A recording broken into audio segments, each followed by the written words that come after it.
What's up, everyone? Welcome to another episode of Savage Wrestling Podcast. This is a super show, and I finally got a host. Say hello, Willie Does Wrestling. Hello. Thank you so much for inviting me on. I appreciate it.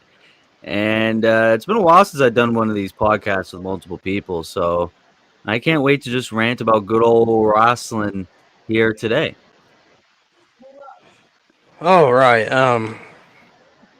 Aaron, are you still watching your goddamn rant? Yeah, I gotta remind myself. Yeah, I called that dude a pedophile. Maybe that's why. I do not. man. Yeah, that called shit him you a gotta. white panel van driving piece of shit. So I wasn't in the room when he said that. Mm-hmm. So, Okay, well, it is what it is. Hey, everybody, it's me, Aaron Baker. You know, the one that you guys love to talk shit about. Yeah, I don't think that that's a good idea today. Yeah, I'm talking to you, WWE Real One. Yeah, I called you a pedophile, and I stand my ground. That's right. God. That's right. In my world, it's either talk about it and be about it, or sit down and shut the fuck up. And I think I've made you sit down and shut the fuck up. All right, Aaron. What we do, Willie? Aaron usually starts out the show with an album of the week. Okay. So, Aaron, do you got an album of the week this week?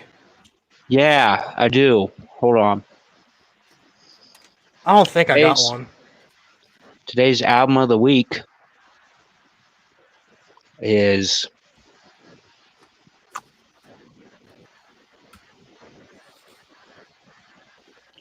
give me 1 second. Oh, Jesus Christ! I had something. I guess You're fine. I guess I'll You're be fine. nice today. Yeah, right. Today's album of the week is one that I would fuck WWE Real One's mom to. Yeah, that's right. It's Aerosmith, Get Your Wings. I mean, That's right. That's right, WWE Real One. You know they make tampons, right? They've got ones with wings, one without wings. Might want to buy yourself a package because, ooh, buddy, your fans will poke the bear, and the bear is out of hibernation. the bear. Let me tell you. Anyways, All right. hello, Willie. Sorry that you have to fucking see me. I literally just hit my weed pen while the countdown was going. So Yeah. strap yourselves in. WWE Real One. Grab your helmet, your coloring book, and crayons. Please. I wish don't my eat 'em. headset was working. I You're would not have. allowed to eat the I'm looking at that. crayons. I'm looking at my broken webcam. Going, shake my head no. All right, I got an album of the week. Actually, two. Five Finger Death Punch. Five Finger Yeah. Death Punch, Wrong Side of Heaven, and Righteous Side of Hell, Volume 1 and 2. Listen to both of them.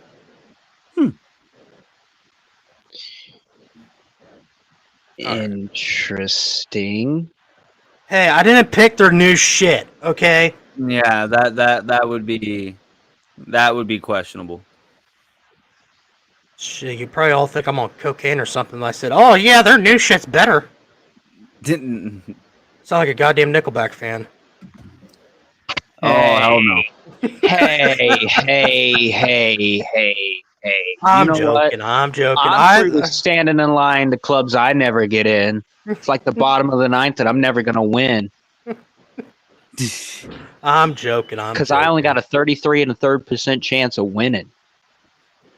Oh, Jesus Christ. Because WWE Real One knows he Oh, can't yeah. beat me, and he's not even going to try. All right. We're You got going the to. full promo. All right, Willie, we're going to talk about reviewing the Forbidden Door. I also got an album of the week. Oh, Willie got an album of the week. Oh, Willie got an album of the week, Aaron. Oh, shit.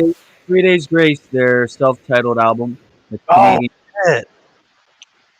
I don't know if y'all heard it. I think you might have heard it. Yeah, I'm old. Yeah. This is from the 2000s, man. I think this is I was a teenager. You know what's funny? I was a teenager when that album came out. Yeah, I know. Damn, you old bastard. Is it time to put you in a retirement home? Good grief. I'm only 31. Help. James is falling and he can't get up. I feel old every day. That's because I work at a retail store. You work at Walmart. Oh yeah, me too. Retail shit. Crap. Yeah. Everybody thinks retail in stores easy. It is easy. It's just you deal with stupidity. Exactly. Like the job's not hard. The people. Well, no, I'm not going to say the people are hard because I don't think they are. But that's debatable. Sometimes one person can get on your nerves and then it's game over. Everybody else. It's funny. Me and Aaron used to work together. Yep. Might be working together again at some point soon. Maybe. Oh boy. Yeah, that'll be a fucking shock and a half. What's up, guys? I'm back. He's gonna get that John Cena 08 return. Holy shit! Nah, James will be like, holy shit. Holy shit. Holy shit. Holy shit. All right, I'll show Why is not? No, that'll be me. Then I'll be like, why is no one cheering? And then everyone else is gonna be like, oh, are you fucking kidding me? Oh, man, we thought we got rid of you last year. I see y'all just letting anybody in here. Be like a cancer, baby. I'll always be coming back. All right, go ahead. Talk about this fucking pay-per-view that I didn't give two fucks about. That I didn't even watch the full thing of, which I promised I would, but then I went to camp. Like camp or Forbidden Door? Camp. Yeah. I'd rather, if I had the option, I'd rather stick metal spoons, metal forks in electric sockets. Just my problem with this pay-per-view, it was 15 fucking matches. Counting the pre-show. Yeah, counting the fucking pre-show. Yeah, I'm not joking. I kept falling asleep during the sword match. It was close to midnight. Damn. Till I went, know what? I'm going to bed. Then James went asleep 2 minutes to midnight. It's an Iron Maiden. I knew Swerve was going to win. I was like, know what? Fuck this. I'm going to bed. I was thinking that Tony Khan was going to pull the trigger on Ospreay, and I'm so glad that he didn't. Then I'm like, it's all in. All in. No, all in. They could give it to Danielson. That's what I'm thinking. The worst match I watched was John so we can get a concussion and then drop it. Soon he gets a. Oh my god, Aaron! As soon as he gets a concussion, he vacates it. But at least he'll have a final world title in his run. So. Hey guys, it was nice working with y'all. Even though I was dropped on my neck. Hello, WWE audience. How are you? Boo! Why they booing at me? Why they booing at me? Danielson, you're an AEW. Yeah. You're pulling a Jim Ross. Oh. Welcome to WWE Dynamite.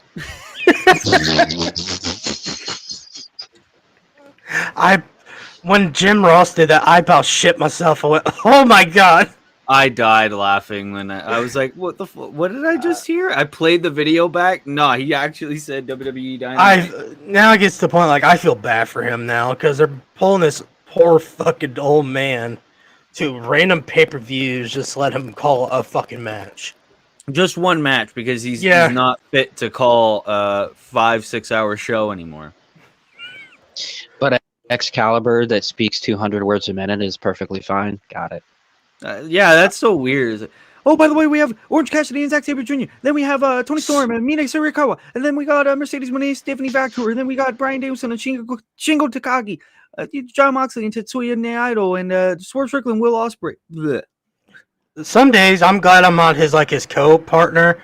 I'm just like, dude, slow the fuck down. I know, he explains the whole card in like 2 minutes. James, you can't say fuck on TV. I don't give a fuck. You let John Moxley say fuck.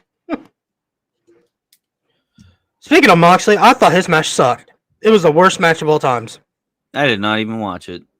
I don't recommend this match. Like I knew that Naito was gonna win just to get the belt back. Yeah. Probably the best match was probably Danielson versus I can't pronounce his name. I can't really read that. Shingo Takagi. Takagi. Yeah. I thought that match was good. Then Orange. I don't know why. Don't mind that. Aaron usually cuts off. Yeah, it's all right. Okay. Orange Cassidy versus Zack Sabre Jr. I don't know why that was a match, but my brother, he enjoyed it. He's special needs. My brother is. He enjoyed it. I was like, okay. He liked it. I didn't. I kept looking on my phone, going through Twitter. Yeah, I don't know. It's like we're still trying to give Orange Cassidy a bit of a singles push, but at least Zack Sabre won. I was scared that they were gonna have Orange win. I went on a rant last show about Zack Sabre Jr. I understand people likes him, but I can't remember what match he was with. Kyle O'Reilly. Yeah. And the match, the way the match was, he had to put in like 15 fucking submission hold like in 30 seconds. Yeah, I saw that. I didn't enjoy that either. It legit pissed me off. I was like, what is this fucking guy doing? First, he puts him in the octopus stretch. Then he puts him off. Then he put him in like some kind of fucking arm bar. Then he puts him in a fucking headlock. Then he puts him in I'm like, dude, pick a fucking hold and stick with it. Yeah. I understand you're trying to be a submission wrestler, but goddamn, stop. You can't make me. The match I walked out was the Elite versus the Acclaim and Tanahashi. I walked away. I said, "Yep, it's time for a fucking beer break and a piss break." Oh no! I pressed the wrong button. I'm Bitch. so sorry. I'm so sorry, bitch.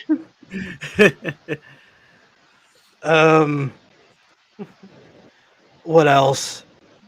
Tony Storm versus Mina Shirakawa. Thank you. There we go. Yay! James doesn't get attacked this week. Whoop whoop. You don't know how to pronounce this woman's name. I called her big-titted Asian woman. Oh my god, that's all she shows me. That's her gimmick. Hey, listen, Yeah, it's her gimmick. You call it how you see it. Asian Her tits were hanging out during the fucking. I'm not joking. When they first introduced her, I'm like, who is this fucking big-titted fucking Asian woman? Because I never heard of her. Then did the fucking makeout thing, and I'm like, what are they trying to turn into a fucking porno? Yeah, they did the makeout thing here too. Yeah, I saw that. Yeah, a 3-way kiss, and everyone was like, "Yay!" But meanwhile, everyone hated the Dominic Mysterio, Liv Morgan shit. From I love that shit. I love that shit, but I can't stand. Listen, everybody that has a problem. Look, everybody that's like, oh my god, a 3-way kiss. Most of them are basement-dwelling virgins like the WWE real one who are just like, oh my god, yes. Actually, he didn't say nothing. It was Air Gold. He mentioned about. Oh, wow. Another basement-dwelling virgin that I don't give a fuck about. Yeah, no, he was like supportive of the 3-way kiss. Yes, then Dom and Liv. He was like, well, thank God for AEW. It's only because... I wish I could find that post. Listen, guys. It's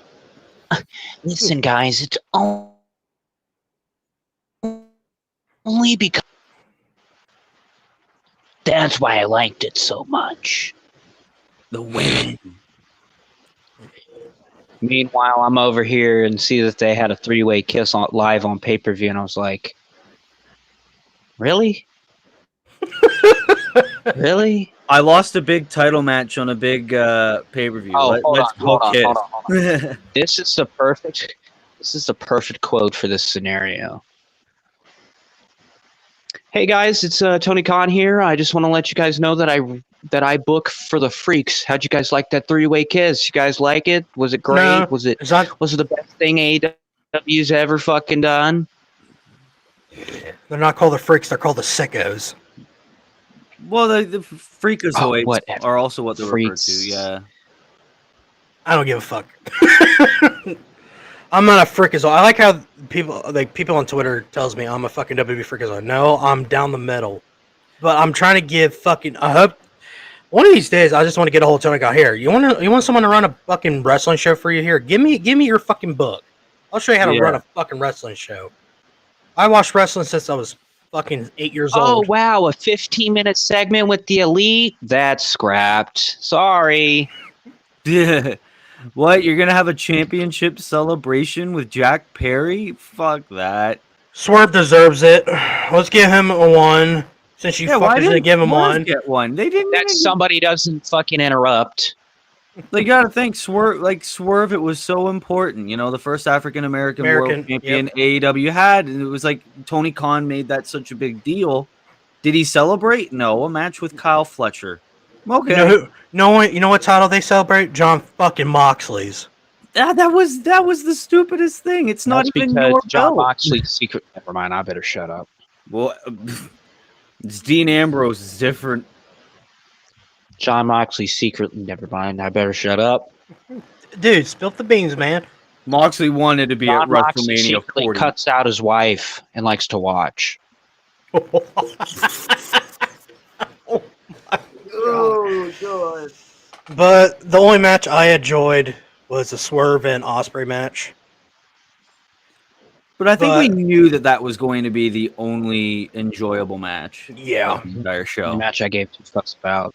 Well, Ladder besides the ladder match. The Ladder match. that had Ladder any match. stakes. And a person I didn't want to win ended up winning. Go figure. I wanted Takeshita to win so fucking bad.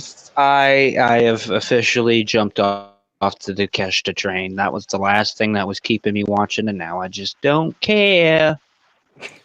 Yeah, they're probably not going to do anything with him now unless they're going to have him feud with Okada, but he's not even going to win against that.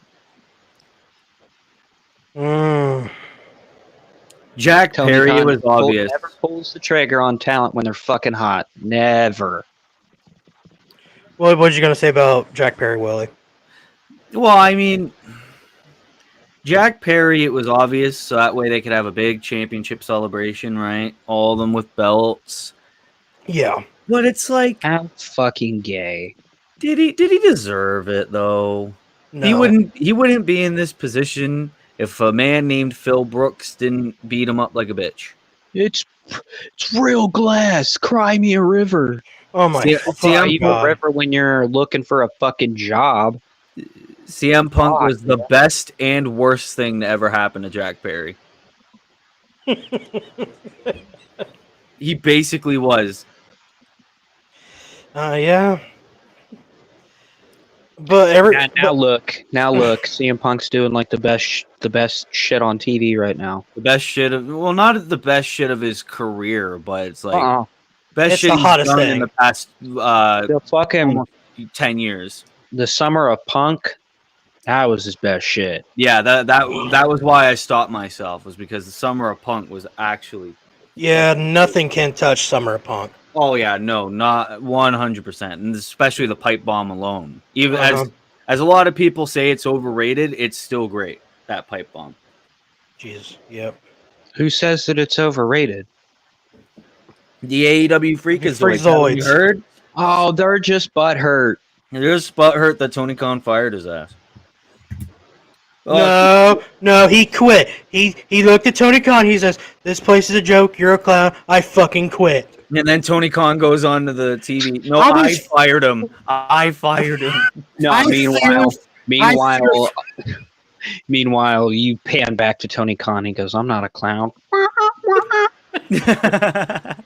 He just stands there behind the camera looking so freakishly scared. Today I terminated Phil Brooks. I've been a wrestling fan for 30 years. I put him on for 4 years, and I've never experienced shit like this. A shoving match. No way. I'm I sorry. feared- I'm sorry when I feared for my life. How the fuck did you fear for your life from that? When they aired that footage, I was like, "There's Shit, nothing." if I was made out of money like Tony Khan, I'd fear for my life too. Because somebody, never mind. I fear for my life every time I'd pass the street because anyone could just mug me at any moment. Yeah. You know what made me laugh about the whole footage thing? He was hiding behind a fucking bunch of monitors and a bunch of people with him. The only time it really looked like Tony Khan would fear for his life was when Punk went towards the desk and pointed at him. Only thing you see Tony Khan with is like you can see his hand over the monitor. Yeah. Guys, stop that! Stop fighting! He was doing the wave like stop it. Yeah, it was just like guys, no. He fucking. You had to get Samoa Joe over there to fucking. This is the guy who's.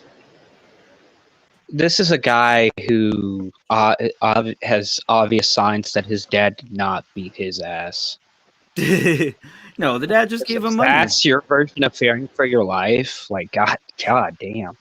And I've seen way worse in high school. I've seen a lot worse fights in high school.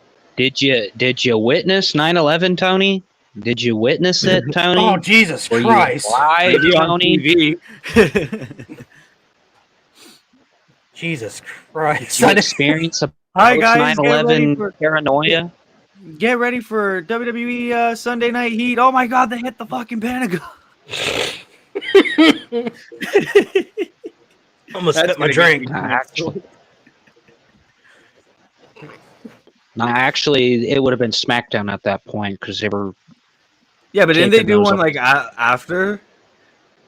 Yeah. Yeah. All right, guys, welcome to TNA. It was the first publicly held event since 9/11. 11. Oh, okay. Because we were smack dab right at the beginning of the NFL season that year too. Not only his dad is a billionaire, he also owns the worst NFL franchise in NFL history. Jacksonville Jaguars. Look at me, I'm Tony Khan, and I know a little bit about football. Hey, Trevor Lawrence, you want all this goddamn money? Yeah, here you go. Thanks for being trash for another couple more years, and then you're more than likely gonna leave and then get a Super Bowl ring. Yep. But the thing that pisses me off the most about Forbidden Door, because I think we're gonna be moving on from that in a bit. Fucking creative control Mercedes Moné. Oh, dear God. 2 belts. How many matches is she in her AEW career? 3, 4? Got to be at least 4. This is her second. No, this is her second match. Give a shit. This is her second match in AEW. And she's a double champion. Why? That ain't gonna work for me, brother. I'm gonna lose to the CMLL chick. No. I feel bad for Stephanie whatever her name is. Vancouver, I think. Yeah. I feel so bad for her. I could have just did a Phil Brooks to just. I didn't give him a little chokehold. like, could you imagine winning that belt and having a decent run with it, and then you get told, okay, you're going to be in this big cross-promotion event and face Sasha fucking Banks. Oh, okay. Well, am I going to go over? No. 2 matches in her AEW career, and she's a double champion. And then, coincidentally, on the same day where they say, I have creative control.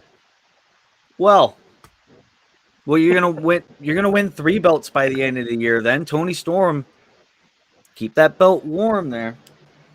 She better take that belt and run. Man, you gave the WCW fan in me like absolute shudders.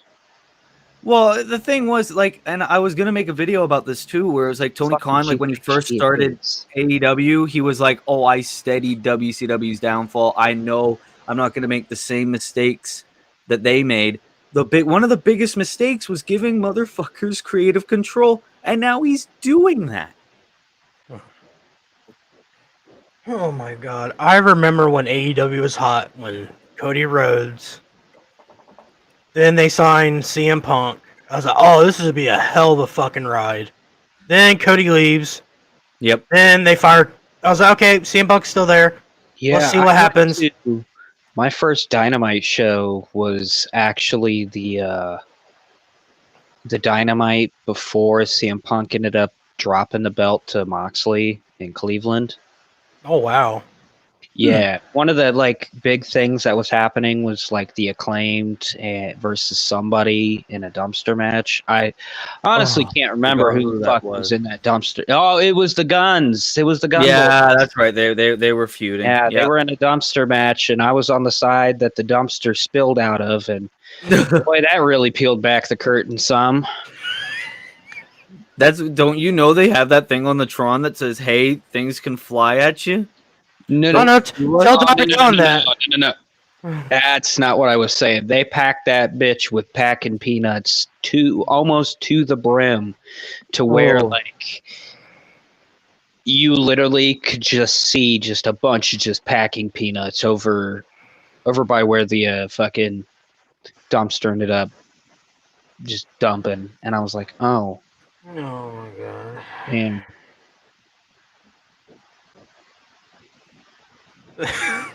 Yeah, that was the whole the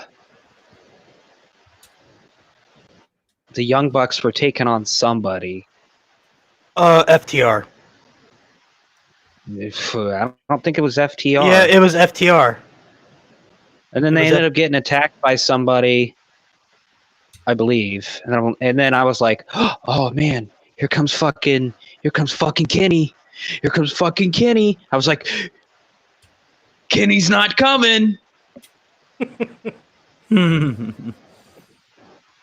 I don't remember. I just remember FTR, CM Punk, and Elite were gonna rival up and shit. Yeah, and then no, this was the summer before. This was the summer before. Like, actually, no, it was like, yeah, it was the summer before. It was the whole, hi, I'm John Moxley, and I'm currently without an AEW contract, but I am the AEW World Heavyweight Champion. Oh, yeah. No, I fucking remember. It was like maybe 2 weeks before All Out that year. Yeah. I just remember that specifically because that's when I won our Backyard Promotions World title. Was that fucking Sunday? Was that fucking Saturday? Then me, Sore, Bruce, and Hurt stayed up and watched All Out, and then like I got home, went to sleep, and I woke up and like my fucking news feed and messages had gotten blown up about this like CM Punk thing with the Young Bucks and Kenny and his dog bit somebody, and I said, "Oh, that's fucking crazy if that's true." The dog didn't bit anybody. Ace Steel bit Nick Jackson. I think. Yeah. Oh no, Kenny. He was gonna have a match in fucking TNA. Yeah, he was in TNA. He was facing Frankie Kazarian, and they paired Ace Steel up with Joe fucking Hendry. What? I don't understand. All this drama. Yeah, and apparently Mustafa Ali beat up a fan, quote unquote, a fan. Yeah, that was a planted wrestler. Wait, what the fuck happened? Mustafa Ali had a segment where he beat up I believe that this was at their last pay-per-view, James, and Mustafa Ali was cutting a promo because he's the current X Division champion. Of course. Right. Honestly, I don't give a shit. That's what I said. Of course. Surrounded by a bunch of like I'm just gonna be nice and say non-Americans, because go figure. You're a guy with the last name of Ali. You got to have some foreigners, right? I guess there was like a quote unquote fan that was like giving him shit, and the fan like he told security to throw him out, and like that's when I knew. I was like, come on TNA social media, a fan, and you're gonna have them escorted out just because the wrestler said so. Yeah, and then the guy like came back and like flung a drink in Mustafa Ali's face, and then Mustafa just ended up like beating the shit out of him or some shit. At that point, I knew instantly that it was somebody that was just planted there, and I was like, I don't need to see any more of this. Yeah. Oh And that's my not going to God. have any long-term effect whatsoever either. Nope. That was just there, just to give Ali heel heat. Oh. Only thing I watch in TNA is Hendry and Tits Jordan and ass. Grace. Yeah, that's about it. Maybe I'll throw in Josh Alexander, but I don't know. I'll throw in Moose. I don't mind Moose. Oh yeah, Moose is really good. Yeah, I think he's all right. I wonder if since TNA, Jesus Christ, NXT or crossband NXT, you think Moose is going to show up in an NXT episode?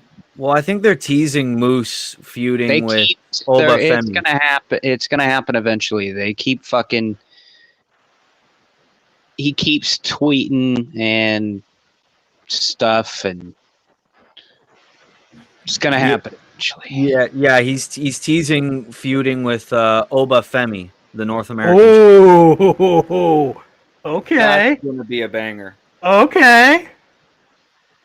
Oh no! When I was watching the Battle Royal, I was like, okay, freaking Kazarian's in it. I was like, that's probably the only TNA they probably brought in there. I believe in. Then all he was say his name. I went, oh shit! When that NXT episode first aired, I was looking all around the ring, being like, "Where's Joe Hendry? I don't see him." And then the music hit. I was so fucking happy.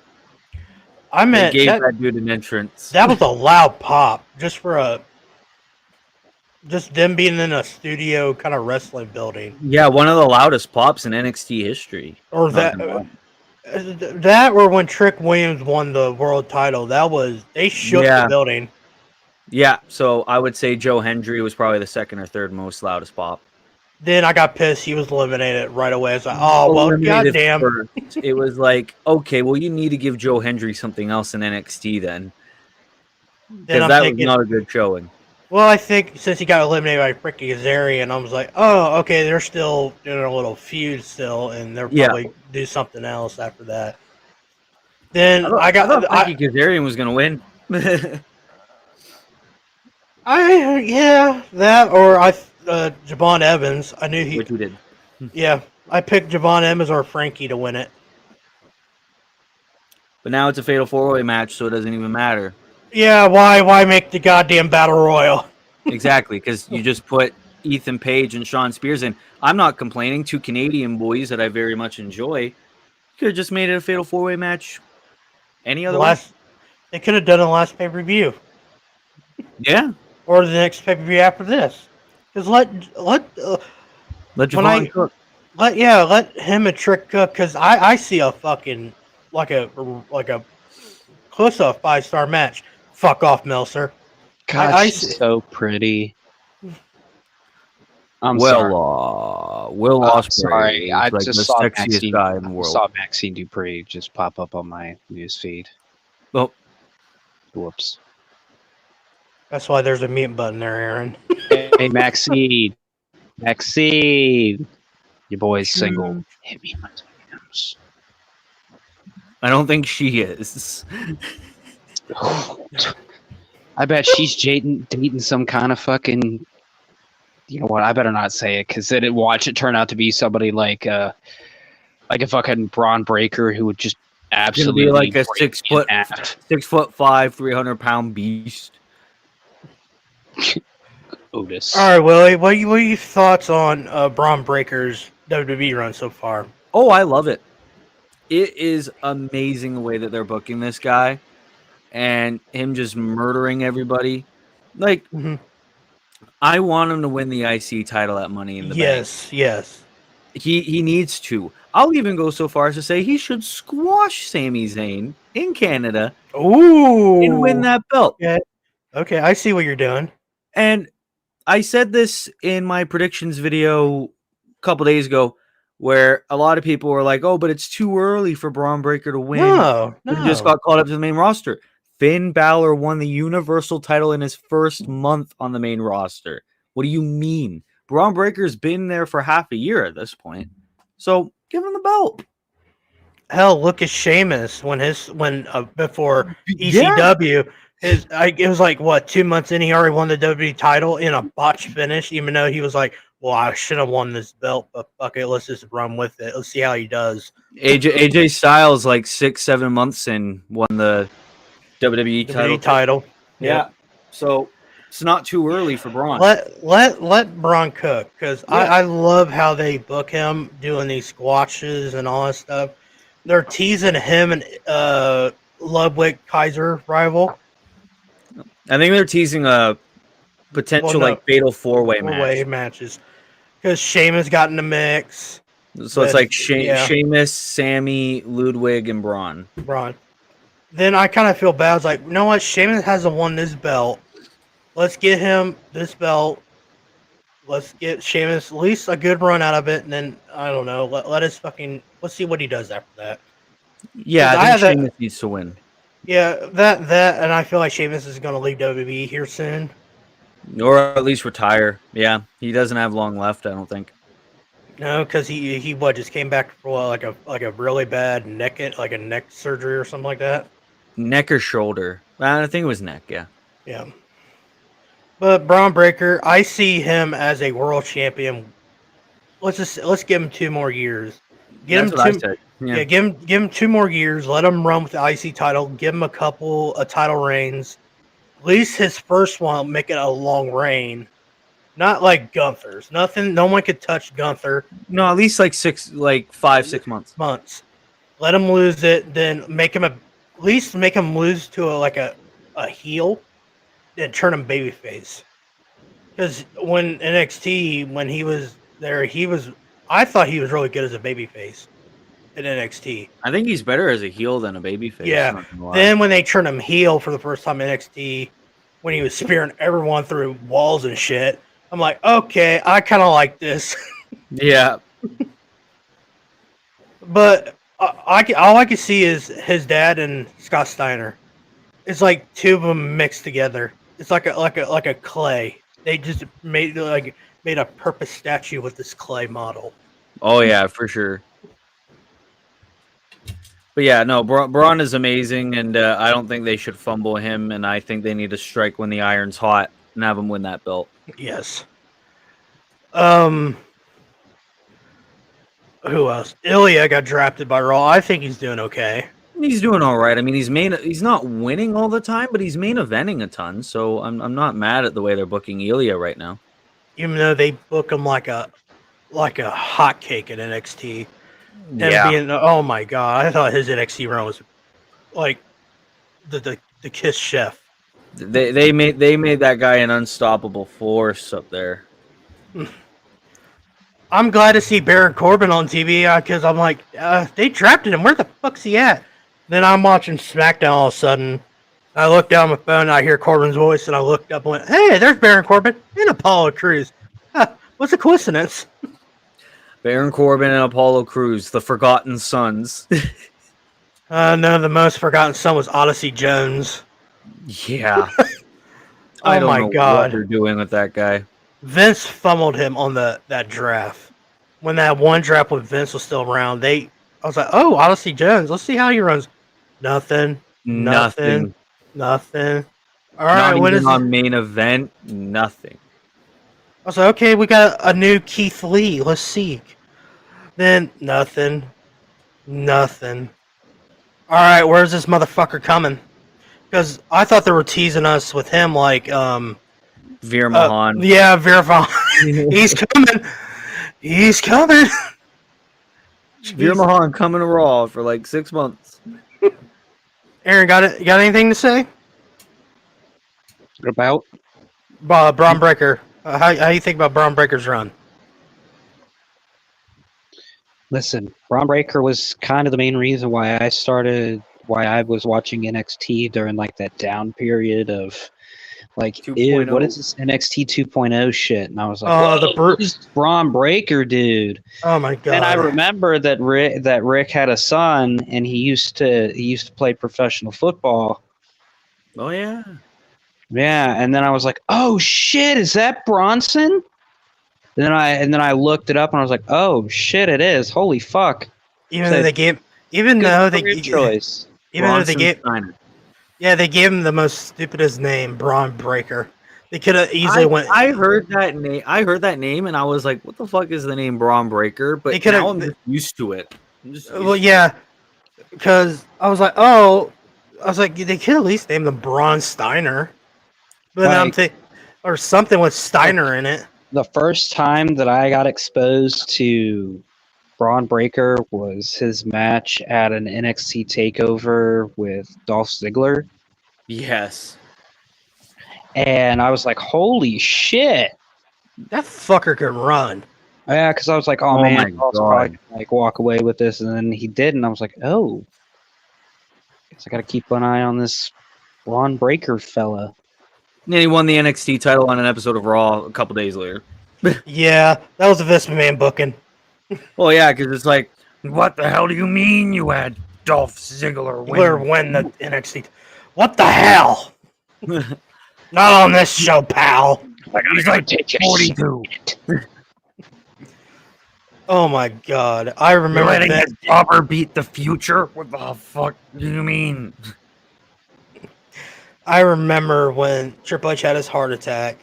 Then Bruce Pritchard of Vince McMahon took over NXT and went, well, say goodbye to black and gold. Yeah, and then NXT 2.0. and then Shawn Michaels was like, "No, We're going back. we're going back." And Shawn everyone's- Michaels made it good again.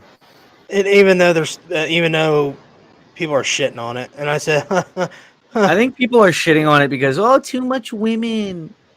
So, like, I like how everyone's like, we need more women's like matches. hey Tony You know what? Khan, Tony Khan, are you listening? Right.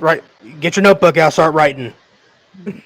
Yeah, it's like NXT has like a ton of women on the show, and he books almost all of them every week. I remember people bitch when Roxanne main evented NXT. We're like, really? They gave her a main event spot on an NXT episode? Funny thing is, this episode beat fucking Dynamite, you dipshits. Keep Yep. talking shit. Roxanne draws. Oh my god. That 502,000 shit really. Well, speaking of that, well, what? Let's get to about the NXT AEW. Yeah. All right, let's talk about the 502,000 episode. What the fuck was that episode? Like that episode, it was. Oh, don't even fucking remember what was on the show. Because it was like 2 weeks back. I blacked out watching that show. I was like, oh my god. I think it was Claudio versus Pac in the Owen Hart tournament, where Pac won. Daniel Garcia beating some jobber, and then Will Ospreay and MJF had a face-to-face. I don't know, man. And there were a lot of CMLL and New Japan guys in that card too, so maybe that was where everyone was just like, "Fuck this." Yeah. Then Dave Meltzer being Dave. Oh, the NBA. I can't remember what he said. I was like, wait a minute. The NBA final. No, he said because there wasn't any sports going on because the NBA finals I think already finished. Yeah, the Stanley Cup and all that were finished. Stanley Cup was finished, or it was finishing. It just wasn't on Wednesday. Wednesday. He said Juneteenth was the reason. That explained the racism comments and being racist. Because it was like, Juneteenth was or he probably said Juneteenth wasn't the reason or something. It's like, Hear me out. what is the reason? Hear me out. I thought the reason they were down because of Kendra Lamar's concert on Amazon. That could have been the reason, because a lot of people wanted to see that. I mean, I saw more clips of Kendrick Lamar's concert on my feed that night yeah. than what happened on Dynamite. That's all I keep hearing is wop, wop, wop, wop. God damn it, people quit. And then everyone being like, oh my God, he performed the Drake diss track like 6 times. Dr. Dre introduced him, all that shit. It was just like, man. I don't know what's... Oh my God. I can't... I don't even listen to rap. If I was given the opportunity to go to an AEW show or a Kendrick Lamar concert, I'd probably go to the Kendrick Lamar concert. Well, yeah, because the environment would be a lot better than the crowd in AEW. How the whole fucking crowd was singing to the Drake diss. Yeah. Did the pedophile line, the fucking minor line. Singing the whole song word for word, bar for bar. And copy my whole fucking flow. Try to strike a chord, but it's probably A minor.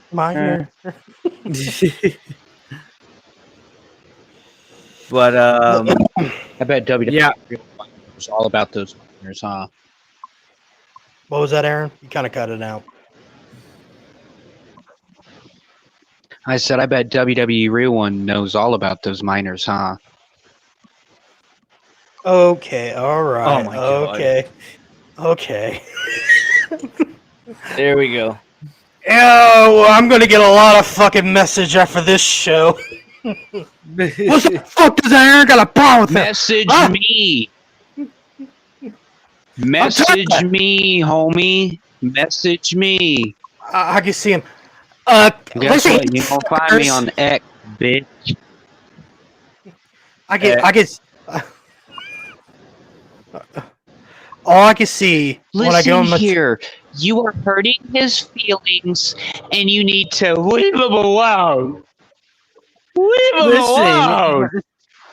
Listen, his mental health hasn't really been the very best. His mommy didn't give him any cookies, and Tony Khan hasn't given him a job offer yet. He's crying in his room right now, and I think you really need to leave him alone. All right, well, leave him alone if he... Oh my God, I remember the first time I met WWE Rowan on Twitter when he tweeted out, "Hey Tony Khan, this is a special day. Can you send me a happy birthday?" Jesus Christ, my dude. Oh my God. And Tony Khan sent the most like corporate happy birthday. I hope you had a good one. Kind of like, oh my God. That's the kind of thing you say when you wish a relative that you don't even like happy birthday. Because your mom told you to. Coming from a guy that has John Cena as his fucking profile picture. Yeah. And it's like whenever someone like shits on AEW, he plays the enjoy all wrestling card. Meanwhile, he has WWE's #1 hater on his bio. Yeah. Thomas has never seen such bullshit before. He's something. Yeah. He's fucking something. Aaron got beef with him. He's retarded. So. Okay. I'm gonna wake up with a bunch of fucking notifications from Twitter. Hey, tell that fucking Aaron guy. I'm sorry, are we not allowed to? Tell that fucking Aaron guy to chill his fucking jets, man. Well, tell WWE Real One to stop eating all the crayons. WWE Real One's gonna make a WWE Real One's gonna make a graphic where it's like next week on AEW Rampage, Aaron Baker versus WWE Real One in a Texas Death Match. It's gonna be a 7-star match. Oh yeah. And I'd proudly whoop that ass on nationally televised television. Oh my God. Hell, I'd even look at Tony Khan and go like, I'll do it for free. You ain't even got to pay me. WWE Real One would ask for the creative control. Because then Tony Khan will see that I actually got fucking skill and will try to offer me a job. And then I'd be like, ha! Willie, did you say that fucking WWE Real One be the one with the creative control? Yeah. Oh my God. Come on, Tony, please. I need to win all my matches. I'm sorry, but Aaron Baker's going fucking oh, I can't think of that wrestling match. Going into business for himself. Yeah. Whatever post-show media scrum, you just have WWE1. What did I do to deserve an empty-headed fucking dumb fuck. like Aaron Baker going into business for himself? WWE rolling, eat muffins and fucking seltzers. I'm done No, watching. you just He'd be eating popsicles you just and drinking soda. all of a sudden, all you hear is go like, "What'd you say about me, you little bitch? What'd you say about me? How's that He'll black guy just be- feel?" He'll just be sitting on the media scrum, and then you just hear a little bit of a knock. He just Ubered some fucking McDonald's, eating a Big Mac, large fry, Oreo McFlurry, Oh my god. Happy Meal toy, Hello Kitty, of course.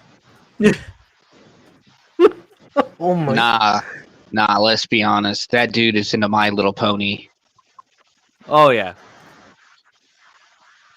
I was being generic with the Hello Kitty McDonald's toy. Hold on, Aaron. Because remember, we also did Wrestling Otaku, right? You know that guy. I did a video on it. Okay. We went We're over the best. We're the best wrestling reviews. Mouthful of cum, guzzling shitbag.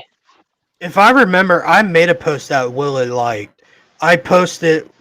I even put his video up. I said, "Who in his right mind thinks he's the fucking leader of the IWC?"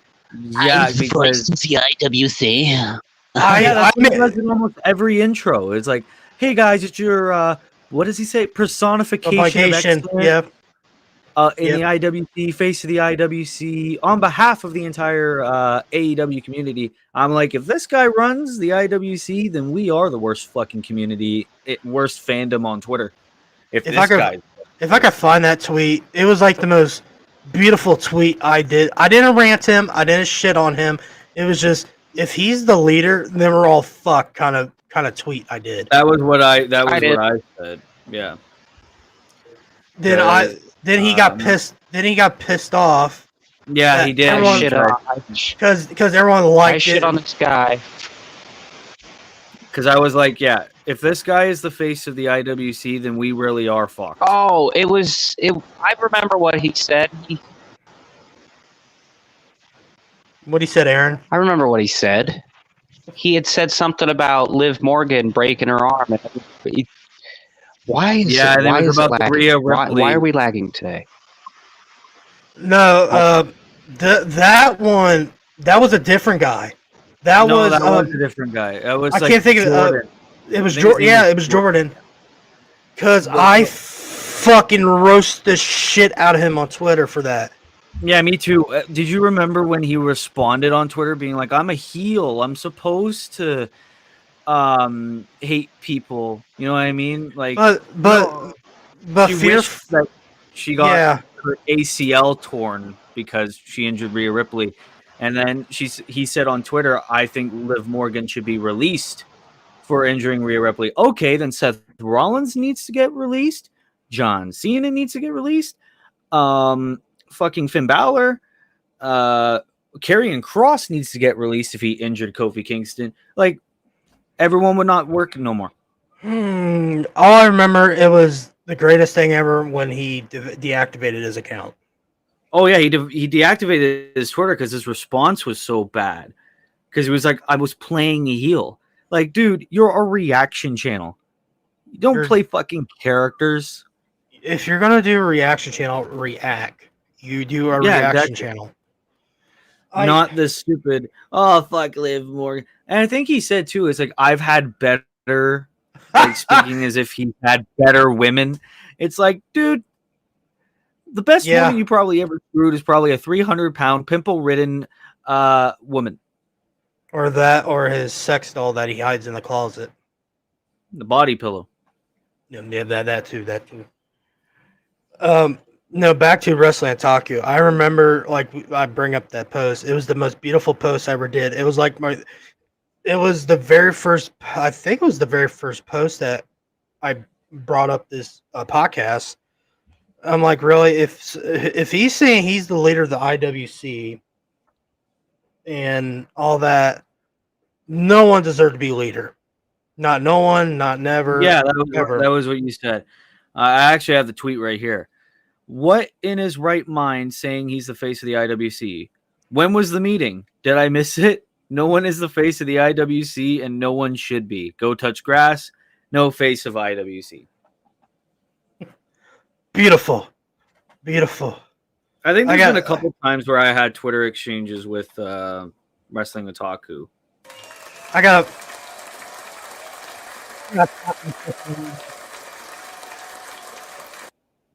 because I remember he messaged me and he was so pissed off because that very first post it blew it up. I didn't think I was gonna go viral. I was like, oh shit! I was just saying out of my chest about what was going on. I was like, oh okay, whatever. Yeah. Then he messaged me, well, fuck you. You're just a fucking YouTube channel with barely any subscribers. No shit, dipshit. I'm fucking new. It's all building. Even though meanwhile, he got his YouTube channel banned and he had to make a completely new one, which again is against YouTube terms of service. Because if you get banned from YouTube for any reason, you're not supposed to make another one, buddy. You know what I mean? Like, what are you, Daddy 05? Like, get out of here, man. Well, at least he ain't Dr. Disrespect. Oh, yeah. And then, this was one time where I got in an exchange with Wrestling Otaku. I think he was making fun of someone for being bisexual, though, or like liking men. So I said, and you like cartoon children, go fuck yourself. Coming from a guy he reviewed fucking hentai before. Yeah, I remember that. And then he quote tweeted, "Oh yeah, you posted a GIF of Leo DiCaprio clapping," and then he was like, "Yes, because I did a review 9 years ago of a fictional work that is definitely proof of liking children. God, you're uneducated." And then I said, "Actually, I'm a college graduate, but keep up the childish cliche insults, Grimace. At least I'm not 39 living at grandma's." Dude, he needs to learn to do his grammar, because when he went on a rant on me on a message, I corrected his fucking messages. So first, got to put a comma here, then put a period here if you're going to start a new fucking question. Oh yeah. James, you're a grammar Nazi. I am a grammar Nazi. I don't like. Oh my god, shit pisses me off. Every time I see a Twitter, I'm on Twitter. It is one of them fucking freakazoids can't fucking spell or nothing. It's a tweet. I'm gonna fucking attack. Oh yeah. Like whenever someone sends the wrong your, so you just autocorrect YOU''RE. I've done that so many times with WWE one. So many times. Or it's like there, you know what I mean? It's just like use the right one. Hold on. Please. Hold on. Go ahead, Aaron. I'm about to make James laugh. Hold on.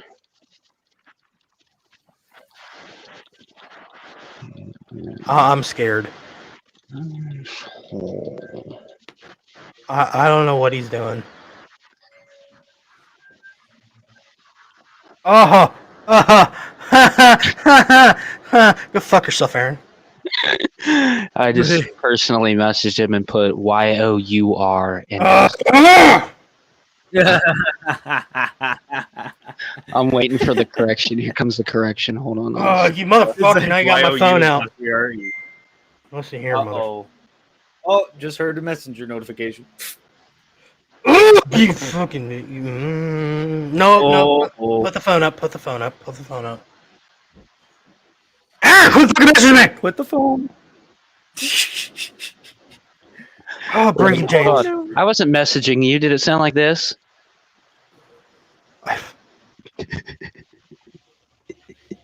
You're a fucking cunt. You're a Do fucking not cunt.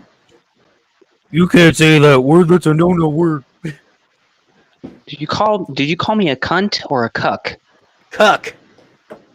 Do not lump me in the same vein as Wrestling Otaku and WWE Real One and Tony Khan, where they both like to watch each other get fucked.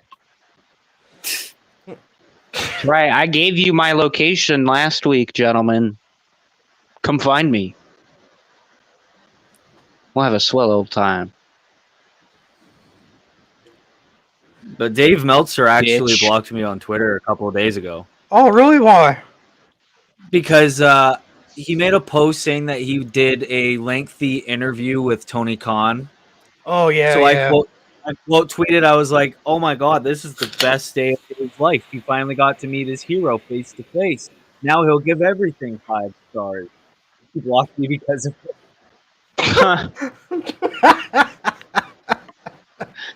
That's funny. It was a great interview. It was great. Now, Tony, You know, next week if you want to bring Will Ospreay over here, I would very much love it. Will, why are you so damn gorgeous?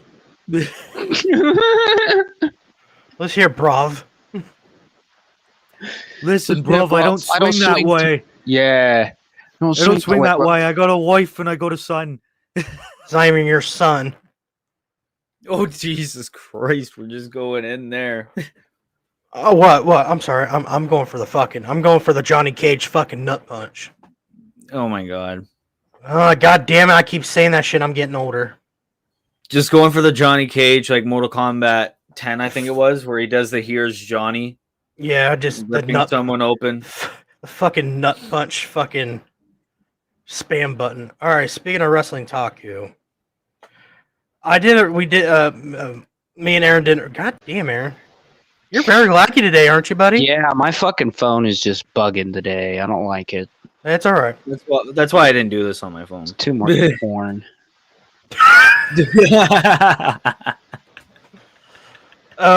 I got some videos of Wrestling Taku when it was during when NXT beat.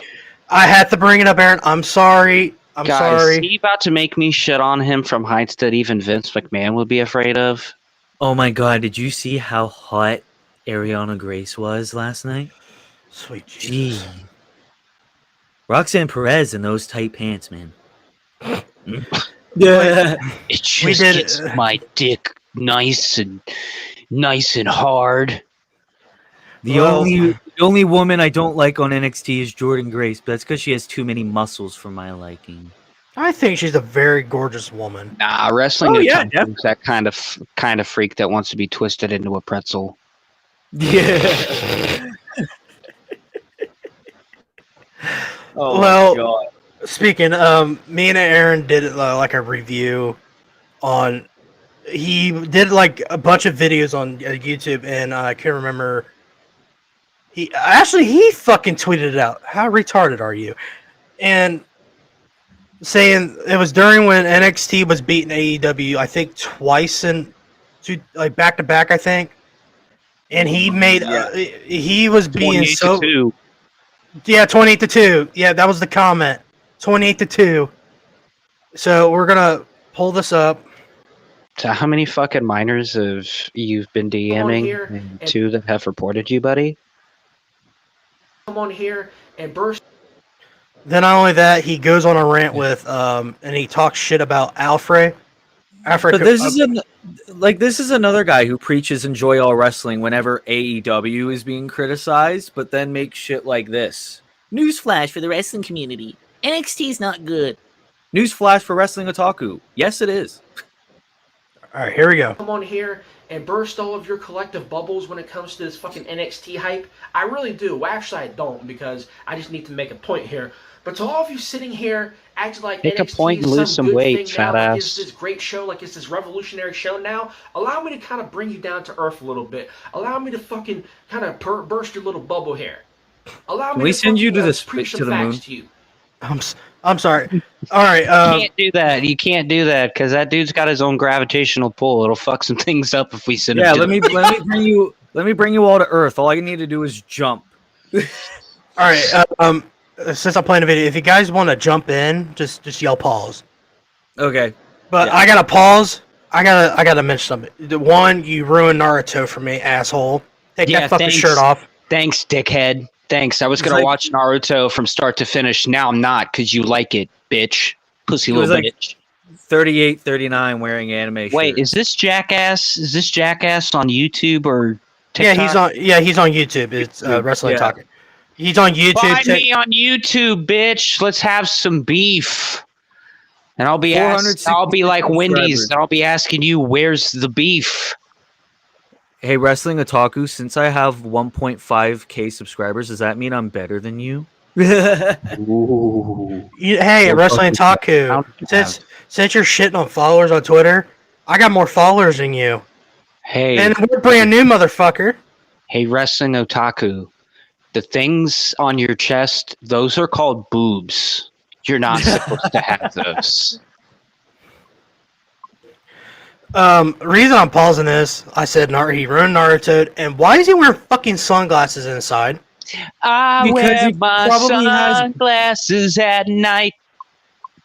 Because he probably hits on women on the street, and then their boyfriends beat him up, and then he has 2 black eyes. I'd die laughing if his next video is him like getting his ass kicked. And he goes, "What's up, Wesley, guys? I'm actually recording live from the hospital. I was too big of a creep, and some chick's boyfriend decided to hold on. Just give me a second. That's the third tooth I spit out in 2 hours." I'm gonna black out. God. Listen here, buddy. I know how to get chicks. I just choose not to. You want to know why? Because I'm better off being single. Because I can do whatever the fuck I want, whenever the fuck I want, however the fuck I want. But the reason I'm not gonna lie. Go ahead. I'm not gonna lie. The way you were leading into that, I thought I was like, I could get chicks, but I like men. No. Wow. No. Damn. It's a joke. Son. It's a joke. It's a joke. Damn. This guy probably likes men because he will take whatever he can Smells get. like dick and unwashed ball sack. That's what I imagine this guy smells. God damn it, Aaron! Why? God, Smells like day at work. Fuck. week old McDonald's with Cheeto stains. Ew. Oh. Ew. And it's the flaming hot Cheetos too, so it has more of an odor. Well, might as well put my bag of fucking Flamin' Hot Cheetos down since I'm not hungry anymore. How ironic. I haven't ate all day, so I was snacking on my chips. The day just started. I know. This guy is the kind of guy that goes into a movie theater just to masturbate. Jesus. Okay, Pee Wee Herman. This guy sounds like Pee Wee Herman, so I guess it fits. All right. The reason By the way, it's pronounced Earth, not Earth. If I hear you say Earth one more time, I'm gonna earth you in the fucking mouth. All right, we're gonna play the rest of this video. Yeah, he made this is the first video. He had 3 more. NXT is fucking garbage. NXT is not good. It is not. Look at how mad he is for a long time now. So for people to sit out here and parade around on social media like they've been doing for the past week, acting like NXT is this great thing, it is fucking not. You need to stop lying to yourselves. People sitting around here because the viewership numbers came out last week for NXT and for AEW, and people all I've heard all fucking week. Trevor, 7-8 days now. NXT got a better viewership number than AEW. It got a better. Are you talking about that goddamn wrestling again? Go to fucking bed. NXT surpassing AEW. You're a piece of shit in that wrestling. Like a bunch of fucking retards. Wow, NXT got a better viewership total than AEW. Hold on. Wow, Pause. I am offended. He said the word retard. We're not allowed to say the word retard.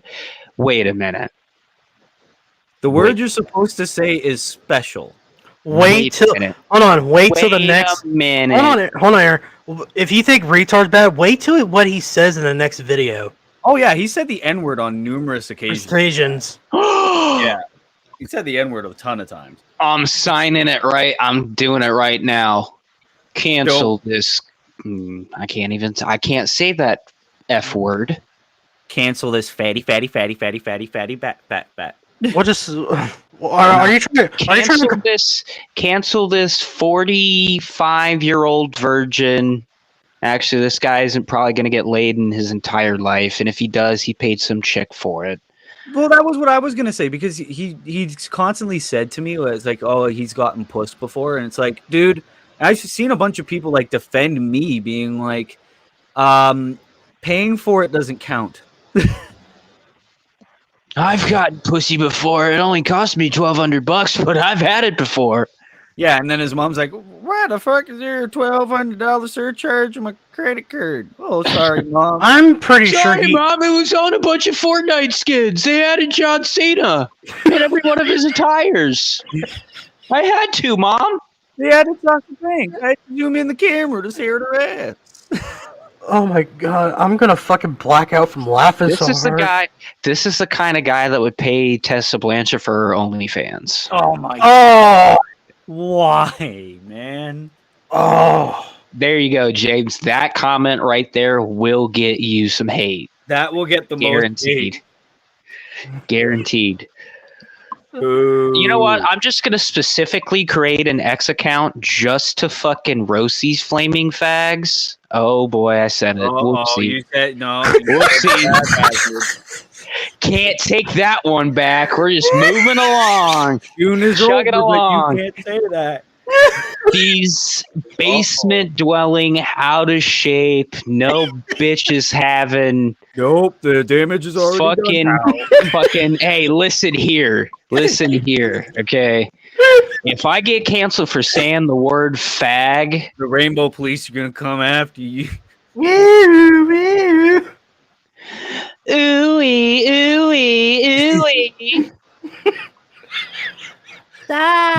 Meanwhile, the guy that's leading the charge is wrestling real one. He goes like, "I'm not gay. I'm not gay. I'm not gay. I'm bisexual. But $20 is $20. Oh my god. Okay. I gotta pay for those wrestling tickets somehow. Might as well do a little spit on the thing. No, you did not just do that. I'm getting canceled so fucking hard. All of a sudden, you just hear James's phone, like somebody's like watching this live, like, that's not funny. Yeah, you're gonna be here. Funny. You're gonna hear my iPhone. You're gonna get like a voice memo. You're gonna get a voice memo being like, "Listen here, you motherfucker. Do you know how that comment offends me? You know how many people struggle with depression because of their sexual orientation? Why you gotta do that, man? Why get that fucking Aaron guy off the podcast, man?" James, and you know what? No, hold on. What's gonna happen? James and I are gonna have a conversation after this is done, and he's like, "You gotta watch your mouth. Don't say that word ever again." Uncle, like, what? You're gonna have to like sign an NDA, and it's gonna have like a list of words you can't say. You could at least, Aaron. You could at least call him a bundle of sticks. Jesus fucking Christ. Okay, that's what I meant. That's what I meant, though. I meant that as. You can't say gay. Yes, you can't even say gay. You can't say lesbo. Can't say minority. I can't say look a lot of puss. Wait, can I say the word dyke? Is that allowed? It's in the dictionary. Is that allowed in standards and practices? Yeah, I don't even. Fuck it, for fuck it. Listen. If it's in the Webster's dictionary, I'm allowed to use it. So you know what I'm going to do after this podcast? I'm about to go get a fucking Webster's dictionary, and I'm going to just go and find some of the most offensive words that I can say. That's in the, except for a couple. There are a couple that I will not say, because whoo. All right, we're gonna watch the rest of the video. Yeah, please. Hey, Congratulations. Round of applause. Congratulations. Do you want a fucking cookie? Yes. Trevor, I love fucking cookies in the kitchen. Wow, they beat NXT. Trevor, they beat AEW I left Dynamite you for what? Oreos and milk on the kitchen. Shut up, Mom. I'm trying to record a video. To my You got Alfred 446 Camilla's fucking YouTube retarded subscribers. ass prancing around here on social media with his fucking Donovan Naboff wish-looking ass, sitting here talking about, well, NXT crushed AEW in the viewership last week. Dog, you Nigga, look like if please. Jabba the Shut Hutt your screwed dumb a ass human up. and this was the kid. You're Hold on. prancing around here on social media with his fucking Donovan Naboff wish-looking ass, sitting here talking about, well, NXT crushed AEW in the viewership last week. But they Nigga, did. please. Oh, Shut your dumb ass up. Oh, he did. I didn't oh. think he did it in that video. Yeah, he said in that video. Oh my god.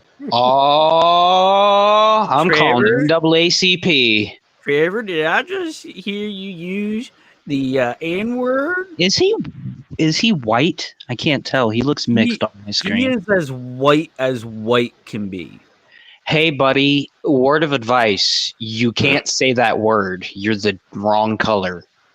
I But thought he was mixed. Go to the streets of Chicago and see if that works. He listened to too much logic because he says the N-word and he's white, but he's actually mixed, and thought, I could do that. Hey, if he's allowed to do it, nobody bats an eye. Maybe I'm allowed to do it. Even though, like, logic has said on numerous occasions, and I think he even proved that he's a percentage African American. This is a guy.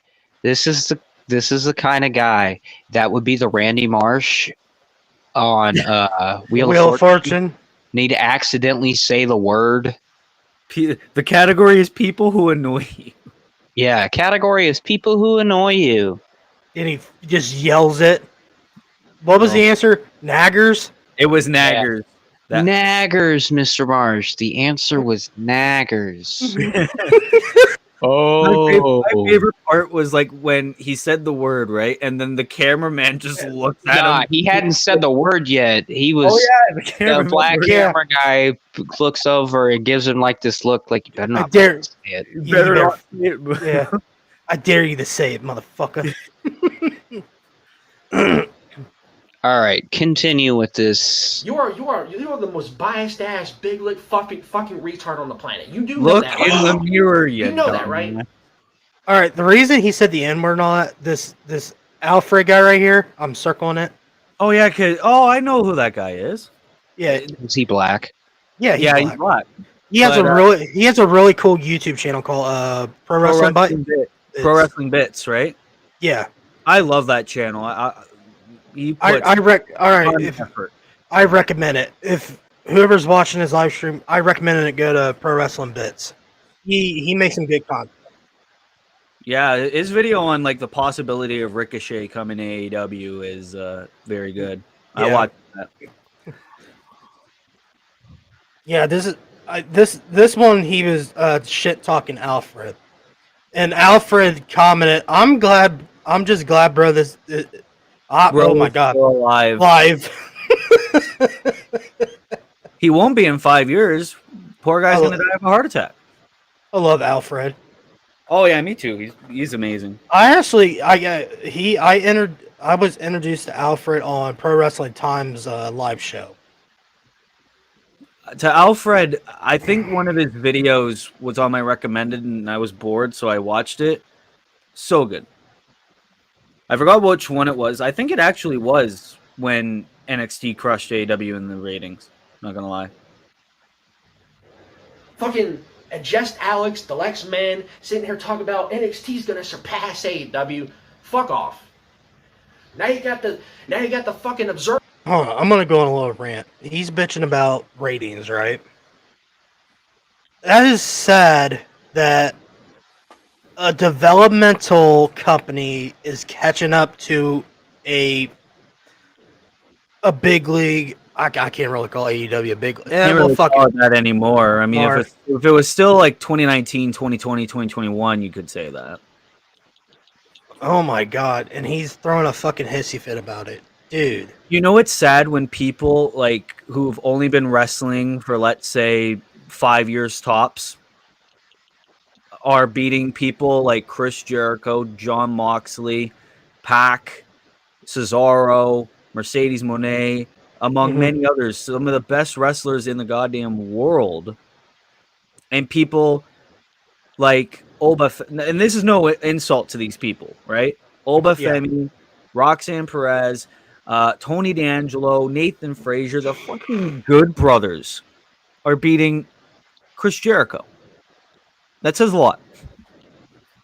It's not like that. You did a video.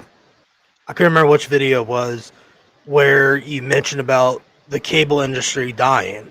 And It was about the 502,000 rating. Yeah. Where it was we got to acknowledge that cable TV is in fact dying, but then again, WWE still gets at least 1.5 million to 2 million. Wow, yeah, Raw to me, people were shitting on me. I made a tweet on it. I said I'd rather go to a company that makes 1.5 million in the views or 2 million. I'm going with the one with a lot of views. I would go to the cheapest one, and it seems like it's AEW. But then again, when I look across from me, I'll just see an empty arena. Yay. Then I can look over the pond. They're fucking sold out a goddamn fucking stadium where it has 80,000 people in it. Oh, I want to go here instead. Yeah, because the environment would be better. Otherwise, what's going on, Manitoba? Woo! But I do agree with you with your statement that the cable industry is dying. That we're going to it's focusing more on streaming. Why do you think WWE jumped to Netflix? Raw is going to Netflix, and SmackDown, I think it's going to go to the CW. No, USA. It's going back to the USA channel. Going back to USA. So, and then maybe in a certain amount of years, SmackDown will be on Netflix too. I think they're working on it. I think they're reason Netflix let Raw. I think they're trying to cook. Netflix is cooking with WWE, and And I'm sorry to interrupt, but and when Triple H did a press conference, he said, "Oh, we're going to be unfiltered." He said that on the Pat McAfee show. Yeah. He goes, "Yeah, we're going to be unfiltered, no rules, just wrestling." I said, "Oh my fucking god, I haven't heard that since that first episode. They're going to do a Liv Morgan, Dominic Mysterio sex celebration." Eric called it. I swear that's what they're going to do. So there was a comment on the fucking Liv Morgan and Dominic thing that had me dying. One guy on Facebook was like, "If this doesn't end in Dominic getting pegged, I don't want it." His poor wife at home. Poor wife. Also, I want to congratulate again Rhea Ripley for getting married. Oh yeah, to Buddy Matthews. That was actually pretty sweet. Lucky bastard. Lucky bastard. Fucking Buddy. Yeah, Buddy Matthews, man. I don't know what's in the water over there. Buddy Matthews, the ball buster, coming to WWE in the winter of 2024. Hold on. I need to get this off my chest. Since AEW is I can't say in a trade wreck.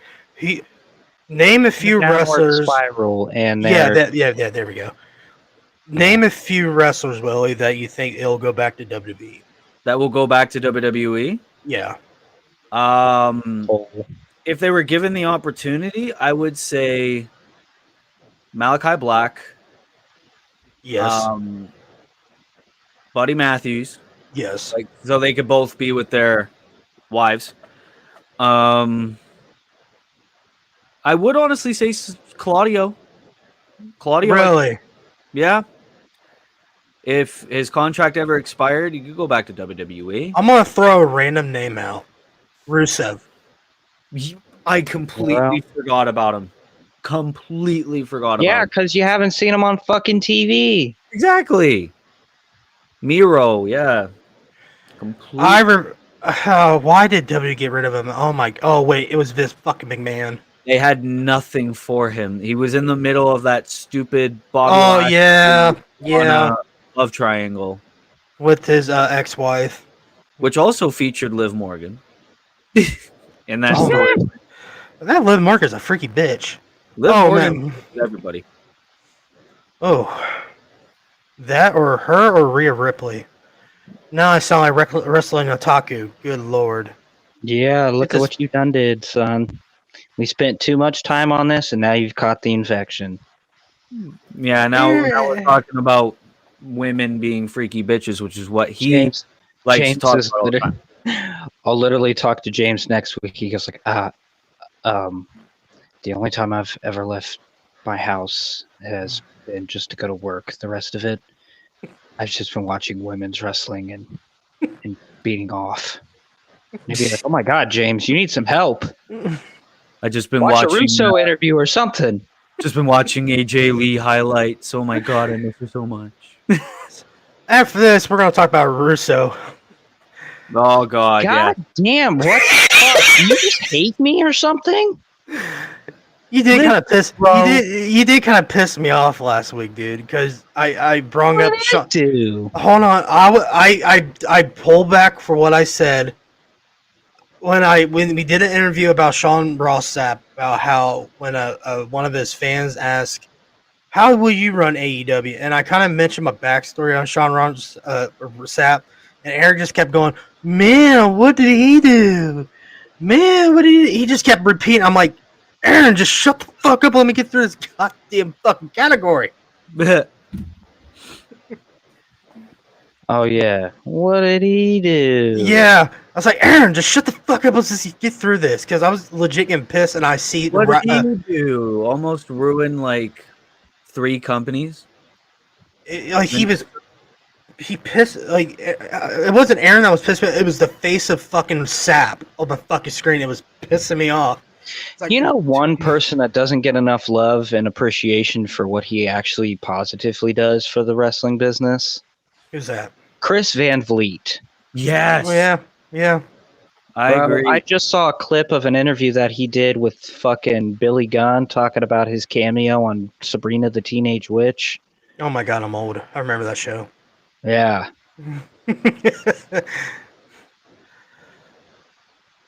And I was like, yeah, that guy doesn't get fucking talked about enough. We got to listen to these fucking jackoffs named Sean Ross Sapp and Dave Meltzer and Wade Keller and Wayne Keller actually changed a little bit.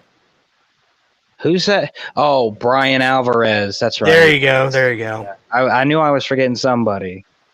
Dave is probably the worst one so far. Dave's up there. Listen. The only reason why he's held up so high to a pedestal is that he's been doing this since like the 1970s. Dude, stop. Listen. I've had this theory and I've spoken this theory out loud and I'm just waiting for it to be like confirmed true. But I hold Dave Meltzer solely responsible for the decline of what TNA used to be. Wow. You think? That's the only way that I knew about what the fuck was going on with TNA's financial situation. I just thought them hiring Hulk Hogan and Eric Bischoff made it worse. I will say, because I have like a bunch of like TNA DVDs, because I've been going to like pawn shops and all that shit and looking for all that shit, because it's like I'm not gonna pay for all these subscription services if I don't have time to watch it. Might as well just build up a collection. And I actually have the one where Eric and Hulk are in the middle of the ring and they said, we're going to change TNA for the better. No more 6-sided ring. And I said, well, I think I'm done watching this pay-per-view. But that's not going to help, brother. And it didn't. That's not going to work for me, brother. And it didn't. I think the last time that I watched a full episode of like TNA or Impact, as it used to be called, was probably during the Broken Matt Hardy stuff. The Broken Matt Hardy stuff he's doing now is absolutely atrocious. And I was telling my friend about it. Just to get to that one spot in the show, you'd have to like go through so much just dreck. And you're like, well, at least you get my view. I'm not actively watching. I'm kind of scrolling on Twitter right now. And yeah, good on you. I don't know who this person is that's on my TV, but yeah, good for them. They won. Actually, I'm gonna agree with you on it about Meltzer, how he takes his take on TNA. It's because he hates Jeff Jarrett. He'll like Jeff Jarrett when Hangman comes back. You're gonna give it 4 stars because he's part of the elite. Oh, Jesus fucking Christ. Every The only time way that I anyone hear will Dave get a Meltzer match. talk about, like, positively about AEW, all I hear is this, blah, blah, blah, Tony Khan, blah, blah, blah, blah, blah, blah. That's all I hear. And like, I don't know why. Like, I don't. Maybe because all his favorite indie wrestlers that he spends all his time watching is there now. Okada, Omega, Ospreay, Or fucking. or it's because for the last, we're in 2014, so since 2016, Bruce Pritchard has his podcast, Something to Wrestle with Bruce Pritchard, and has been just fucking every time his co-host Conrad brings up something Meltzer says, he goes, "No, why the fuck would we do that when we had A, B, and C?" Now, Bruce. Bruce goes, Meltzer acts like he's been in these meetings and had these talks with Vince McMahon when he hasn't. And I was like, you know what? That makes sense. He's the sad kid who wants to act. Yeah, the thing is like, I know what you guys are thinking, but it's Bruce Pritchard though. But why would he lie? You know, why would Bruce lie if he was like in these discussions with the man himself that made these decisions possible? You know? I don't think Bruce lied. I don't think Dave Meltzer ever had a meeting with Vince McMahon. There's no way. No way. No, like if he did, I feel like Bruce would have been like, yeah, once or twice. You know what I mean? But no. And I've been an avid listener to that podcast since it fucking dropped. And I don't think I can remember one time where Bruce is like, yeah, well, you know, Dave kind of hit it right on the head. You know, that's exactly what we were discussing. Everybody who knows a thing or two about wrestling knows that Dave Meltzer's full of shit. Yeah. Like, anyone who actually knows a thing or two about the wrestling business would know this guy cannot be trusted for anything. Exactly. Oh, by the way, there's a Wrestling Otaku video showing up. Yeah. Server doing that shit too. F4W Online, specifically Brian Alvarez and that other retard. Oh, there we what go. the hell's his name? Mike Sempervive, that fucking WWE mark. So he's on a mark. Here's what I'm gonna say to that. Okay, Alfred Kanua can fuck off. Just Alex can fuck off, and everybody with this fucking notion that NXT is suddenly great now can fuck off. NXT hasn't been good for years. You got Alfred Kanua's fucking retarded. I'm not just saying I don't know. I legitimately don't know half of these motherfuckers on that NXT roster. I don't know who fucking Javon Evans is. I don't know who Joe Coffey is. I don't know who fucking... You don't know who Joe Coffey is? Yeah. He's been there since Black and Gold. So I'm going to say this right now. He used Javon Evans as an example.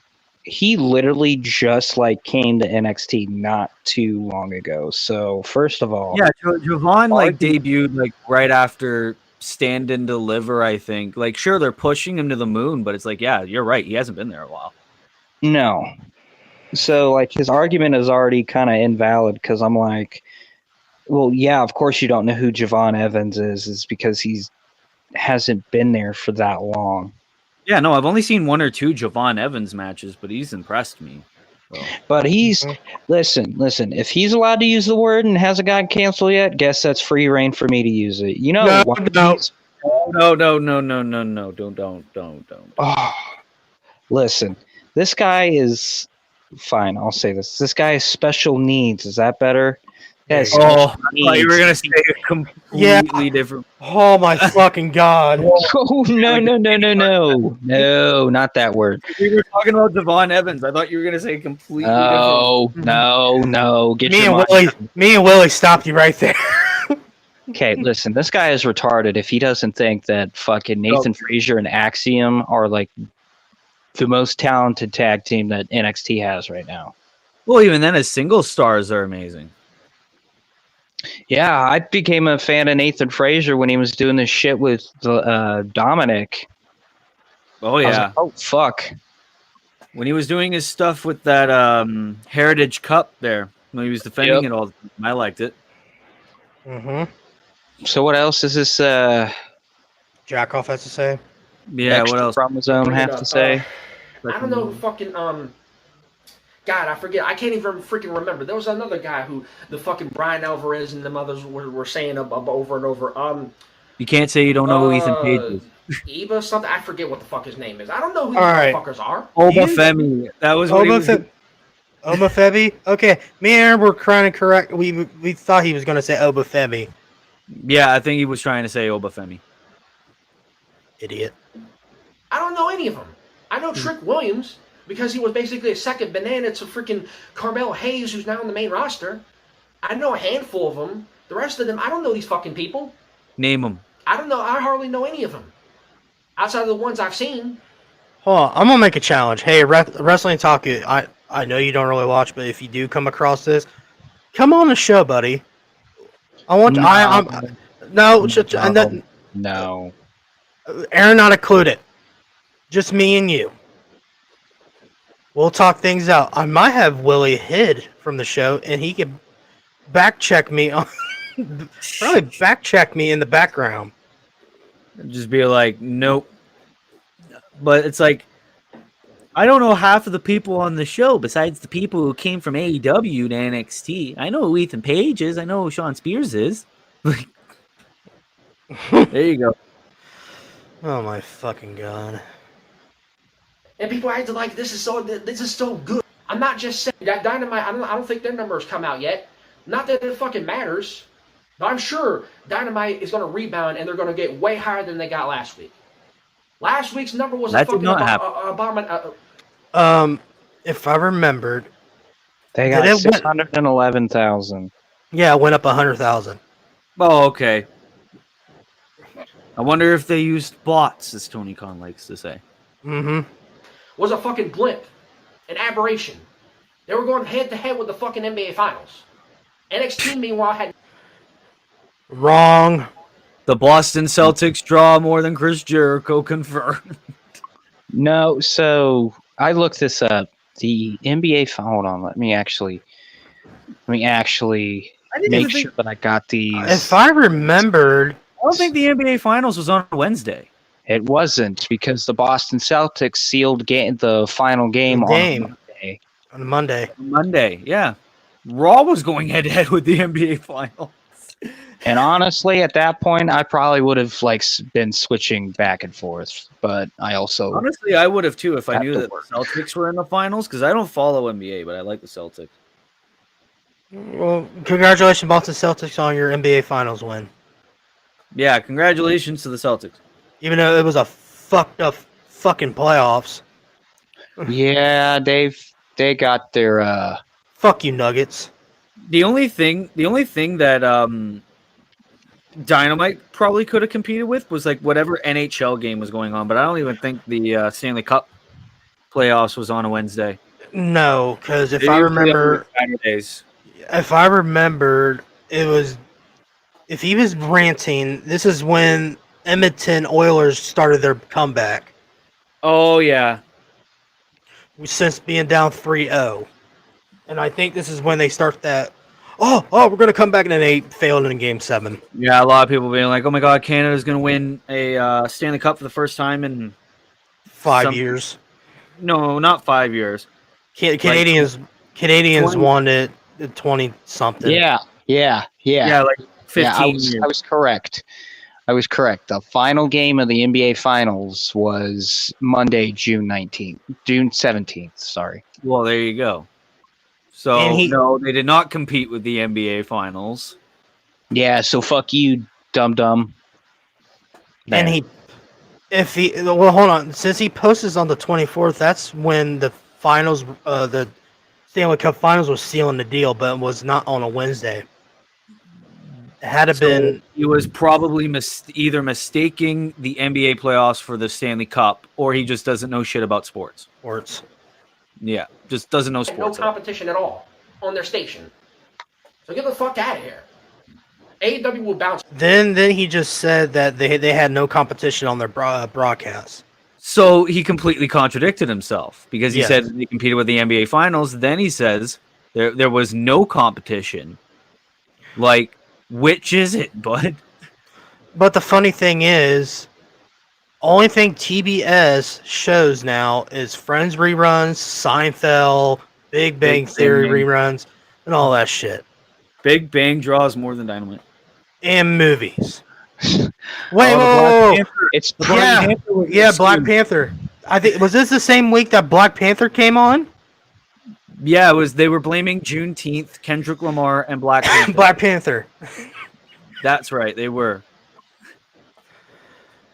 Black Panther was on PBS. Yeah, Aaron, you didn't hear about that?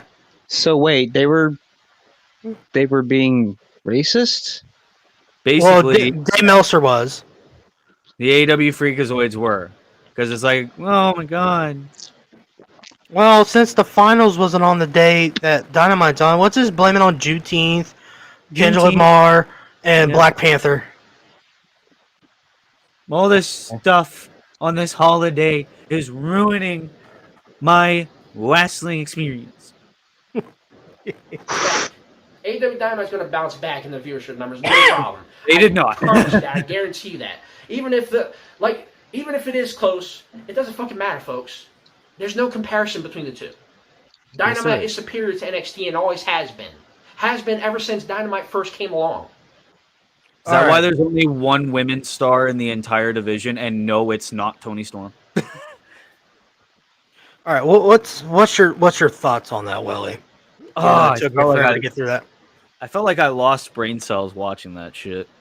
Oh, wow. This past week's fucking episode, they got 680,000. Oh, they're getting there. They're going up. It was also the go-home show for Forbidden Door. Forbidden Door, yeah. I'm trying to find that fucking Brandon Thurston thing. The graphic. Because that tells a lot. What graphic? Are you talking about the ratings graphic? Yeah. Well, Brandon Thurston's really good on his numbers. He's very accurate all the time.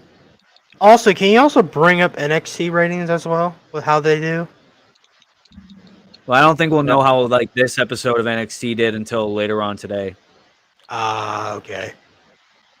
So that's why we know how Dynamite did, because a couple days ago. But weren't there like some better matches advertised for this Dynamite too? Like there was Osprey. Tonight's episode is beach breaking. I think it's tonight's episode has a decent card because we got Osprey and Garcia, we got Wild Card and Jeff Jarrett, aka Hangman Adam Page, and then a couple tag matches. Yeah, because it's like a TV pay-per-view thing they're running. Kind of like one of those special shows. Kind of like their what was that, Battle for the Belts? Yeah. Battle for the Belts is meaningless though. They had all the belts defended besides the AEW World Title. Well, yeah, because it's all against jobbers. Yep. Can't believe Mercedes is a double champion. So fucking stupid. Oh, okay. Oh, we also have Pac and Bryan Danielson. Okay. We have Chris Statlander, Willow Nightingale in the Owen Hart Cup. We hear from Dr. Britt Baker, DMD, and Mercedes Moné Double Championship Celebration. Also known as Tony Khan masturbation segment. Fucking Swerve didn't get a championship celebration, but Mercedes does. Who is Mercedes Moné shagging to get that TV time?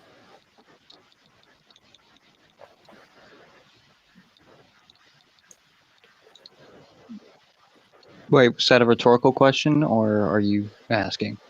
Oh no, I know who she is. Tony Khan. Oh my god. Her poor husband at home. Oh yeah, so NXT got 611,000, and Dynamite got 680. Oh my god. Dynamite beat NXT. Oh my god, they did it. They didn't blow him out. Uh-oh. Wrestling and Talk. Gonna make a video. Haha, I told you guys they were gonna bounce back. They were gonna rebound. Yeah, Hey, 70,000. Ooh, 1 week. Shut up. And then again, it was the go-home show to a pay-per-view. People are gonna want to see how the feuds go. And there's a lot more freakazoids for AEW than there are for NXT. So Hey, I'm a weekly fucking watcher, so. I watch AEW. I didn't start watching NXT until fairly recently when they brought all those new people in. But it's not bad.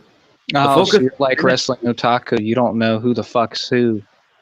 Well, I know who the fuck's who because I pay attention on Twitter. But I mean, like, I haven't watched. Right. I don't know half these motherfuckers. Hey, great. I got a question. No. Shut the fuck up, Aaron. I got a question for both of y'all. Hey, Willie, do you work third shift? What kind of shift you work? What was that? I'm sorry. I work morning afternoon shift. Okay, Aaron, you work thirds, right? Yes, sir. I work thirds. Hey, Aaron, you know, working thirds, right? Mhm. Sometimes you just gotta go through a 10-hour shift, right? Mm. And just sometimes. Some days you want like an energy drink, but you just keep getting jittery, like you feel jitter all the time, right?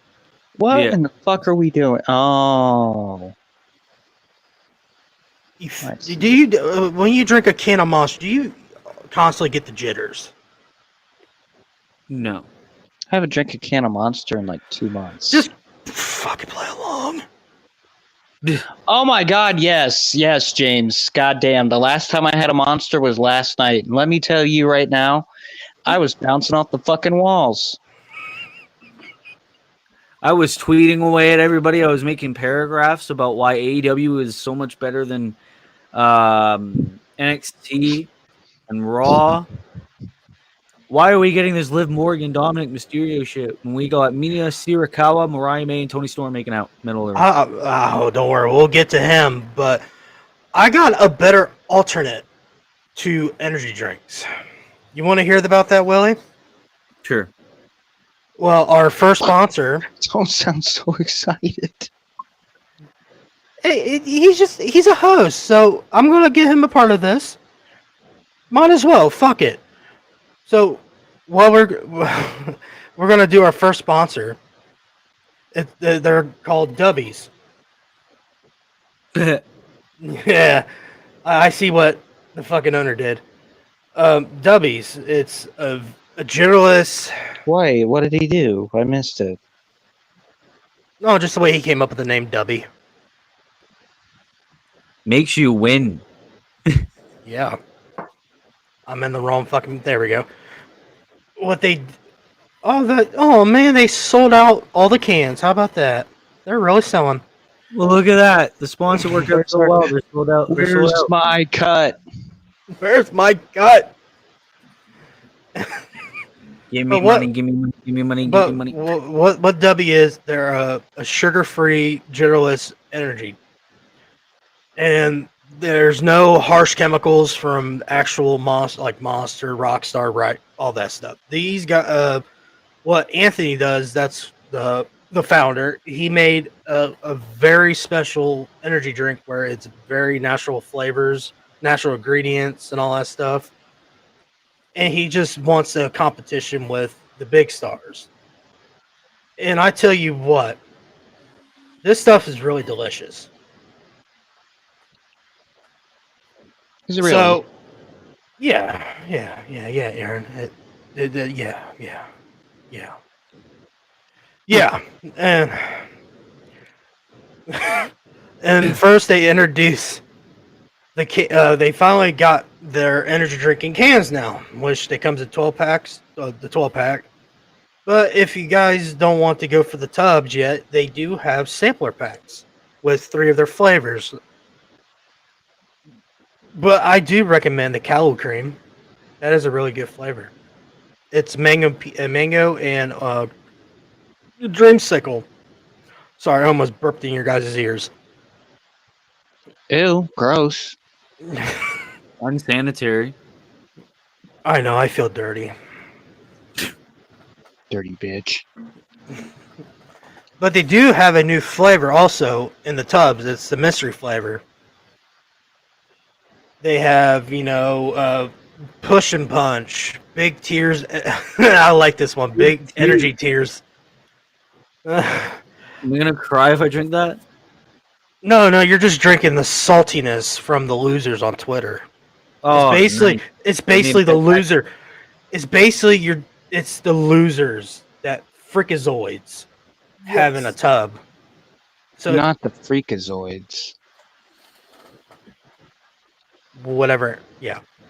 10 out of 10. Yep, they have all sorts of different kinds of bundles. They got a mystery bundle. They got a 5-ton bundle. They even got hydro sticks. They even got them in the tubs. They do bundles on that: shakers, cups, bags, shirts, hoodies, and stickers. Oh, nice.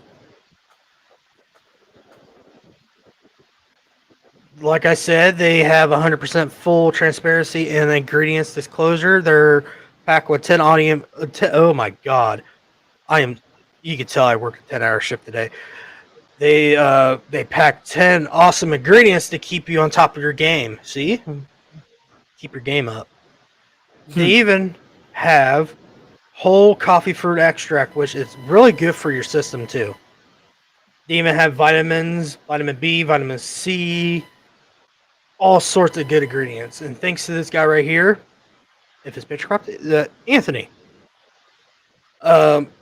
Like I said, he had a vision to take on energy giants and all that stuff, and he come up with this really awesome ingredients and flavors that you won't be jitter-free, crash-free, no sugar, no artificial colors or dyes, or no calories. So yes, there's no calories in this. I promise you, if you're on that specialty diet when you're worried about your calories and all that, don't worry, W's got you. You be fine. But if you want to shop us today, use our promo code SavagePod for 10%. Please do. Because they just keep selling stuff out each day. So that's our first sponsor. Nice. I thought that was shit, but I did better than last week. I kept mumbling the fucking words. Sausage you've been drinking. Bro. Drink the W today. Oh my Vince Russo had me so fucking hammered that one stream. All I kept hearing was what I was doing a shot game every time he said bro. And I fucking you would. I fucking regret it. I couldn't get up from my chair. I had to get my bro. I was so hammered that I had to get my brother to come upstairs to get me out of the chair and help me get down the steps. Well, I mean, you were kind of setting yourself up for that by setting up a drinking game where you took a shot after every time Vince Russo said bro.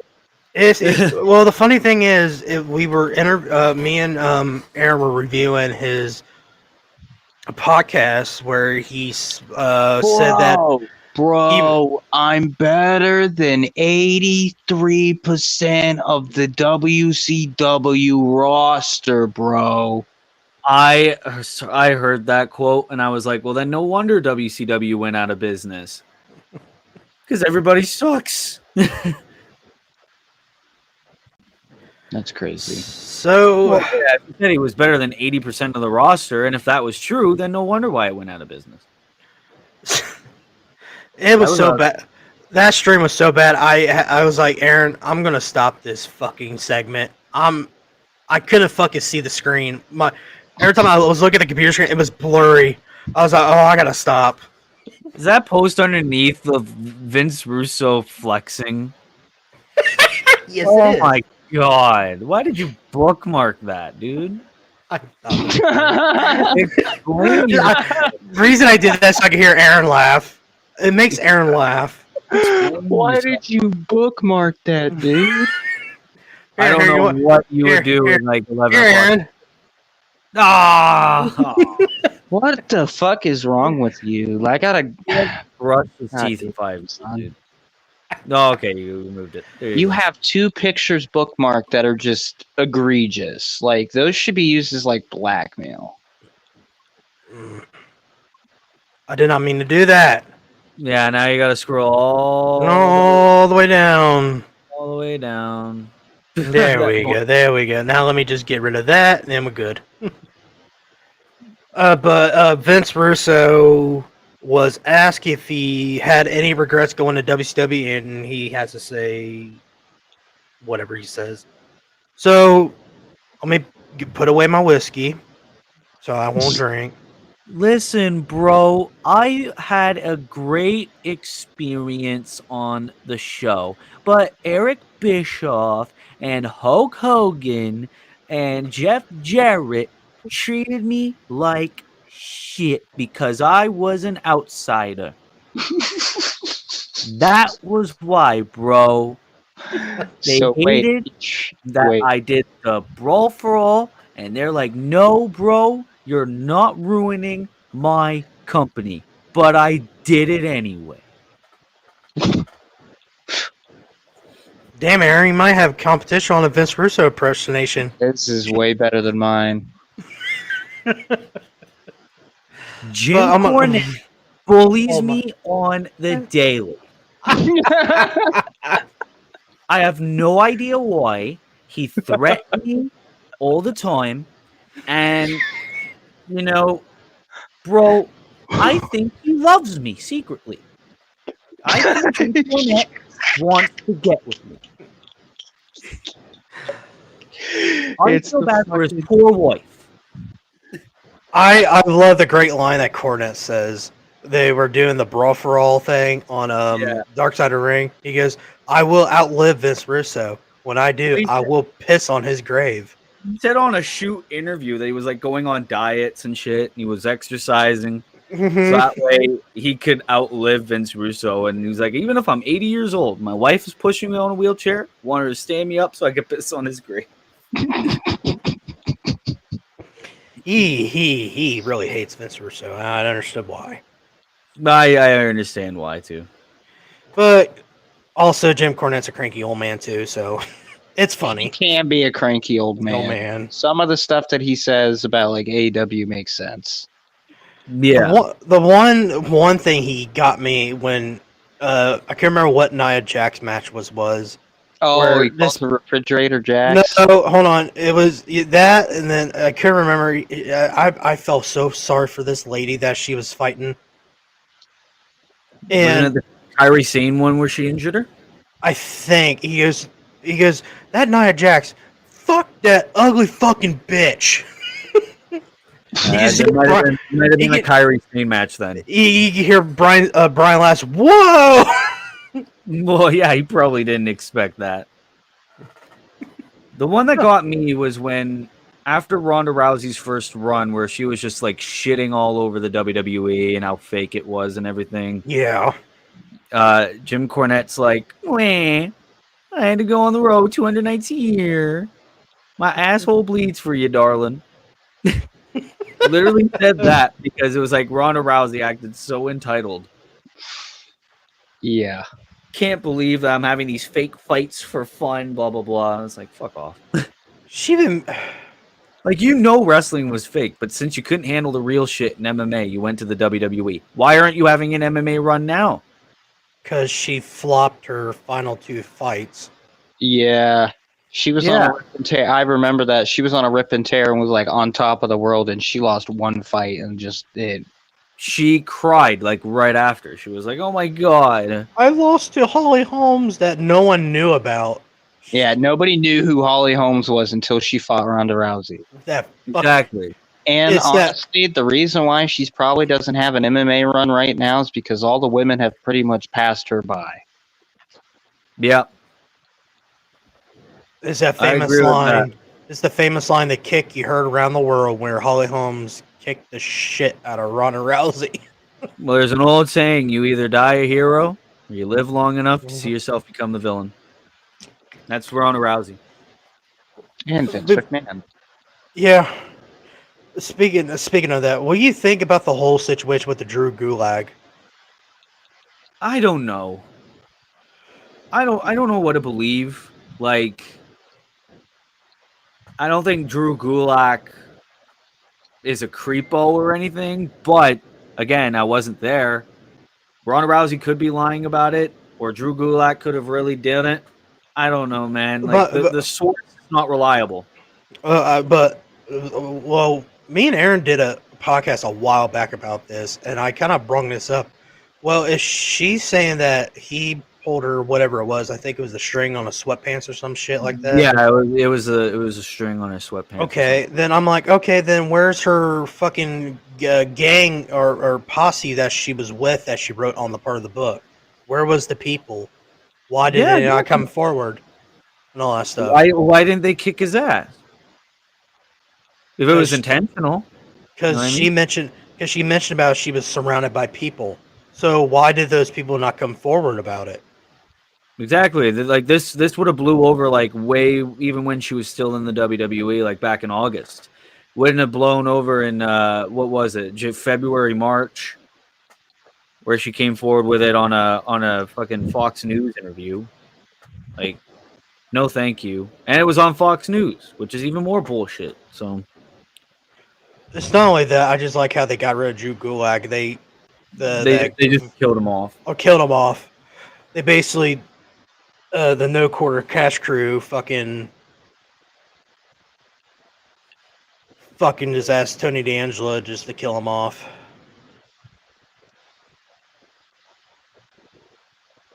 Hey, you still got Charlie Dempsey to fucking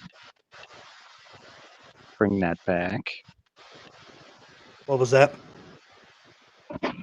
Said you still have Charlie Hold on. Do I still got the post of Charlie Dempsey? I'm pretty sure I did. No.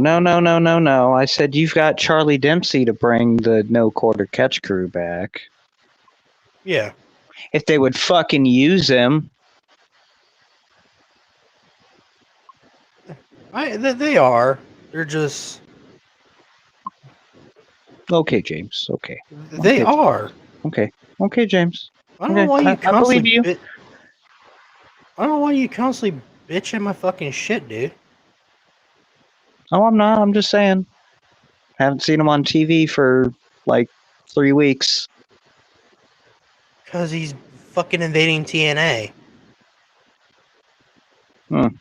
They're probably just letting him do some shit in TNA before they're probably going to book him again.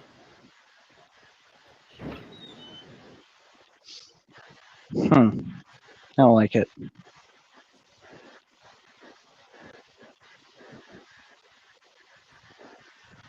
Anyways.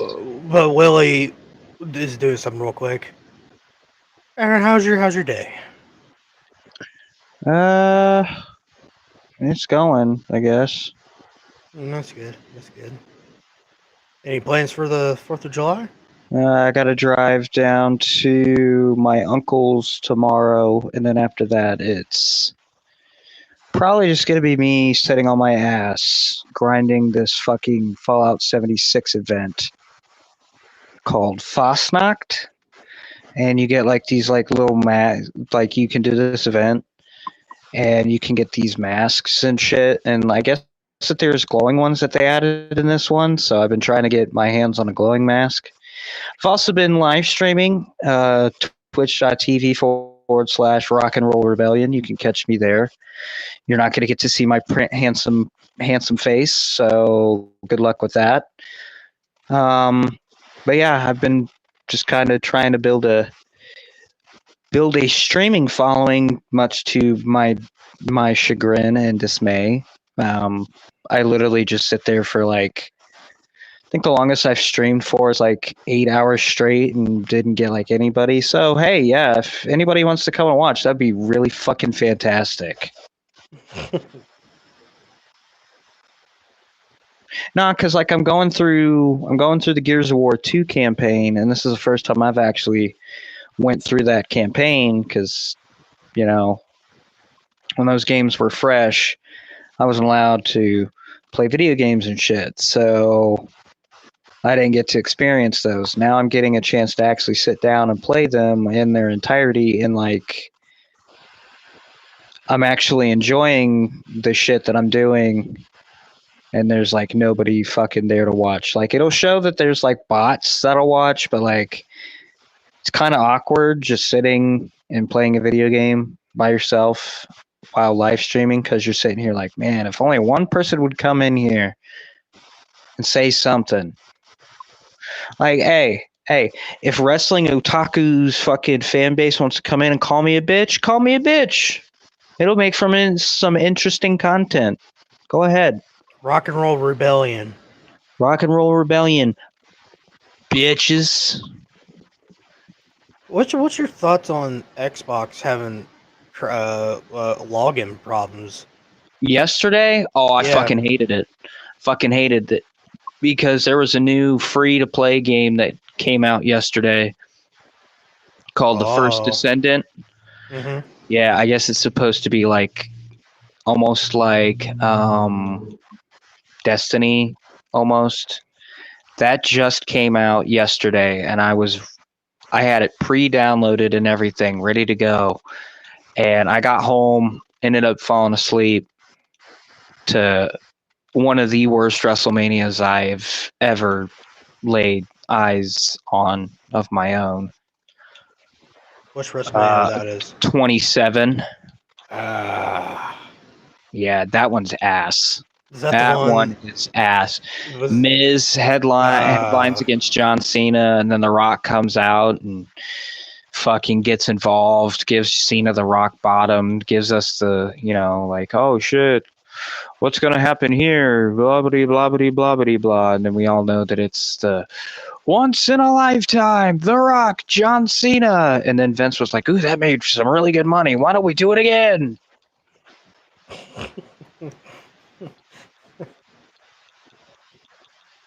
Did that WrestleMania even had one good match? You know, I'll be honest with you. I hadn't watched WrestleMania 27 since it happened, so it was kind of like a fresh look with new eyes, I guess. And I got really excited. I was like, ooh, Edge and Alberto Del Rio? Yeah, that match sucked. Yeah, that was before he retired. That was actually, I think he retired on the Raw after WrestleMania. Because then it was Alberto and Christian at Extreme Rules for the World Heavyweight title. And then it was the summer of Christian being a World Heavyweight champion and getting screwed over and bitching all summer long. I definitely remember that. And the reason why I watched this is because this was supposed to be like the first WrestleMania that I was going to watch after I had just started back in 2010. Let's look at this fucking card, shall we? Yeah. Let me hide this. I'm real quick. on Wikipedia right now. Hold on, I'm trying to get the results. Don't worry, guys. I think Willie walked off to do something. I think someone was calling for him. So, here were your two dark matches. Sheamus, who is the current United States champion, defeats Daniel Bryan in a lumberjack match. That is a dark match. Then the last dark match, the Great Khali won by last eliminating Sheamus. It's a 23-person battle royal. Don't know what that was for. Doesn't say that it was for the Andre thing or whatever. No. Yeah, it's a dark match, so it's probably on the WrestleMania 27 DVD. I'm just not going to go watch it. So we had Edge with Christian defeating Alberto Del Rio with Brodus Clay and Ricardo Rodriguez. That match was all right. Cody Rhodes beats Rey Mysterio in a singles match. That one was actually pretty good. This is after Rey Mysterio injures Cody's face, and he's got that plastic wrap on, or that plastic mask. Yeah. Then Big Show, Kane, Kofi Kingston, and Santino Marella defeated the Core, which was Ezekiel Jackson, Heath Slater, Justin Gabriel, and Wade Barrett. This match sucked. What was this? WrestleMania 27, the worst WrestleMania of all time. Yep. So then I wake up, right, and I'm catching the finish of Randy Orton and CM Punk. I thought that was the best match. And I was like, oh, shit, I need to stay awake for this. Then the next match, Michael Cole with Jack Swagger defeats Jerry Lawler by disqualification. Stone Cold was a special guest referee, and I said, keep forgetting this match happened. I was like, okay, I'm going back to bed. I wake up again, see the finish of Undertaker and Triple H, and I was like, oh, wow, that happened? Okay, cool. What's next? Hold on, I just lost my page. No, you're fine. I was just trying not to. I don't know if that was Willie's mom in the background. I just didn't want to invade her privacy. John Morrison, Nicole Snooki, and Trish Stratus defeated Dolph Ziggler and Lay Cool in a 6-person mixed tag team match. That match was trash. And I love John Morrison, but that match was ass. The Miz defeats John Cena, and that match hurt my eyes. Well, since you read the card, I think the 2 matches I enjoy was Taker H and Punk versus Orton. Yeah, it's honestly one of the worst wrestling things I've ever come to witness in this last year. I'm not gonna lie. Wait, I've watched Halloween Havoc 1995 from start to finish, not once but twice. Damn! I'm too young to have watched that. Please don't. I wasn't planning to. If you want to see a guy proverbially get butt fucked on a wrestling pay-per-view, hell no. Just watch the Yeti and the Giant, who is Big Show. Yeah, as the Big Show. Literally look like they are butt raping Hulk Hogan from the front and back. No thanks. Yeah, it is. It's quite odd. I'm not gonna lie. You mentioned about the Triple H Undertaker. Was that the no holds bar match at WrestleMania 27? No, the Hell in a Cell was 28, right? Yeah, that's when. Yeah. So that would be the no holds barred. Okay. Because before that was the 2 classics, Shawn Michaels versus with Shawn. Yeah. Then afterward was CM Punk and Brock Lesnar, Bray Wyatt, Shane McMahon, John Cena, blah blah blah. Roman Reigns, John Cena. Speaking of Bray Wyatt, before we get to Russo, what's your thoughts on the Wyatt 6? Need to see more. I think it's all right. I hope they don't drag it out too long like they did when Bray was there, and we get some Wyatt 6 action. I wouldn't be surprised if at least Bo Dallas, Uncle Howdy debuts at SummerSlam, faces Chad Gable. Okay. Because I could see the Wyatt 6 costing Chad at Money in the Bank. I see a lot of theories pointing to that, but I'm also seeing that maybe people are thinking the wrong thing, and it could be Jey Uso. Well, Jey Uso, what, you think the Wyatt Six is costing Jey, or do you think Jey's winning? That the Wyatt Six are actually targeting Jey Uso. Yeah, maybe. Because they said in the video that there's a bunch of false prophets who are claiming this. But belittling their family for their own gain. Yeah, and Jey Uso left the bloodline to be a single star. Yeah, but that could obviously be Gable with the Alpha Academy because he was treating them like shit. So it could either go both ways. It could go either way, yeah. But Because you could have Rowan and Gacy team up against Jey and Gable if they want to, or something like that. I got my theory. I think Drew McIntyre is getting screwed. Drew Galloway.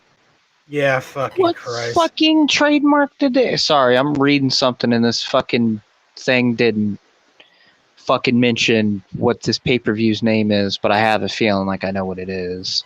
Well, Great Balls of Fire. Oh my! Oh no! The cock and balls. WWE has locked down a new trademark related to the name of an old WCW pay-per-view event, Super Brawl. They're gonna do that for NXT. Watch. NXT This Super event Bowl. ran from 1991 through 2001. Its inaugural main event was Ric Flair versus Tatsuji Fujinami for the NWO, the WCW and NWA World Heavyweight Championships. The last show was Scott Steiner versus Kevin Nash in a retirement match for the WCW World Heavyweight Championship. Who retired? I think Kevin. Kev. Because Scott was the world heavyweight champion on the last night. Yeah, that makes sense because Scott Steiner was wrestling in like the 2000s. In WWE. Yeah, that's when Scott Steiner was on fire. He was like, they were pushing him to the moon. He was like the world champ over there. Yeah. I'm the big bad booty daddy. God, his promos. I'm the genetic freak. I'm a genetic freak, and I'm not normal.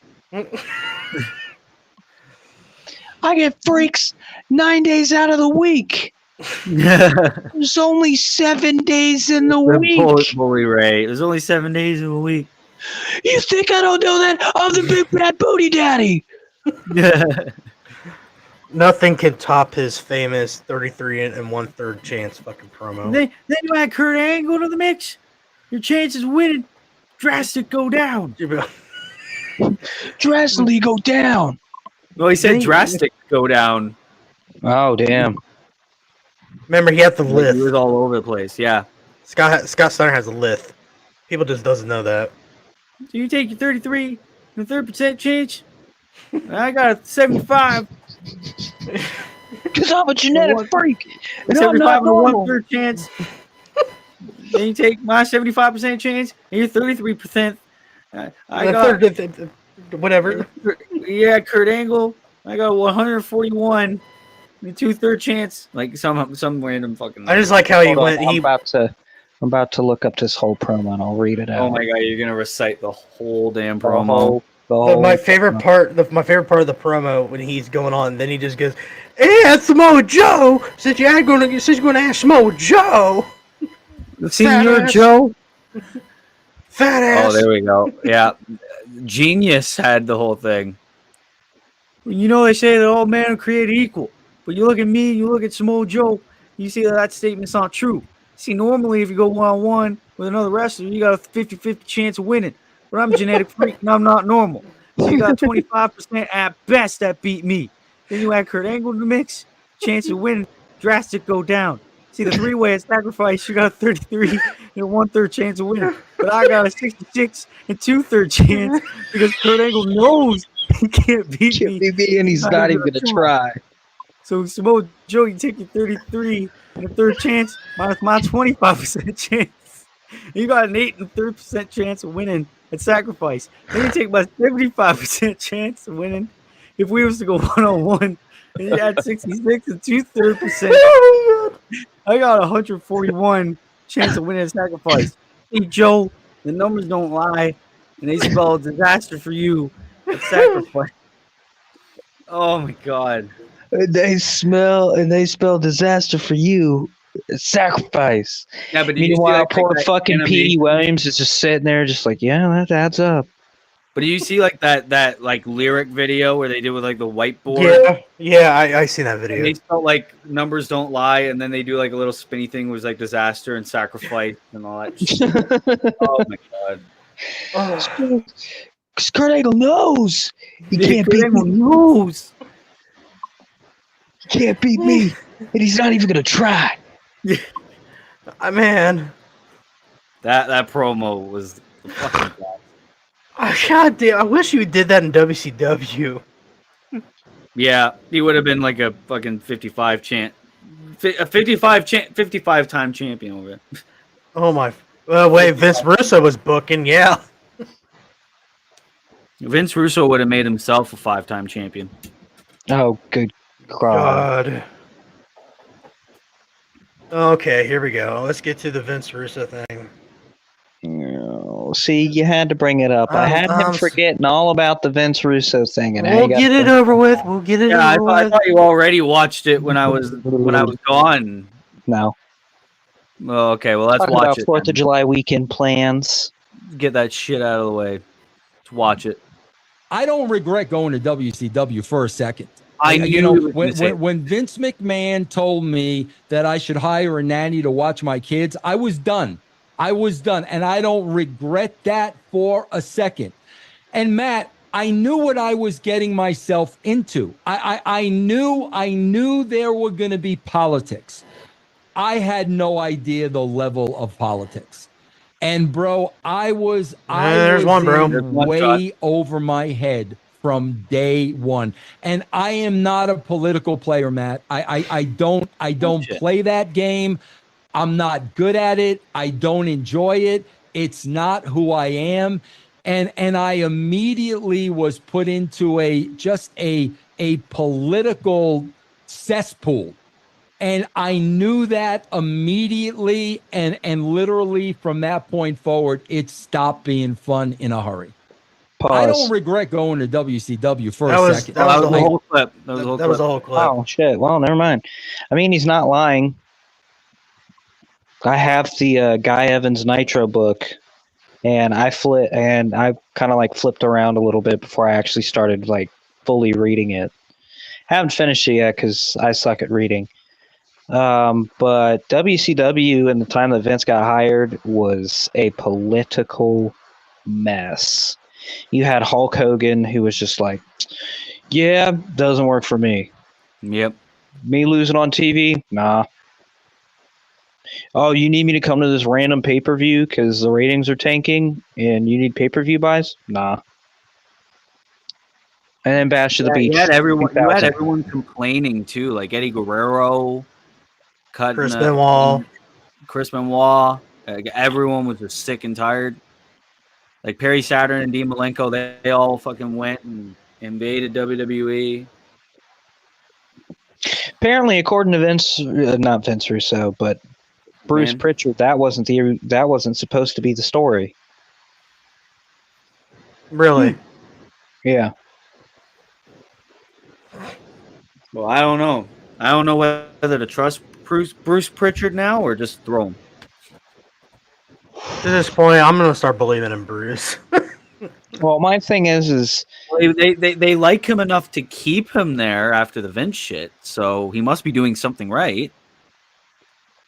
He's just a give him good press on his podcast because that's ever since he went back, the podcast has like really changed. Like Conrad used to ask like these hard hitting questions, and now like Conrad will just ask like softball questions that he knows that Bruce will actually answer. And I was like, Hold on, I'll give you another reason why Conrad's like this, because Eric Bischoff's been chewing his ass. Yeah. Well, a lot of people don't like the fact that Eric Bischoff criticizes AEW, but like he knows that shit firsthand. Like Eric Bischoff was a part of a dying company, so he's trying to help you, bro. Oh my god! Take the help. Yeah, and Tony doesn't want the help. He thinks that he can do it on his own. Like, it wasn't like Eric Bischoff was willing to help. I mean, he was on Dynamite like twice, 3 times. Twice.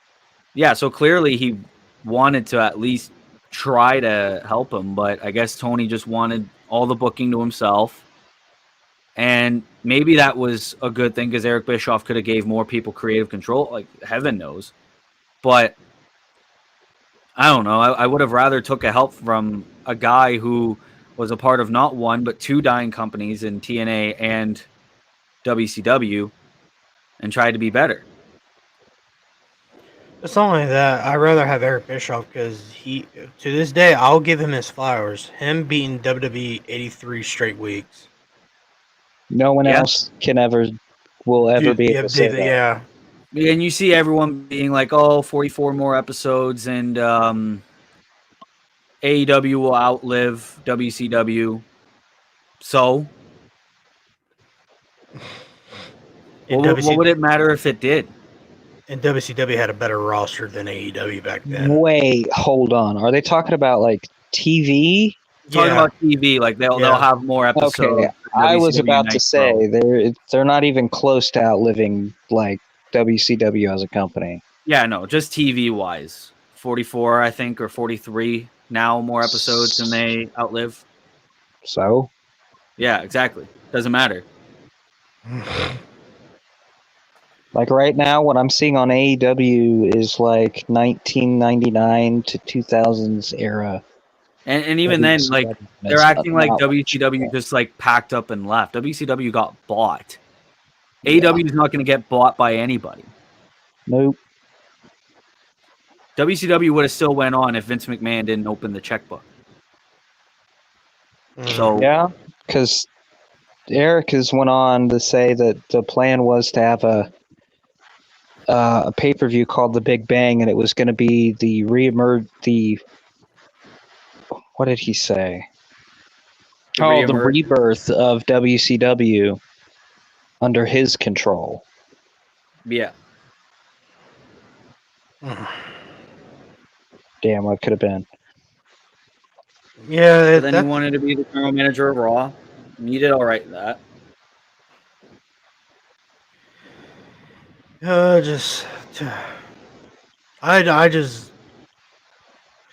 Tony Khan just needs. He needs help. Yeah. I just need to know if he's on Medicaid. Like, I want to know if he's on like Adderall or something. Like, I always read up. Yeah. I always read up about like last minute he'll change a lot of shit, and that's why these Dynamite episodes are so shit these past few weeks. It's just he needs a booker, like a legit booker.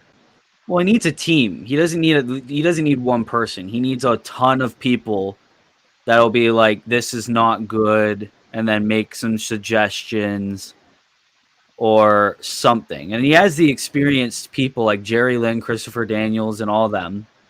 Yeah. But he won't take that help. They also need a guy that he could grab Tony and say, look, this is not going to work. You have to understand. And you're letting the elite have creative control. That's not healthy. Well, if you're letting Mercedes Moné have creative control and she hasn't even been there 3-4 months, that's a problem. Mm-hmm.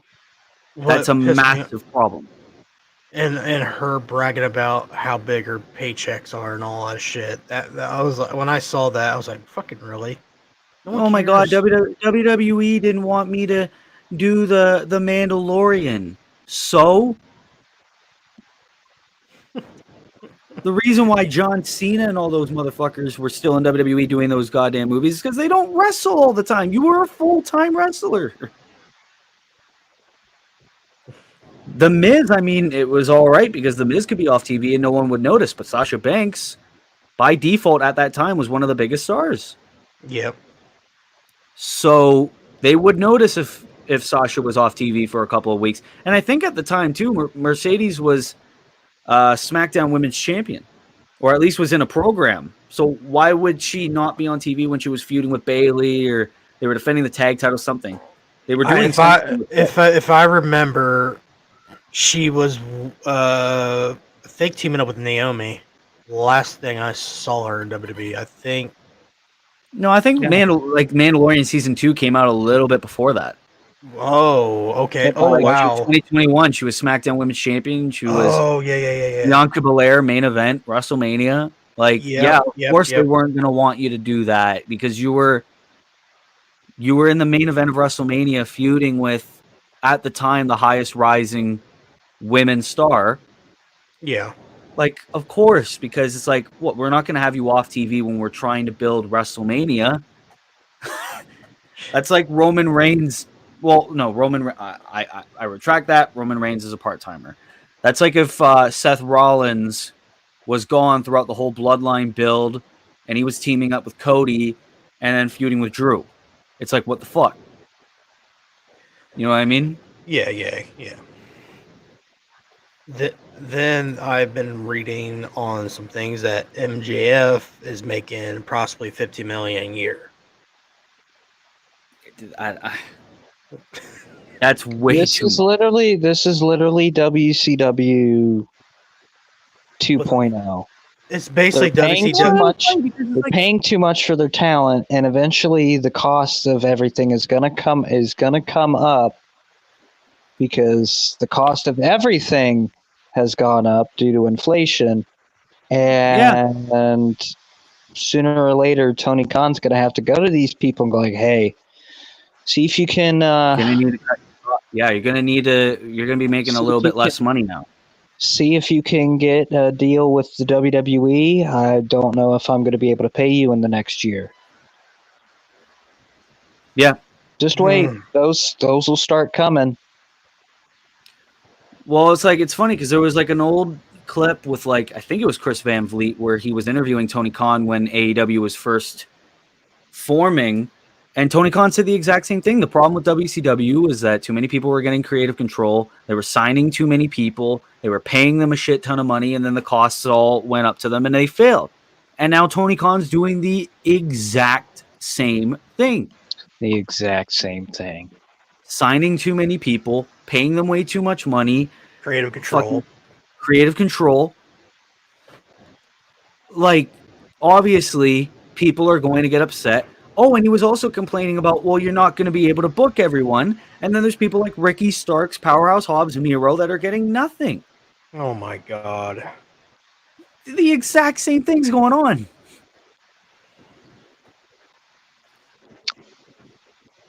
Yeah. Not saying AEW is going to fail because WCW got bought, but AEW, with what they're doing, it's not... They're going to go beyond the point of no return. And sure, no one might be able to buy them, but no one's going to watch. And I think that's kind of why they kind of struggling to get a media deal, because people pay attention to those numbers every week. And if you're not outperforming week to week, you're not a hot commodity anymore. Well, exactly. It's like all these fans want to say that ratings don't matter. Like to us, like to the fans, no one gives a fuck. But to the big business people, yes, it does. Because if you are making less than 1 million views, and it's like, why the fuck do I need to give you billions upon billions of dollars to air on my network for 3 to 5 years?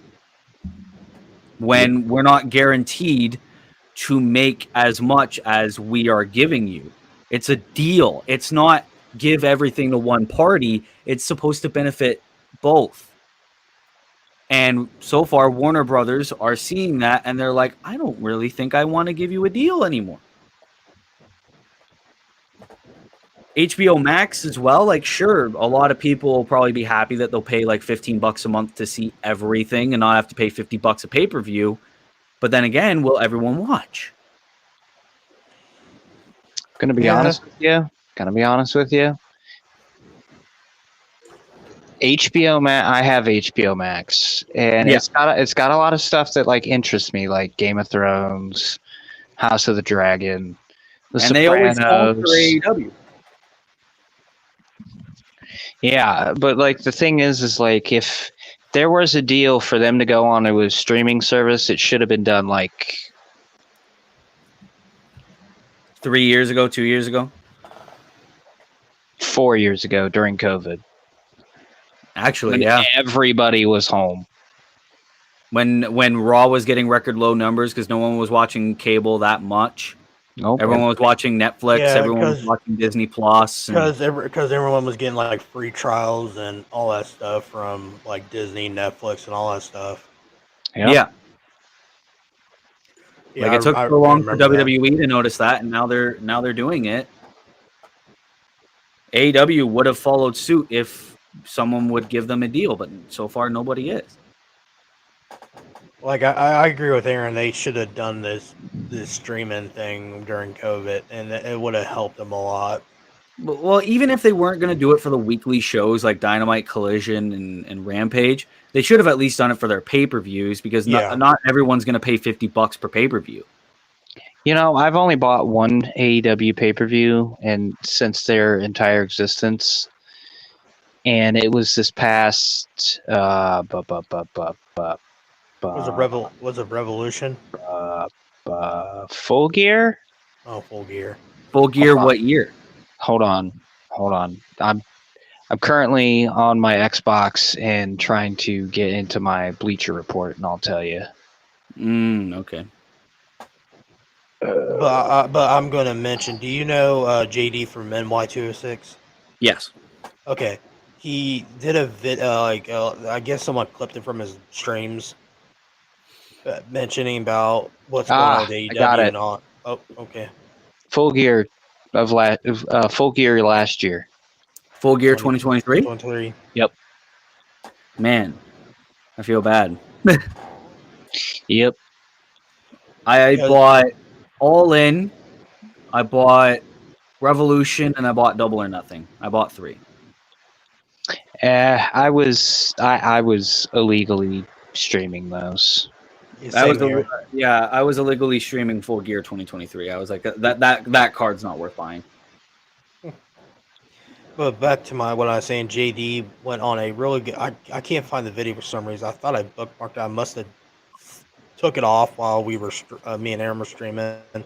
Or maybe he took it down. Probably because he has a lot of hate now. But yeah, he mentioned about the last good thing that AEW did was Revolution. That was the Sting farewell thing, which it was good. I enjoyed it. I thought it was a very good match. Yep. Then they had that whole month of good television.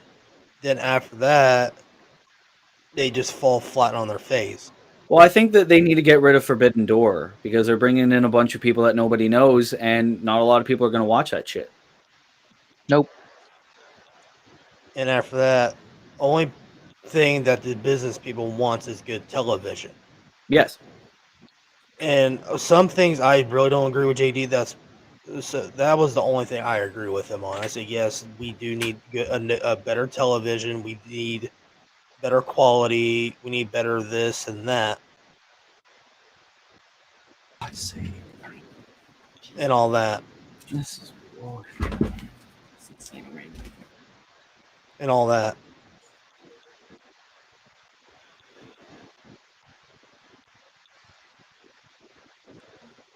So, what do you think, Aaron?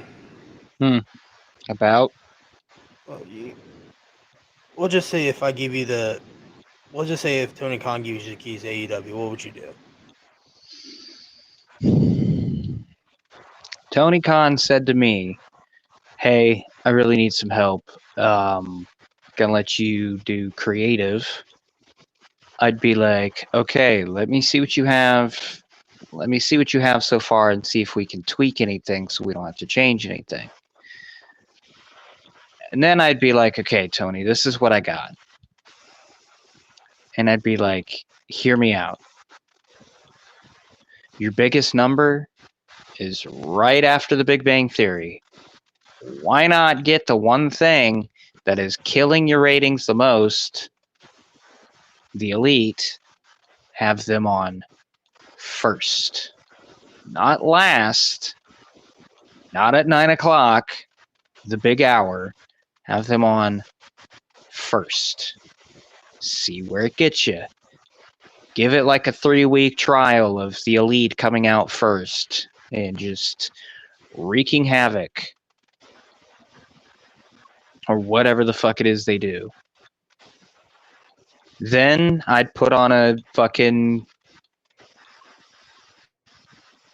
I'd have like a good match. Or... See, here's the problem. I don't fucking know what I'd do with AEW if I was given the keys.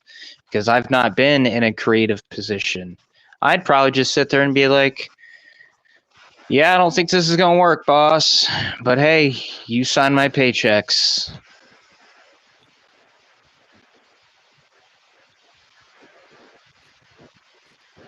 And then if he would be like, so what would you change? And I'd be like, the Elite are killing your ratings right now. Jericho is killing your ratings right now. They said, this is supposed to be the big show. Fucking put Jericho on fucking Collision. See how that works. Well, actually, you know what I'd be doing? I'd be making different stars. I'd be having people that usually aren't on TV. On TV. You know what I'm saying? Yeah.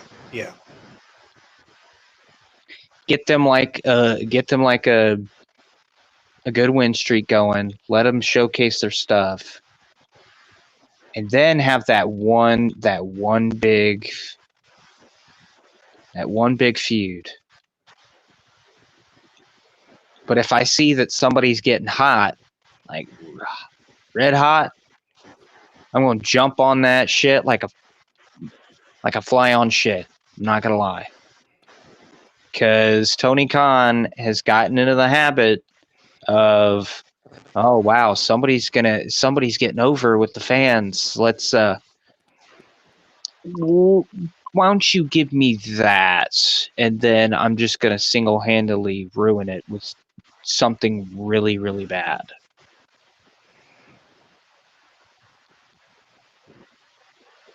Yeah, I understand what you're Wardlow's saying. like my prime example. Dude was like fucking white hot. Everybody wanted him.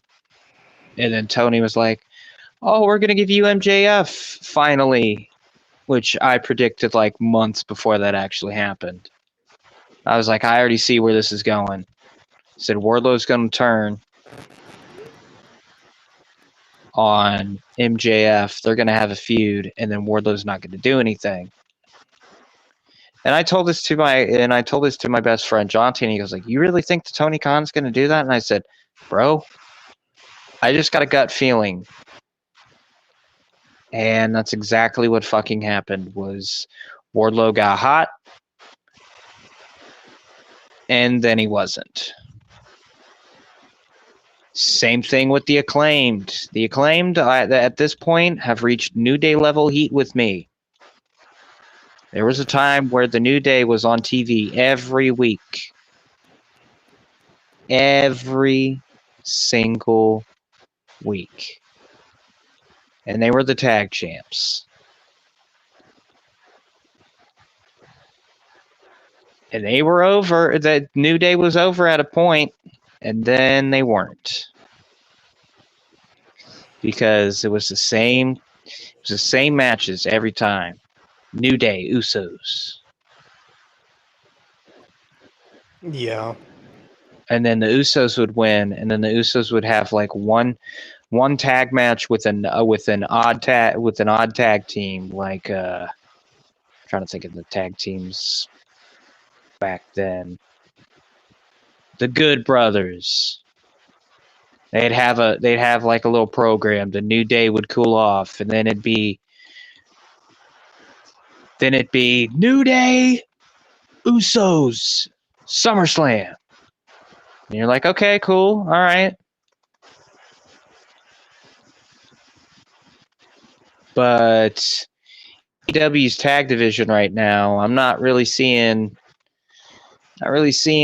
many impressive tag teams like the days of old of Penta and Phoenix, the Young Bucks, Jurassic something Express. Yeah. Yeah, because this heel version of Luchasaurus, it hasn't been working with me since it started. Same thing with Jack Perry, because I'll always see Jack Perry as Jungle Jack Perry.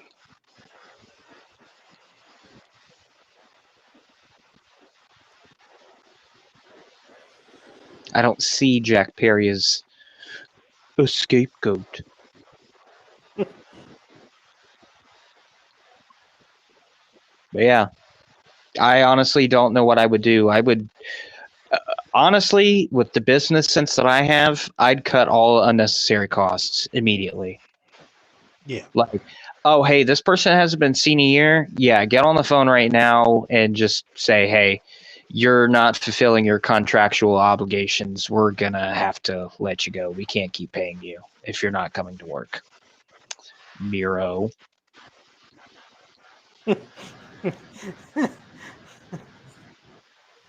I always forget about him. Drop Ring of Honor, sell it immediately. Yeah. Sell it to somebody that's actually going to do something with it. Because I'm going to be honest with you, I was an avid watcher of Ring of Honor. I'd watch every week until AEW bought it. I just don't know why Tony Khan bought it. Fucking scrap Rampage. Get that shit out of here. Too much AEW content. So you just want to focus Dynamite and Collision. Focus on, give yourself, 2 shows. Dynamite, Collision. Okay. See what you're doing. If you want to, use Ring of Honor as an NXT kind of thing. Yeah, I wouldn't mind that at all. And put it on fucking YouTube. Not Honor Club. Yeah, and if that's you want still going. to, yeah. If you want to, not like it's getting like much viewership. Yeah, that's the only place where you can find Ring of Honor stuff now. So. Oh my god. Yeah. So. Absolutely stupid. That would be like priority number 1 is getting all of the unnecessary expenditures. Get those out of the way. Start reducing contracts. Be like, hey, if you don't want your contract reduced, start looking for a better, like for example, say like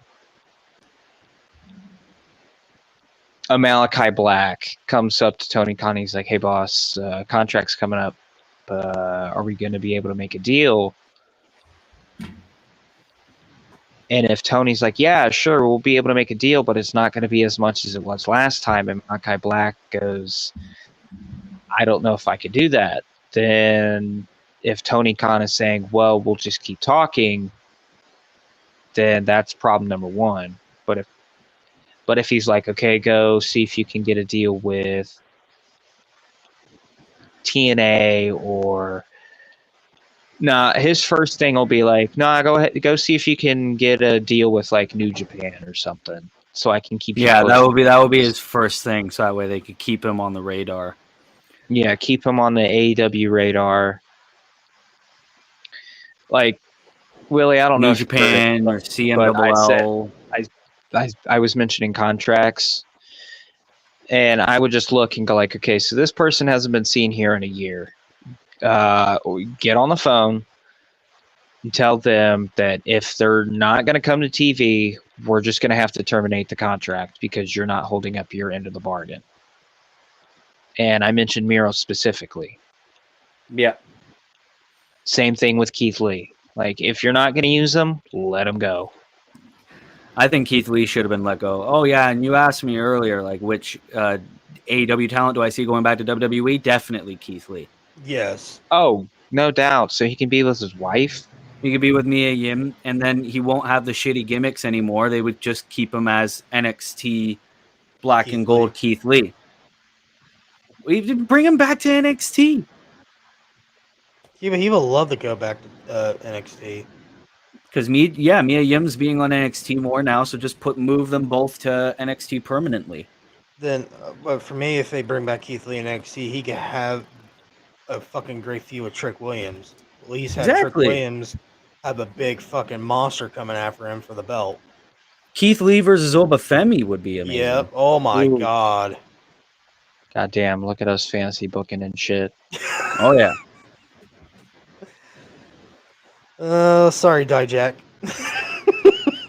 Yeah, Dijak is just gritting his teeth because he was supposed to be feuding with Trick Williams, and he got called up to Raw, and then his contract didn't get renewed. That is so sad. That By Dijak his own admission, he was being a stooge. Yeah. He would have re-signed if they presented a deal. They didn't want to leave. Yeah. He didn't want to leave. But since I brought up Dijak, where do you think he will go? Where do I think he'll go? I think he'll go to the independents a little bit. I think he'll probably tour the independents, like do his own schedule and shit. Try to build himself back up. What big company do I see for him? Honestly, New Japan.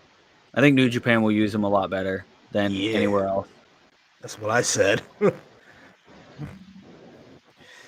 People keep saying like TNA. Yeah, I don't think they'll do anything with him in AEW. Then a lot of the freakers always keep saying AEW because of Keith Lee. Keith Lee's not even there. What do you think they'll do with him? Dijak will get the Keith Lee treatment if he goes to AEW. Or he'll be a bodyguard for somebody. He will be in the learning tree if he goes to AEW. My fucking God. Thanks, guys! Dijak, I saw you all over the world, and you're just a great talent, but I think what was limiting you was the guidance. I think you should go over and join the learning tree. And then, like, Big Cass and Dijak will be a tag team for the learning tree. And Big Bill, sorry. Stupid ass name. But who's that other guy they got with him? Is that Brian Keith? The bounty hunter. Bounty hunter. He's injured. He's just the respect Chris Jericho. Now they signed Jeff Cobb. Cobb, but I think that was just for Forbidden Door. Oh, okay. That was temporary. Yeah. I was like, damn, that's a good pickup. Nope. It was just to get Jeff Cobb on the card. That was well, it's because also Jeff Cobb had tweeted like, "Hey, I've been sitting at home for like months." Yeah, so Tony Khan probably saw that and was like, "Oh, actually, yeah, we don't have anything for Jeff Cobb." Okay, Brian Keith is injured. There you go, learning tree. See, that's what pissed me off about this whole learning tree thing when they brought in Brian Keith. I'm like, really? Yeah. It's like, dude, he was killing it in the indies. He was killing it in the indie scene, being the longest reigning. I can't remember what champion he was. And he had a good undefeated streak. And then AEW signed him. I was like, oh fuck. Yeah. Respect.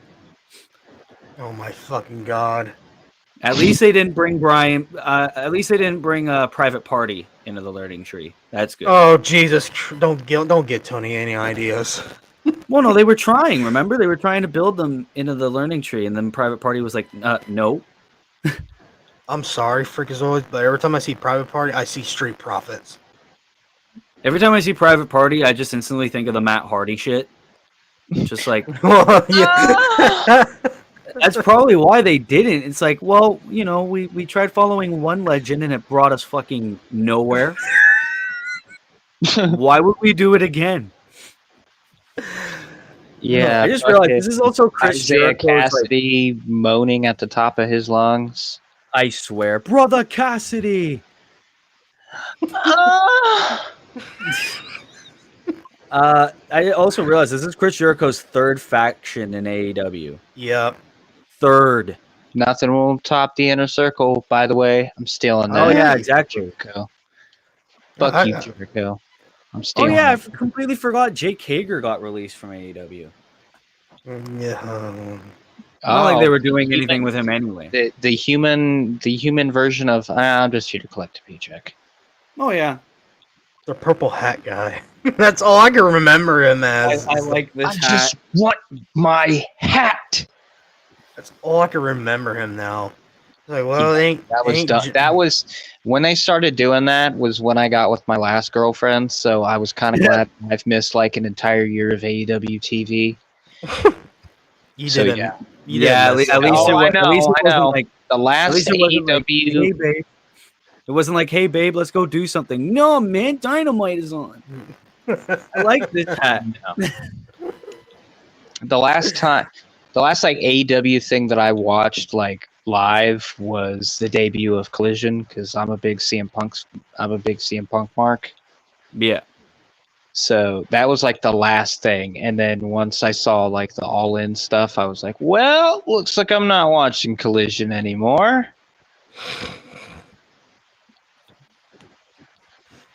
I stopped watching Collision after Punk got let go because it just started becoming like squash matches and the same shit from Dynamite and whatever.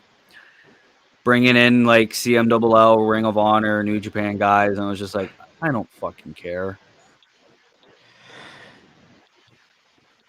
I like how this whole episode we're just been shitting on AEW. Yeah. Welcome to the last 3 hours of this podcast where we shit on AEW. If you like AEW, this podcast ain't for you.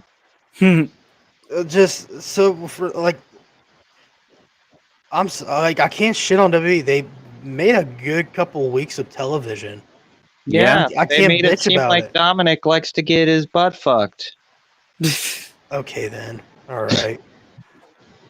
The one that excited man, the crowd popped more for that than Dom being on top of Liv. I'm just saying. The only thing that really intrigued me when Jacob Fatu made his debut. Yeah, now they've put Paul through a table. Yeah. Bro, and the cool thing is all this is just leading up to SummerSlam, and I'm going. So, You lucky bastard. Give me more. Well, the thing is like the rumors were like Solo's gonna face Cody, but I think Solo's facing Roman at SummerSlam. You think Roman's gonna return to SummerSlam? I think Roman's gonna return for SummerSlam. Okay. I mean, it's a big show. It's one of the big four there, buddy. Roman's going to return at SummerSlam, face Solo. Then Roman's going to disappear again. Then Survivor Series season. It's going to be OG Bloodline versus New Bloodline. War Games. Oh my! I'm getting excited. It's going to be Roman, Jay, Jimmy. Maybe even put Sammy in there against Solo. The Rock's version or whatever. I'm thinking the Rock's running that fucking New Bloodline. Everyone keeps forgetting about the Rock. Yeah, and then that could be a good way to finally get Rock Roman. Besides the way they wanted to, the rushed version, where it was just like, "Hey, he's here, Roman's here." Let's finally get this match going since the whole the W universe hijacked fucking WrestleMania last year. So might as well. And then if you're not going to do Cody Randy at SummerSlam, do Cody Randy WrestleMania 41. Ooh, no. Because if you want to wait, do Cody KO at SummerSlam or something. I don't care which it is. Well, we'll find out on Saturday. Yeah, they just have to. Everyone keeps bitching about the Cody reign. I was like, you gotta let him cook. Yeah, but the only reason why they're bitching about it is because all the bloodline stands on Twitter. It's insane. Oh okay, my god! hold on.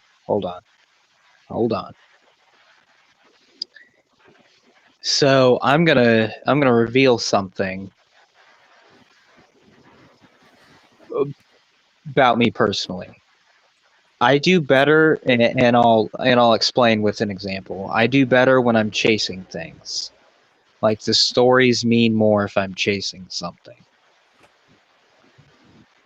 Yeah, Makes sense. yeah. Cody is like his dad. It's better if Cody is chasing the title than to have it. Because I think that applies to multiple stories. Because then you're like, oh man, fuck, Cody's getting a title shot. Fuck yeah. And now people are like, oh man, Cody's got the title. Now what do we do? I think that's the problem. Because that was like a lot of people, everybody wanted Cody in the first place because they thought that he should have beat Roman Reigns at the last WrestleMania. Yeah. And I think it's because they're so focused on long-term booking that like everyone's pointing towards SummerSlam and WrestleMania and not Money in the Bank, and there's not a lot of big stars to really have Cody feud with. That's why he feuded with Logan Paul of all fucking people. Sure, you had AJ, but you can only run that so many times. Yeah. So it's like clearly they're doing Randy at either SummerSlam or WrestleMania, and then it's like, what do we do in between with this guy? Bobby Lashley, Karrion Kross. Oh, Karrion Kross is on Raw. I can't even say that. Remember, he beat 7 former champions. Yeah, I like how they're making that such a big deal. Like, who did he beat? Fuck Drew, off. Kofi, Finn, like all of them. Like, come on, man. All I gotta say is fuck off. Now I'm starting to get Karrion Kross to get off my fucking TV. I'm a little disappointed in good old Killer Kross. Well, the thing is like, I hate this. Like, will he, won't he with Xavier Woods? Like, either turn him heel or don't. I'm sick of them teasing the New Day breaking up because they've been doing it so many times that it's like, honestly, I don't care if the New Day break up anymore. They should have done it years ago. They should have done it when Big E got hurt. Yeah, and then you could have had like Woods or Kofi blame the other for, Big E getting hurt. Or something like that. Yeah. Or it could have been like, this is for Big E, you know what I mean? Have someone turn heel. I wouldn't even mind heel Kofi. Turn the fucker heel for once. They've been teasing. Heel Kofi brings back Jamaican accent. Oh my fucking god! Don't do that. Hey, wait! Aren't you supposed to be Jamaican? And then, like, ever since, he just had to drop that accent because he accidentally didn't use it. They've been teasing this fucking stupid breakup with the New Day for fucking weeks, and I'm like, just fucking pull the trigger. Same with the Judgment Day. Yeah. They've been doing it for the Judgment Day too. They did it like last year, then they started earlier this year. Now they're doing it again. And it's just like, okay, Finn, just turn on Priest or Priest turn on Finn. Just get on with it. I see them turning on Priest. I see Finn costing Priest maybe on Saturday and helping Rollins win, and then it's just Priest Balor at SummerSlam. But then again, that just doesn't make sense because Balor's one half of the tag champ. So what do you do with them then? Maybe Priest costs Finn and JD. I don't know. Not only that, I think the world title needs to breathe a little more. I'm not dissing on Damian Priest. I think you're hating. I'm not hating. It's just he's hating. Shut the fuck up, Aaron. I think Priest is doing all right, but not great. He needs the all I can see is bisexual Taker. God, that's all anyone can see now. Yeah, that's all I'm seeing from him. Joke. It's like he's like fix the gimmick up a little bit. Well, even then, Damian Priest and Gunther does not scream SummerSlam. It screams Monday Night Raw. Yes. Rollins and Gunther, though. Oh, my God. Money match. And they teased it before on the build to WrestleMania, so why not run it at SummerSlam? Because Gunther's going to face whoever wins. Why not have it be against Rollins? Oh, because Rollins is going to have a short reign. So he's doing it so the belt could breathe a little bit until, we'll just say, if Rollins wins, at least that belt gets a little breathing room. Then drop Gunther, it. Yeah, then drop it to Gunther, and have Gunther Gunther. deserves it. Gunther goes to Bash at Berlin, faces Dragunov probably. There you go. Then after the whole CM Punk Drew McIntyre thing, they'll let Drew go after Gunther. Or Punk if he's healthy. Yeah. Something. See, people just don't understand about the bookings and shit. Because we went through what 20 years of like boom, boom, boom, boom, boom. And AEW, we're used to boom, boom, boom, boom. That no one knows what long-term booking is anymore. I think, that's what I like about Triple H's booking, because he's doing it such a long term, and he's actually building it up, and people just don't see it. Like Triple H already basically said he already knows what the main event of WrestleMania 41 is. Yeah, he's planting seeds. That's what. Yeah, that's it. He's planting seeds. Each episode is like on Raw or whatever. They're like Easter eggs. Oh, I can see a feud between, let's just say, Braun Breaker and Ilya. Yeah. Oh, they're planting seeds. And that's what Tony Khan needs to do, like plant seeds. And they're building up talents that, like, under Vince McMahon's regime, they'd be jobbers. Like Ludwig Kaiser would not be going on a singles run. He would just be Gunther's lackey forever. And now Ludwig Kaiser's basically like, hey, now I'm going to be feuding with Braun Breaker when I'm better. You know what I mean? So I thought the whole Imperium breakup was weird. Yeah, where Giovanni, like Ludwig Kaiser just attacked Giovanni Vinci. Nothing led up to it, and then he got split in the draft. that kind of, like, when that happened, I'm like, what the fuck just happened? Why? Giovanni Vinci hasn't even been on TV, not even WWE Speed ever since. What the fuck are we gonna do with Giovanni? I was like, oh, okay, they're all right. A Ludwig and Giovanni rivalry. Oh, nope, he's been drafted to SmackDown. Oh, I guess we're throwing that out of the fucking door. Yeah, it's not like Giovanni came back with that like NXT gimmick he had. He's just not there anymore. I'll bet you in the next round of releases, probably later on this year, Giovanni Vinci's going to go. Okay, yeah. I can see that. I think Giovanni's going to be one of those people. Who else did they drafted? I can see Odyssey Jones getting released. Well, maybe not Odyssey Jones, because he's doing a lot behind the scenes, apparently.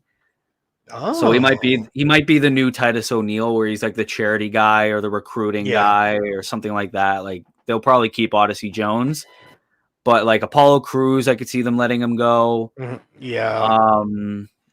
Akira Tozawa, I could see them letting him go. Poor him.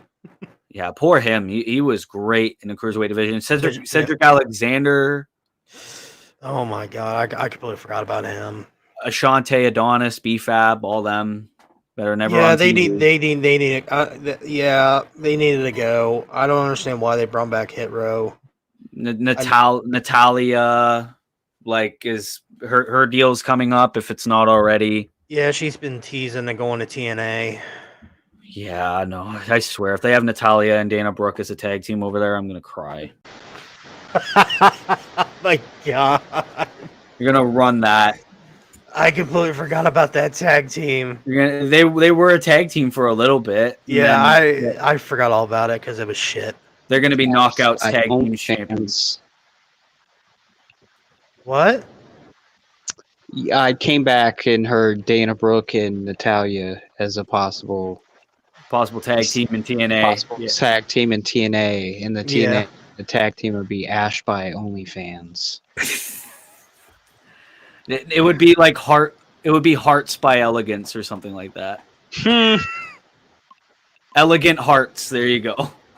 God. I just want to do this. I'll be like, hey, I'll trade you for a Natalia for Jordan Grace. They'll probably be stupid to fucking accept that fucking trade. All right, thank you, bro. Well, Jordan Grace is like their only women's star. WWE wanted Ric Flair for the Hall of Fame for the Four Horsemen when they went in. You know who TNA wanted? They could have had anybody. You know who they chose? Ric Flair. Christian. Oh. Well, Christian wasn't that bad in TNA. TNA. But yeah, it was a stupid trade. Ric Flair, who isn't wrestling, then Christian Cage, who was in his prime still. So, I actually enjoyed his TNA run. Yeah, and I love his AEW run. Christian Cage is amazing. I think he could stop with the dead dad stuff. Well, yeah, but he's still a good heel, even despite that. So Tony Khan saw how good of a reaction that got on the internet and was like, all right, we're going to just keep doing that. Yeah, because they did the dead dad once for Jack Perry, and I think that was meant to be like the one-off, and then it's just like, well, we're going to have him feud with a bunch of people who had dead dads or dads that left them or people that don't have dads.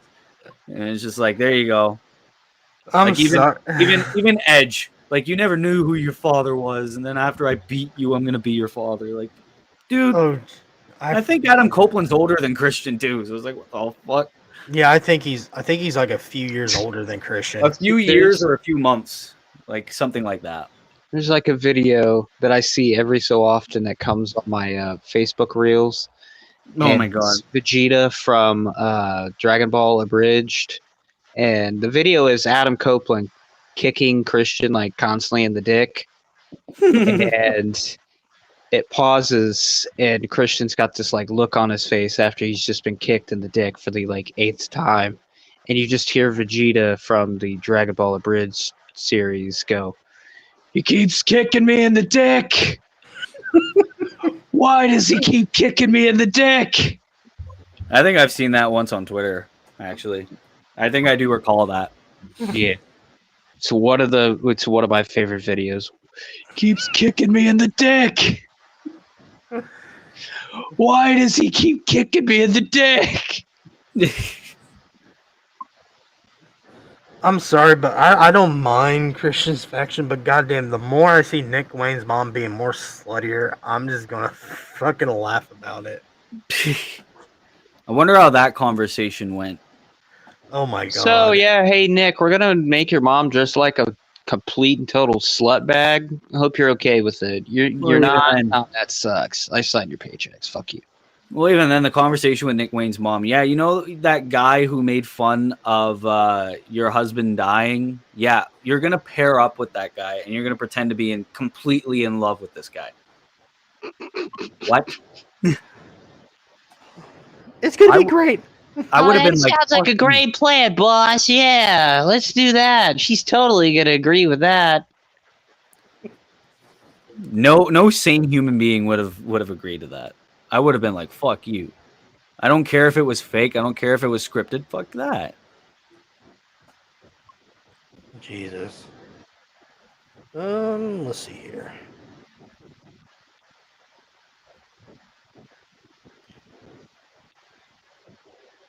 Oh, okay.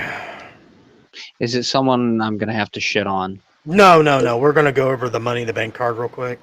Thank fucking Christ. I'm done talking shit about Vince Russo, Wrestling Taku, WWE 01. I'm done talking shit about them. We done that for 3 hours. Yeah, we had our briefs and shit, so we're good. So, yeah, you're going to get a lot of hate mail for the one comment that I made. I know. I'm going to fucking read it probably. Just in case anybody's looking for it, it's the Wrestling Otaku is the kind of guy that would buy Tessa Blanchard's OnlyFans. Oh my god. Good luck. All right. Money in Bank 2024. Okay. Yay. First match is the men's Money in the Bank. Is Jey Uso versus Carmelo Hayes versus Andrade, Chad Gable, LA Knight, and Drew McIntyre. What's your guys' thought on this match? I think it's a decent lineup. I don't mind it. I don't know who's going to win.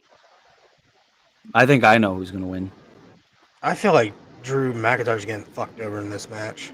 Oh, he's definitely getting fucked over. CM Punk's definitely going to cost him. Yeah, he's definitely going to show up. I'm going to make my pick. Everybody's going to hate it. I think LA Knight's gonna win it. What, is he just gonna cash in on Logan Paul? He fucking does that, I swear to God. I'm gonna back that up, actually. Thank you, Willie, for that would be a stupid pick.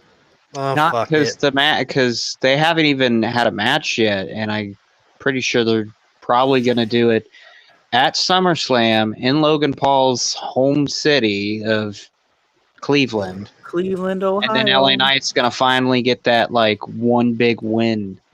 Yeah, I think having him cash in to win that U.S. title would not feel like satisfying for his first. Yeah, title. now I thought about that because last time someone did that was Theory.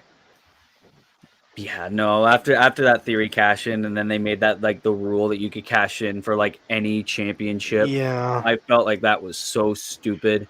Fuck it, I'm gonna redo my pick. I'm gonna say Hayes is gonna win it. I wouldn't be mad at that. I wouldn't be mad if Carmelo Hayes won that. My pick, I think, is going to be Jey Uso. I think they're going to take advantage of like how much merch they're selling and all that shit. And yeah, it makes the most sense with the overbooked nature. Is out of control. Yeah, he needs to stop saying yeet, and you already know he's going to call it the Money in the Bank yeet case or yeet in the bank or something like that. Or he could. He's going to call it Money in the Yeet. No, yeah, Money in the Yeet. Or he's going to do. He's gonna do that. Back then, when whoever was a winner of Money in the Bank, they could customize their briefcase. There's gonna be a massive yeet on the side of that motherfucker. Oh my god! He's gonna get it blue. Yeah. Gonna get the tribal patterns on it. I'm gonna say yeet. Because if you guys remember last time someone had a custom Money in the Bank, it was fucking Brock Lesnar. Remember he made like a fucking boombox out of that bitch? No, it was Damian Priest. It was Senior Money in the Bank. It was purple. I just don't count that. It was Damian Priest. Still happened. I just thought they were doing some kind of storyline that Finn was gonna fuck him over on the contract. Yeah, because he still had the green one. Yeah. Or some shit like that. Then they didn't go with it. I was like, well, fuck it, never mind that. I thought that would have been awesome if you just tried to cash in. Referee just opened. There's no contract. There's no contract. Finn, here comes Finn. Finn comes over. He cashes in, wins the belt. That would have been so fucking funny. All right. Then we got the women's, which I don't think Aaron said his pick. Oh, Aaron, what's your pick, buddy? I didn't. I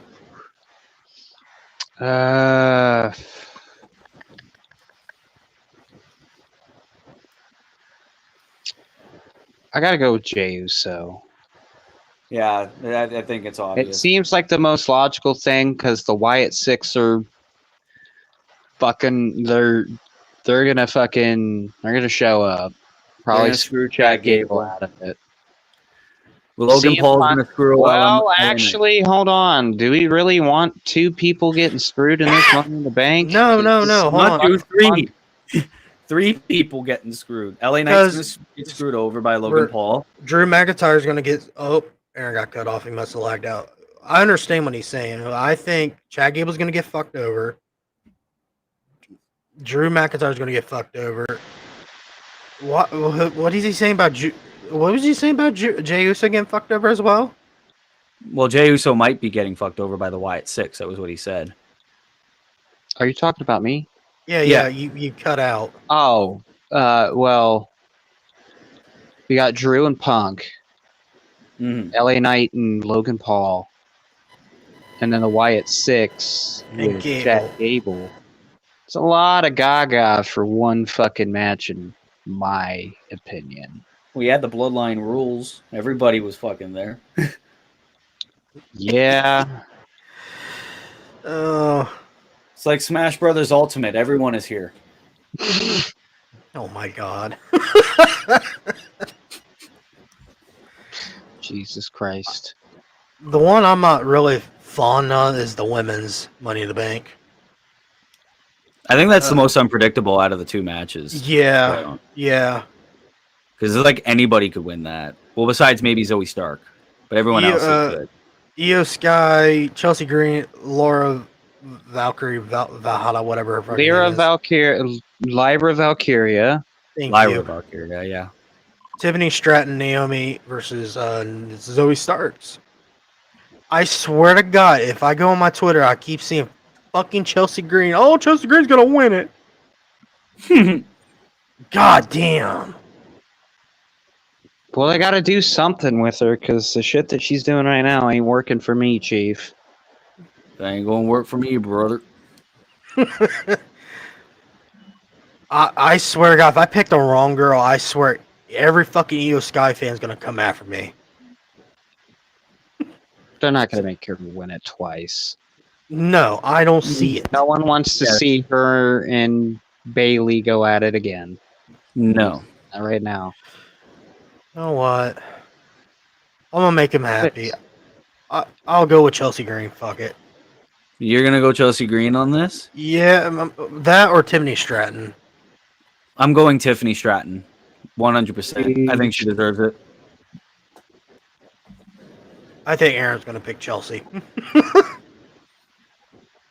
What? Who do you pick? Who you pick? Tiffany Stratton. Oh wow. There we go. Next match. I'm just really hoping that Lyra Valkyria or whatever the fuck her name is. I hope that she doesn't get pushed to the moon like she did in NXT because I was not a fan. I think they'll give her a bit of time. I don't think they'll push her. How much time are we talking? Are we talking Jade Cargill amount of time or no. A year, 6 months max? Gotcha. No, I don't think they were going to push her like Jade Cargill. No. The only reason why they pushed Jade Cargill is because a lot of people were hyped that she left AEW and went to WWE. They took advantage of that hype. Exactly. And now the hype has died down because.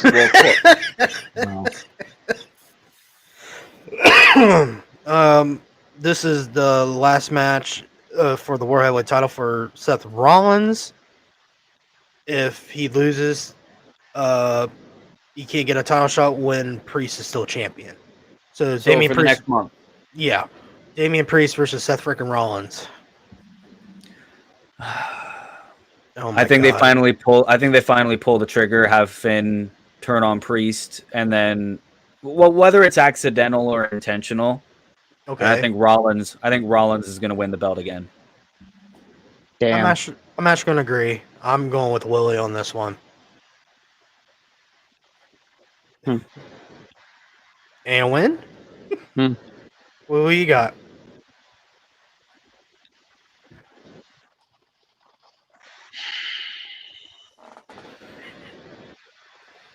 As much as I want it to happen, I know it's not because I love Seth Rollins. But I'm going against the green. Shoot us. What do you got? What's your plan? I think none of them are winning it. Oh, I see where you're going with this. Jey Uso's going to cash in. Ooh! Oh my god! No way. He's just yeeting his way to the world heavyweight title. All you see at the end of the show is the Fireflies, and you just hear, "It's just me, Us. Day one, he's gonna do this with the belt."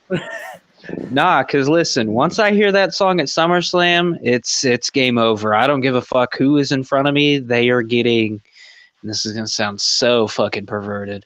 They're gonna get yeeted off. You're gonna get yeeted off the stage. I swear to God, I'm gonna enjoy this match, and all I'm gonna see is fucking Jey Uso hopping, doing his yeet dance down to the fucking ramp. Nah, you're just gonna hear. James is gonna hear main event Jey Uso's in your city, and he's just gonna text me and go like, "How the fuck?" Said it's just that. Oh no! I just realized something. What if he wins the belt and he calls himself the World Heavy Yeet Champion? I'm not watching Raw ever again. That might actually kill Jim Cornette if he actually does that. What the fuck does yeet mean? What in the French fried titty fuck does yeet mean? What the? What in the What happened to was a professional World Heavy wrestling? Yeet Champion, Brian? Brian, explain to me what yeet mean. Brian, what is yeet? Yin at 250 pounds. The world Ladies and gentlemen, please welcome the new world heavyweight champion. Oh, sorry. The world heavy yeet champion. Just make that a shirt. People are gonna go nuts. They're gonna be like, "Oh my god!" That shirt's gonna sell like hotcakes right there. I understand. I can understand why the crowd is so over Jey Uso. It's an interactive thing. It gets everybody hyped. Excuse me, dance in his way. I just wish Michael Cole would stop trying to be hip and with the times. Because he's trying to impersonate Pat McAfee because he's not there right now. Why is Pat McAfee not there? His father-in-law passed away. Oh shit! Dave Meltzer supporting his family about it, and Dave Meltzer wanted it to seem like Pat McAfee got attacked by the Wyatt Six on his show and all that shit, but it was like no, it was because I literally watched that video that everybody was like, "Oh man, he got attacked by the Wyatt Six," and it was like a fucking drone. I'm like, why would they use a drone there, brother? Next match is for the Intercontinental title. Sami Zayn versus Braun Breaker. I know what I'm picking. I know who I'm picking. Braun. Sami finally lose to Toronto again. Braun deserves it. I think they need to strike while the iron's hot. Have him be the champion. And this is going to be the main event. I know it's going to be the main event. Cody Rhodes, Orton, Kevin Owens versus the Bloodline of Solo, Tama Tonga, Tonga Loa, and Jacob Fatu. So they'll just be picking like 3 people from the It's Bloodline? going to be, it says any 3 of the Bloodline. I think they might actually change it. I think they might change it to an 8-man tag. I think Jimmy Uso is going to get involved in this. I think Jimmy's going to team with Cody, Randy, and Kevin. But then let's say like nobody trusts Jimmy and he gets thrown into the wolves. Let's say Jacob Fatu pins Jimmy, Bloodline wins. Oof. Yeah, I forgot Jimmy's kind of not been seen or heard from. Yeah, he got attacked by the Bloodline, yeah. He got kicked out. Yeah, he basically got replaced by a guy that goes, yeah.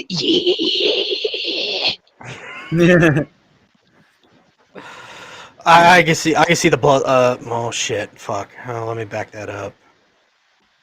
I'm going with the Bloodline here. You gotta make. You have to make them dominant. Yeah. Yeah, you got to make these guys that you've been showing as monsters actually look like monsters. Putting Paul Heyman through a table, as cool as that looked, still didn't do it for me. I need to see them. I mean, granted, I've seen Jacob Fatu and what he can do in the ring. I thought his trilogy with Alexander Hammerstone is still like some of the greatest shit I've seen in quite some time. So I already know what he can do. I just haven't seen the other 2. Never seen the Tonga brothers? Bro, they were in New Japan. You think I want to watch that shit? They were like 10-time or something like that. New Japan tag team. They were a dominant tag team. Yeah. They were like mainstays over there. They were pussy magnets. They were like the Usos of New Japan Pro Wrestling because of how many tag titles they won. Yeah. They were also part of the Bullet Club, weren't they? Yep, they were. Well, there's our picks for the Money in the Bank. Yeah? Yeah.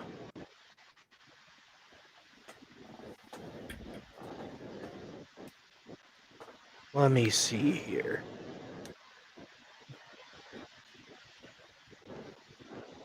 I'm sorry, I had to bring this picture up. God damn it, son of a bitch. Fuck me. I'm so pissed.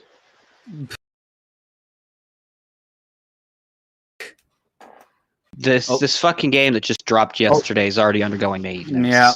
Oh, what the hell happened? All of us got kicked out of the stream for like 1 second. that was fucking weird. Okay. Oh, I remember I was talking, then You were talking, then you legged out. No, it's the wrestling Taku. Oh, it was the curse of the no. fucking WWE Raw one. Oh no. Acts like he's that dude. He has no influence. Like Tony Khan. Yeah, Jay from Canada posted this saying at WWE Raw 1 acts like that he's the dude. He has no influence over anyone. He's a clout chaser. Attention seeker, how pathetic can one person be? Dude makes fun of other people's looks and looks like this. Oh well, sorry my guy, you're a fraud. He ain't wrong. I don't know what this guy really looks like. I thought you said that we were done talking about people that were just going to irritate you. Yeah, I know. I was just... Yeah, he has nothing else. We talked about all the other... What's your thoughts on Charlie Dempsey appearing on TNA? I don't mind it. I mean, if they have something for him, go for it. But Lexus King in TNA, I think he'll do a real good job. Yeah, Lexus King wouldn't be too bad. Even if you just put like Trick Williams on one episode of TNA, team up with a couple of guys against the System, I think that faction's called that Moose is in. Yeah. Mm-hmm. That would be good.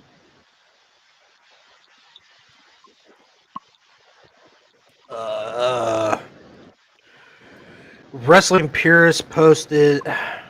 Shut the fuck up, Eric Bischoff. I'll get to you. Guys, what do you have to say about Bischoff? I'll get to him. It's about Mercedes Moné. Oh, yeah. It's a beautiful segment he did. Mercedes Moné on why she left WWE. Sometimes I didn't feel...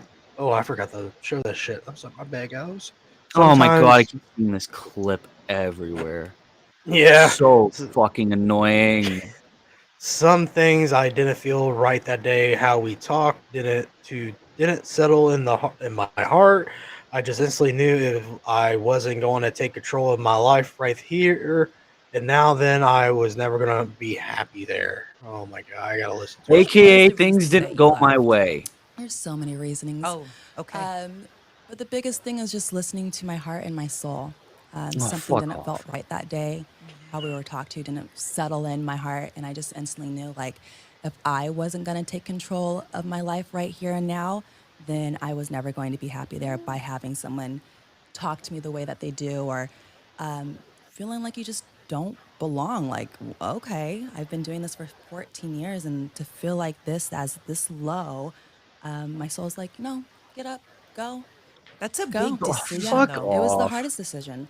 I mean, WWE was always my dream when I was Remember, 10 you can tell years me in the old, polls so if you got something to to say. be with that company Well, for fine. 10 Pause. years, Oh shit. Okay. You are in a business where you get controlled who you face, what you do, and whether you win or lose. You have apparently been doing this 14 years. So you've had 14 years to realize this.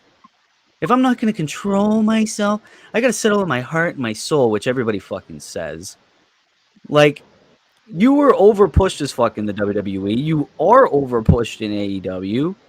You were in the main event of fucking WrestleMania. What do you mean? Yeah, shut the I'm fuck sorry. I just can't,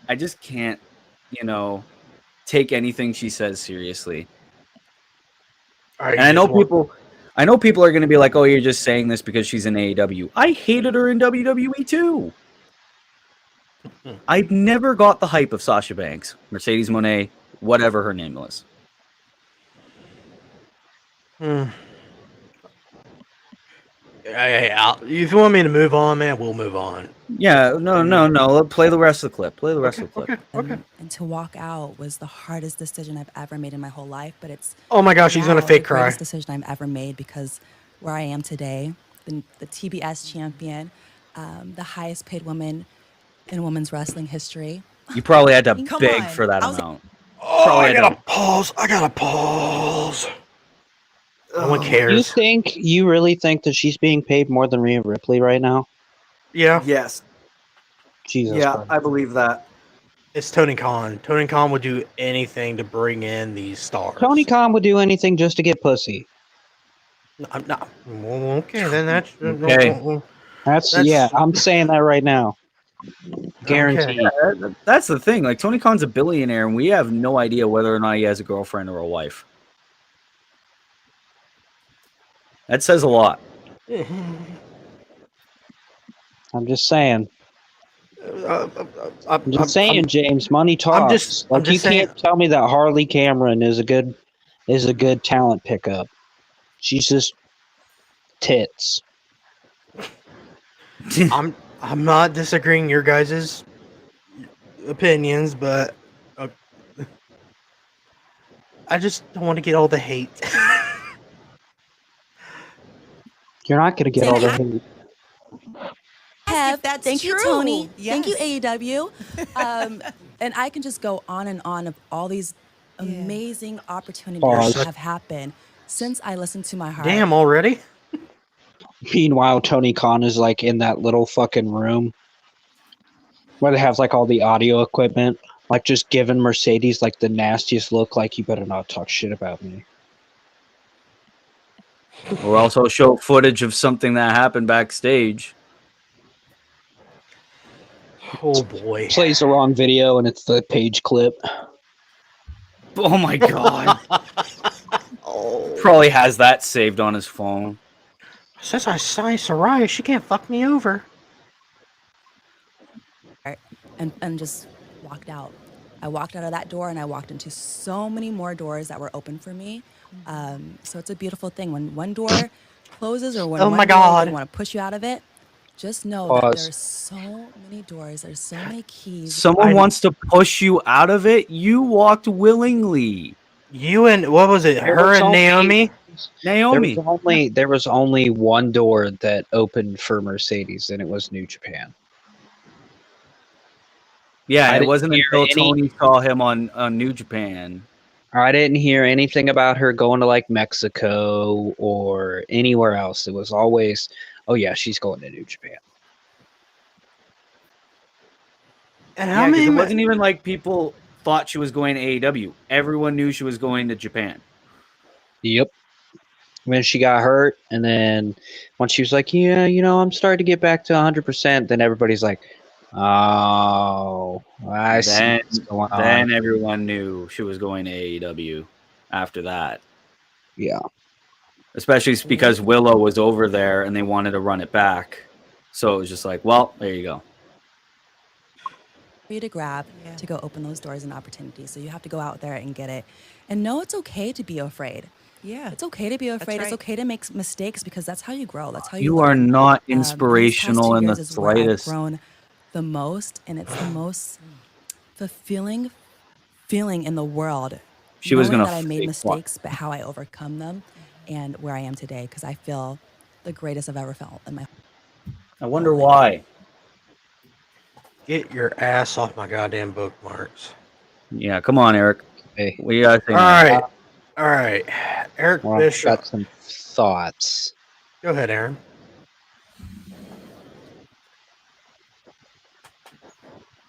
I just lost my thought. Hold on. I'll get it back. All right. You just want me to move on? Then, whatever your thoughts come back, we'll stop. Yeah, go ahead. Okay. Yeah, let's play Eric Bischoff. Eric Bischoff goes on a rant saying that Mercedes Monet, God damn it, Cornette. Fuck Monet. Mercedes Monet isn't working because Tony Khan fucked it up. You killed her character before the bell rang. Let's see what he says. It's not working. And you know why, Tony? Because you fucked it up. Ooh. You didn't introduce Mercedes Monet properly. You didn't build her beyond announcing. I bet you if he had Conrad there, he's probably thinking, oh my God, shut the fuck up, Eric. Shut the fuck up. No, but I mean, for the building. Here's the thing. Go ahead. Okay, I was gonna say I'm gonna be very quick. For the building part, he's not wrong because her first match, she won the TBS championship. She could have easily had a couple of matches on Dynamite, even if they were against people like fucking Anna Jay or Harley Cameron, whoever. They didn't. They just pushed her right to the main event, and that's not how you build a character that people are supposed to believe in, because then you're going to get the conversation of overrated, overpushed. You know what I mean? Like, yeah, that's when that conversation pops up. And we've seen that a couple of times with people who weren't even overpushed, with the likes of Tiffany Stratton and Gunther and all that shit. They got built up. Mercedes, no. That's my thoughts. Did they also like push the angle where she was still recovering from her like ankle injury for the longest time? And then she said in a podcast that she was cleared since December. But on Dynamite, they wanted to be like, "Oh, I'm still hurt," you know, because they didn't want her to. They didn't want her to wrestle before the pay-per-view. All right, Aaron, what was you gonna say, buddy? Well, you were mentioning Eric and like Conrad. Like there will be some times where Eric will say something criticizing AEW, and then Conrad will bite back and go like, "Okay, hold on, Eric, that's not fair." Yeah. So wherever you got this clip from, it's more than likely it's just by himself. Yeah, this is wise choices. This is where Eric just goes in and gets asked questions about. Which I rather watch. Perfectly fine with me. I just never have time to watch every episode.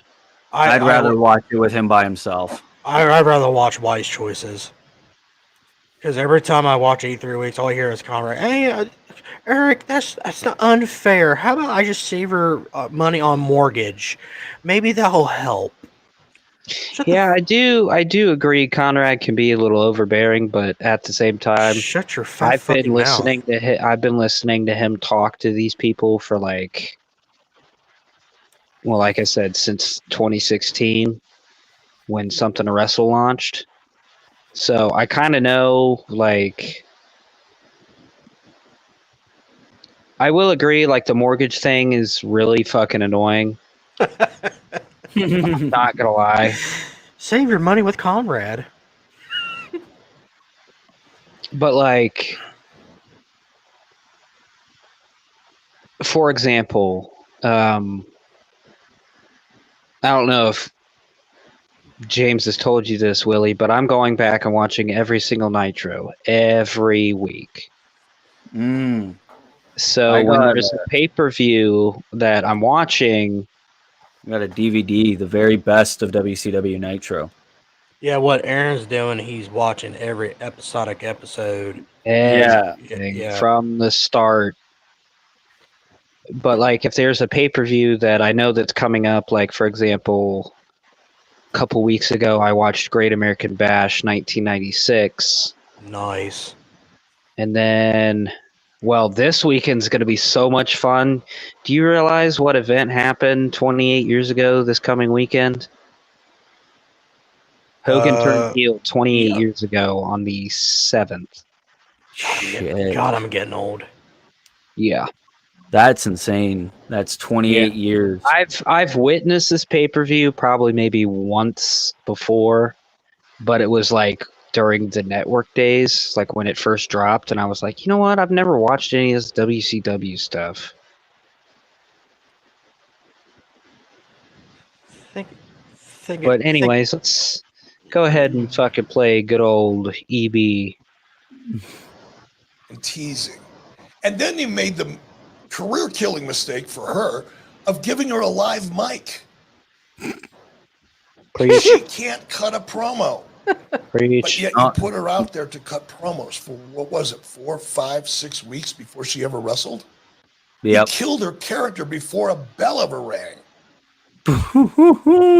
All right, guys. What I understand we were just talking about. What do you think? Do you agree with Eric Bischoff's saying? Yes. Yes. I said it the first time that she spoke on a microphone. I said, I don't think I've ever remembered her having a really terrible promo, but this is bad. Her WWE promos wasn't that bad because think about it. They weren't great. I don't think I can remember a Sasha Banks promo to save my life. I'm just saying WWE, she got by with it. Yeah. It's just now they gave her creative control. They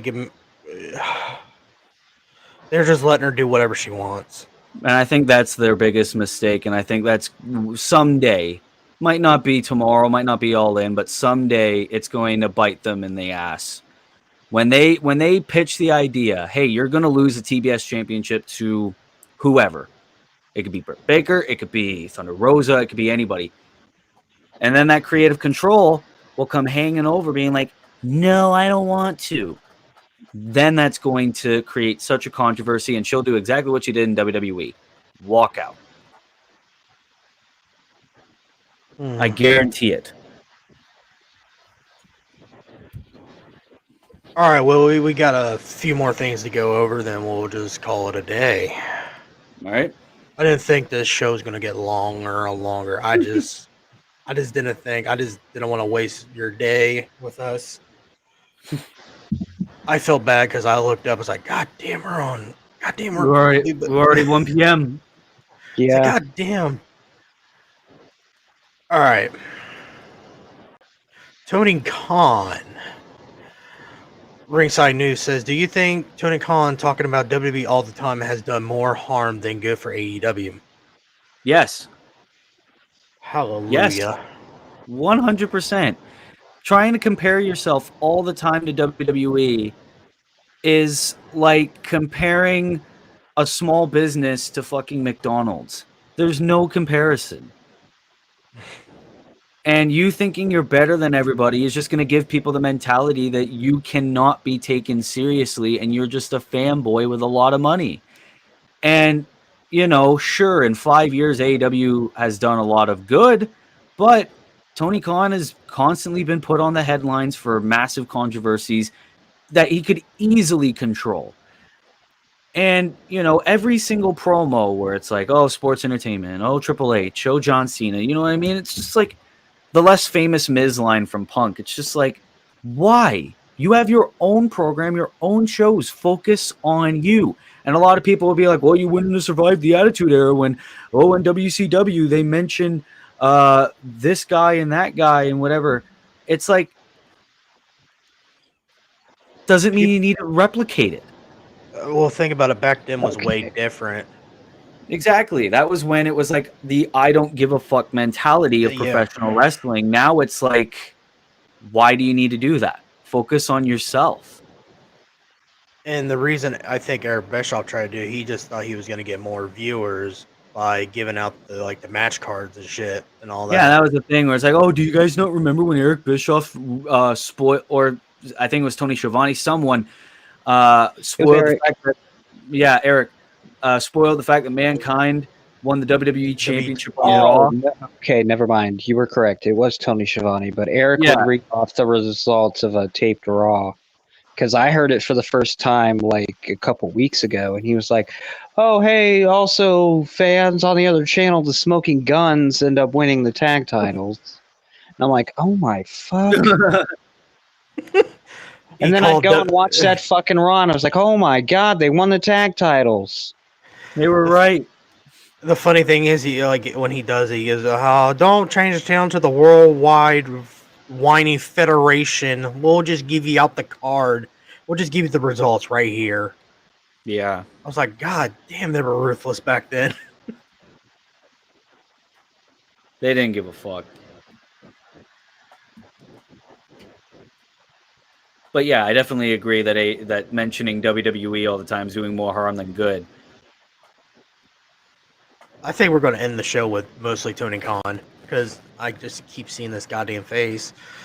Tony Khan says most TV shows would kill for our ratings and demos. No, because most of those TV shows get more ratings and demos. Big Bang Theory ended what, like 5 years ago? God damn it. Hold on. Yeah. I'm about to go on a rant. There you go. Go ahead. Go ahead. No, it's nothing wrestling related. Yeah. Go ahead. So in this city that I live in, it's Troy, Ohio.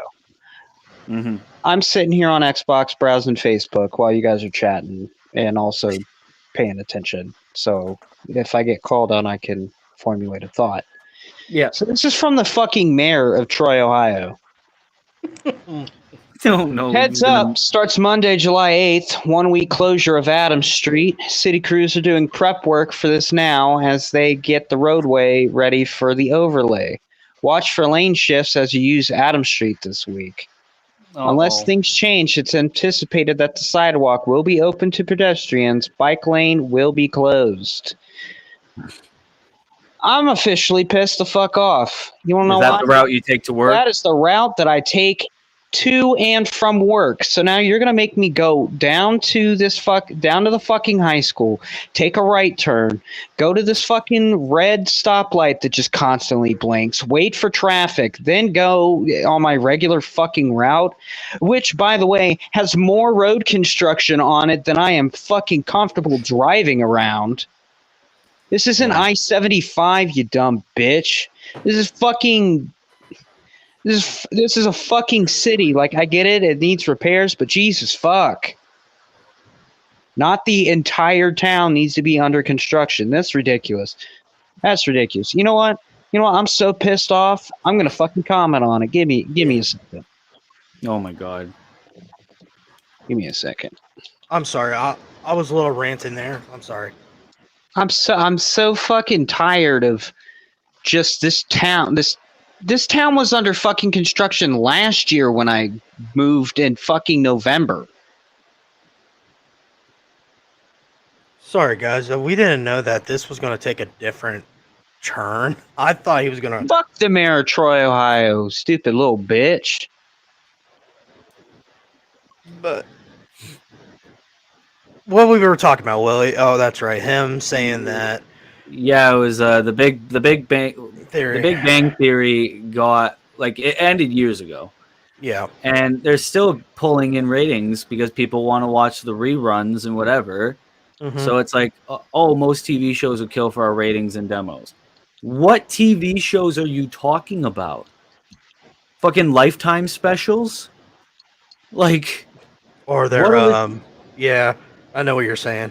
Yeah, because it's like most people will still tune in to reruns and all that shit. I bet more people still watch Big Brother to this day than Dynamite. Like, I think he's just saying that just to big himself up, and that's the biggest Tony Khan problem, is he bigs himself up because he surrounds himself with so many yes men and women that'll tell him whatever he wants to hear, being like, oh, you're doing so great, everything you're booking's great. He goes on Twitter and everyone says, oh, everything you're doing is great. And he thinks he's great, but he's not. Just give Tony another soda water. He'll shut up. Nah, that bitch will deep throat that shit. Have you ever watched him drink water? When he drank that bottle of booze at All Out, he was chugging. No, he was... yeah.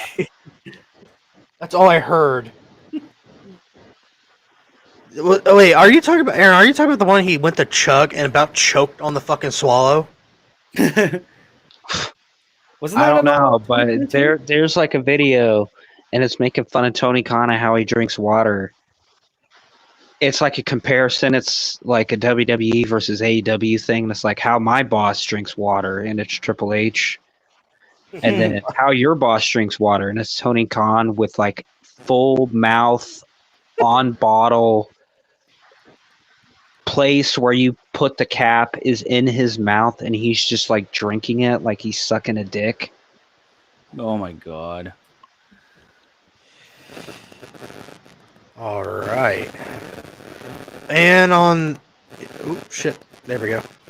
We mentioned about Juneteenth and all that. I found the clip, Willie.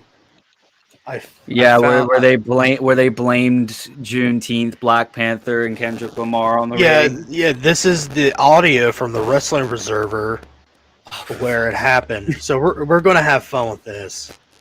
If you guys want me to stop, go ahead. Tell me to pause. Yep. So here we go. A lot of discussion about the Dynamite rating, which was so low that, like, initially, like, everybody got the ratings, like, we got to check to make sure this was not a glitch. And your thoughts on all of that, with the rating being largely back to normal this past week? Was it not completely back in every way? I think it was like 0.1, almost identical or up in some ways. It was, you know, aside from males 18 to 34, you know, it was very similar to the number 2 weeks ago in You most know, ways. In some ways, it was higher. And 25 to 54 was higher.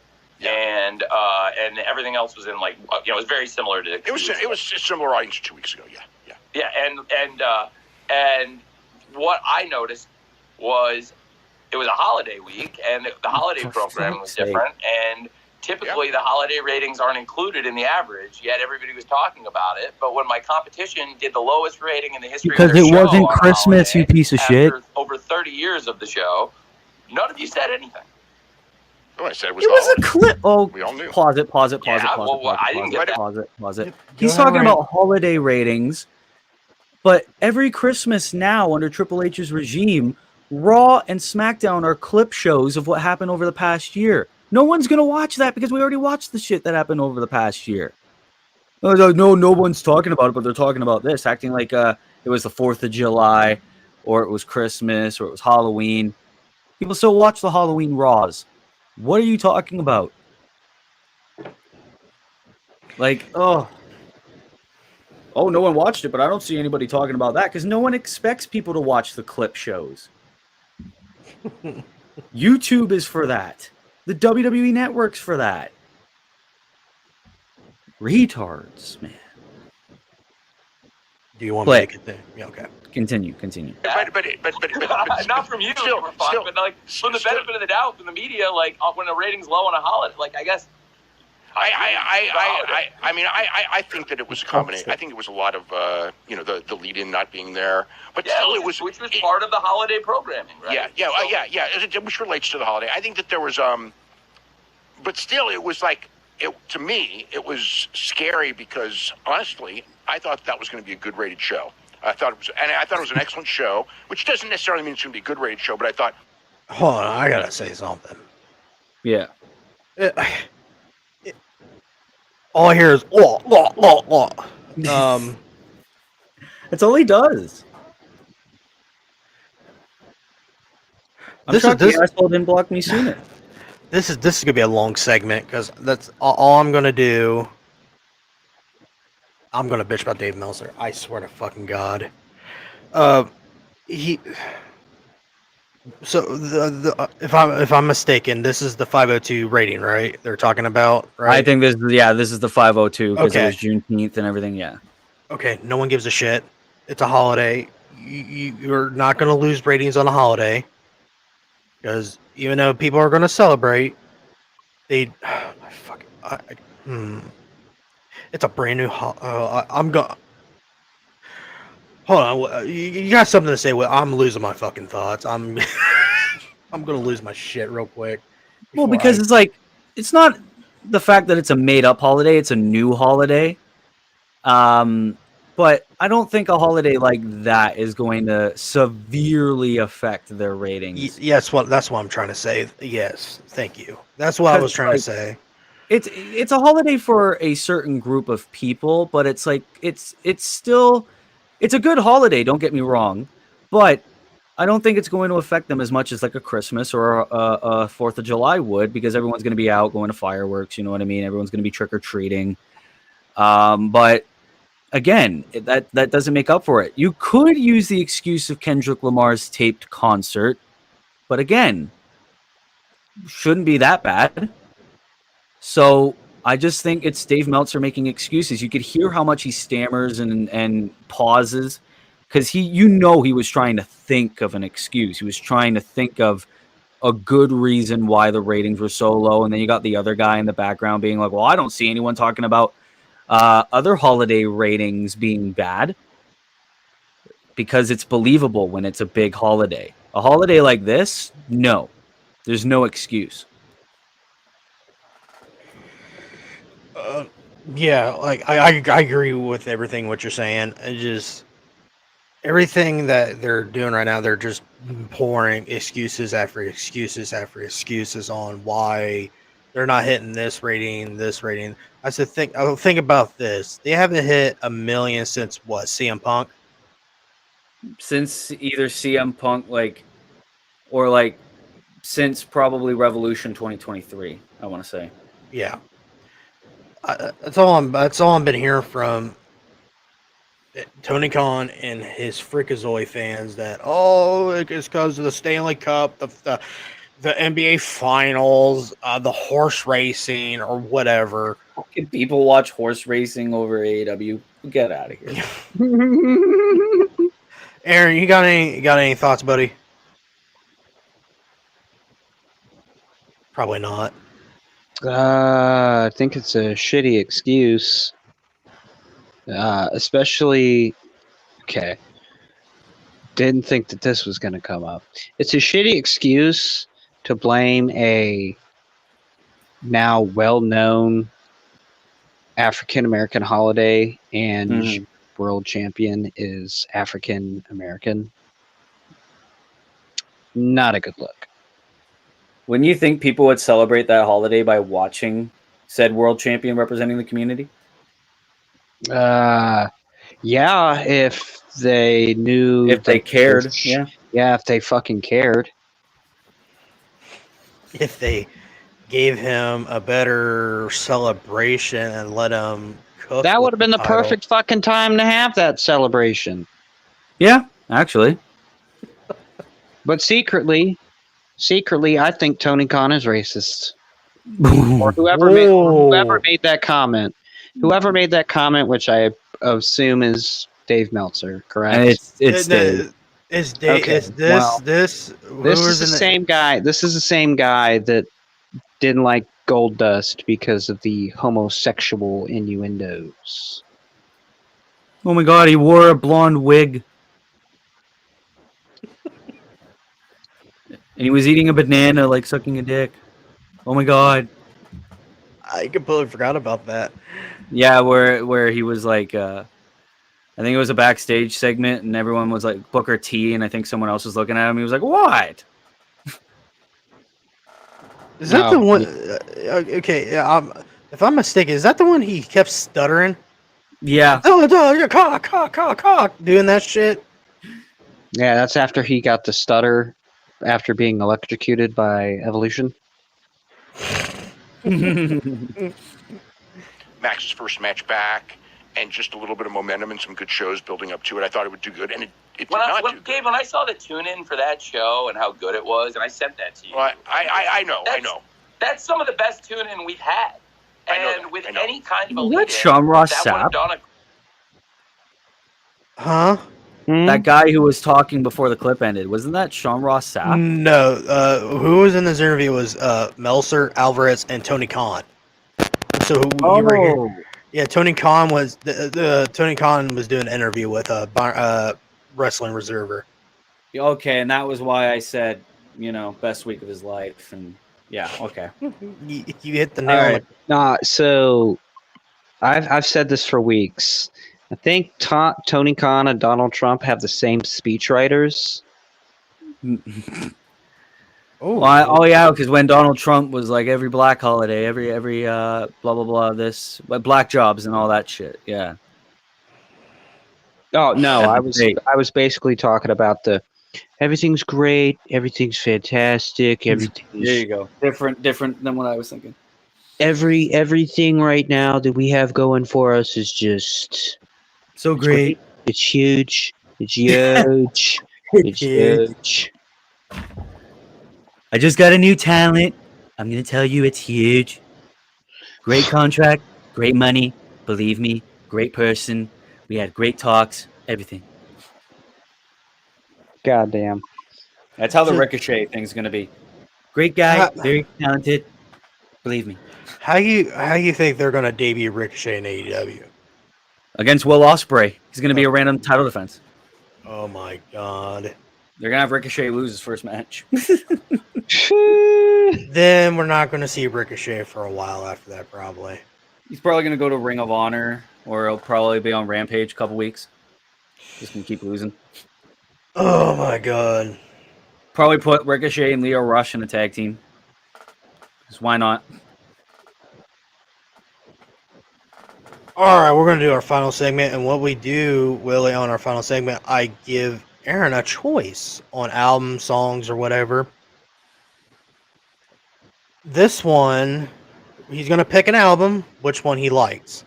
Oh God, I actually got to pay attention to this. Yeah, you have to. And then I'll give him a timeline. And you're going to be fantasized because he just knows these fucking album by pictures. Okay, hold on. I'm texting my sister. Hold on.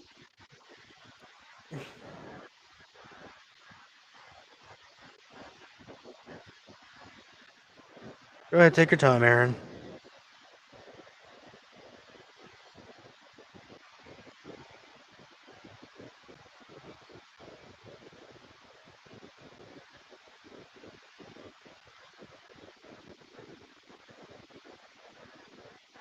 Da da da da da. Da da da da da. Boop. Okay. Okay. Hey, where'd he go? I don't know.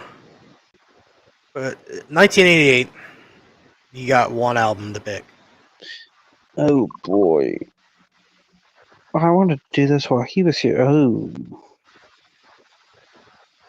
I don't know. He might have went.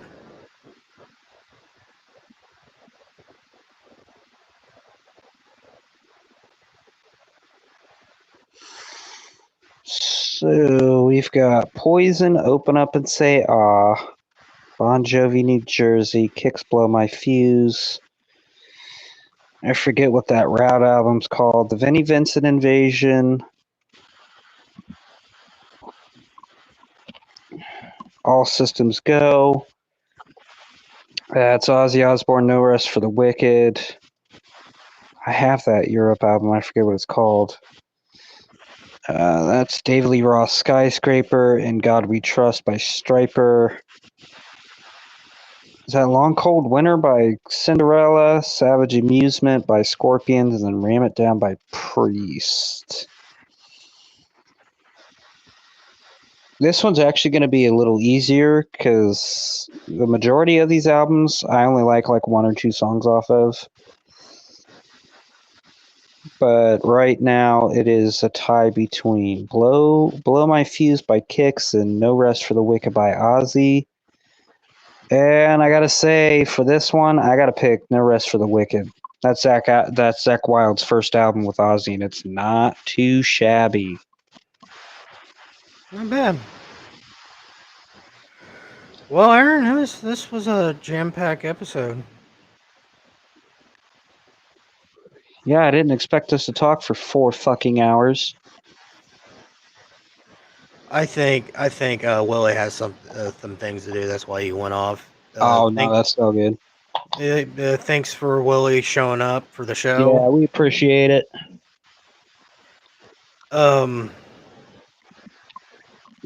What else I was gonna think? Oh, yeah. Yeah.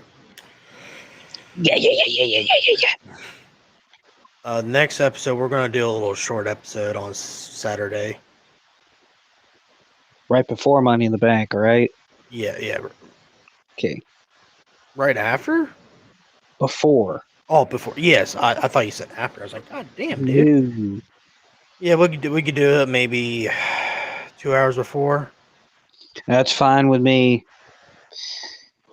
Yeah, All I know is that after I'm off of here, I'm going on the purple brand. Because we'll do a lead up to Money in the Bank. Then we'll just end the show. Because we'll have that SmackDown to talk about and Dynamite. Mm-hmm. I really hope that wild card is not Adam Page. I'll be pissed.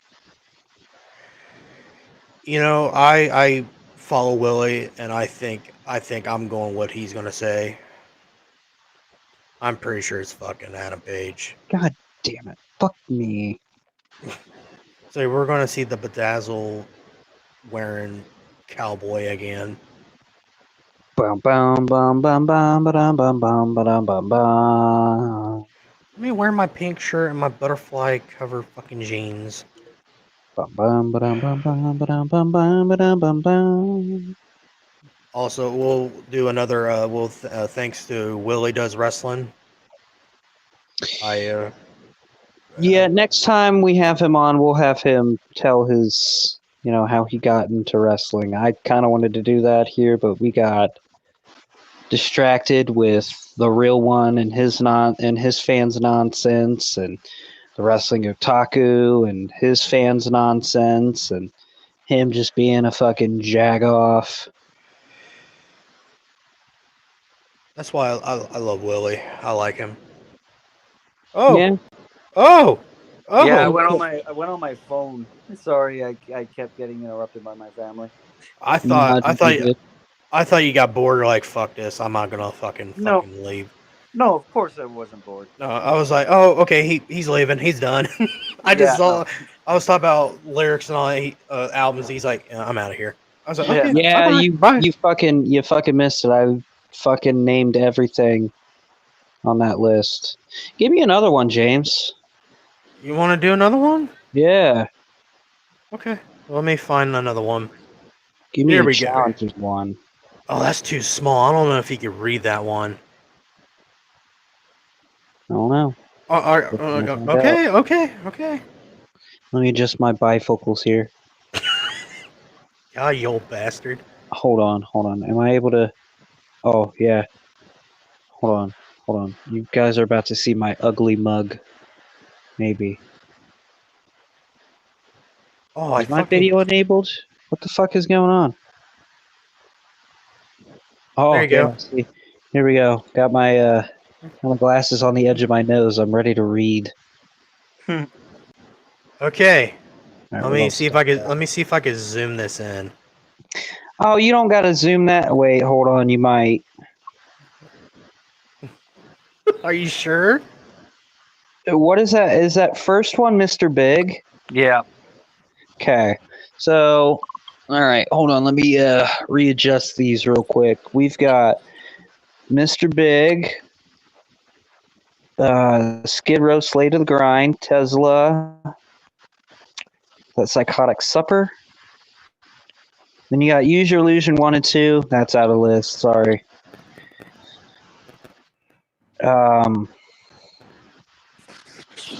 Fuck, I should know that. No More Tears by Ozzy. I'm not sure what Europe album that is. I don't know what that is.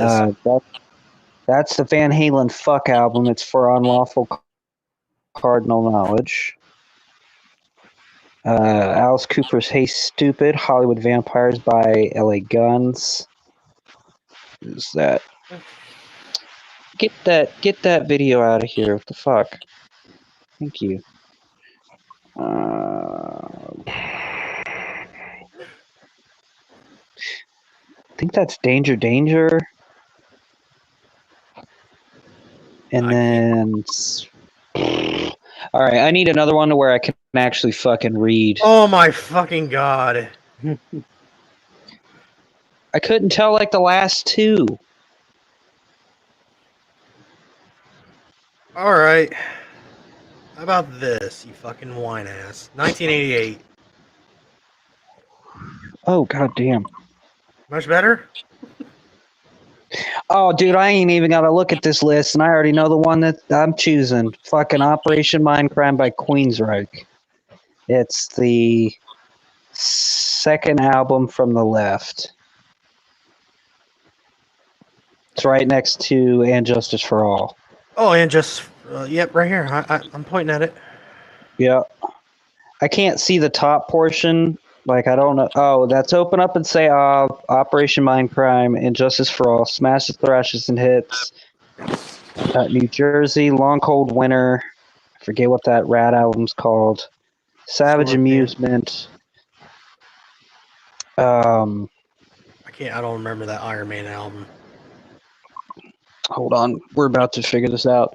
I think that's Seventh Son. Yeah, that's Seventh Son.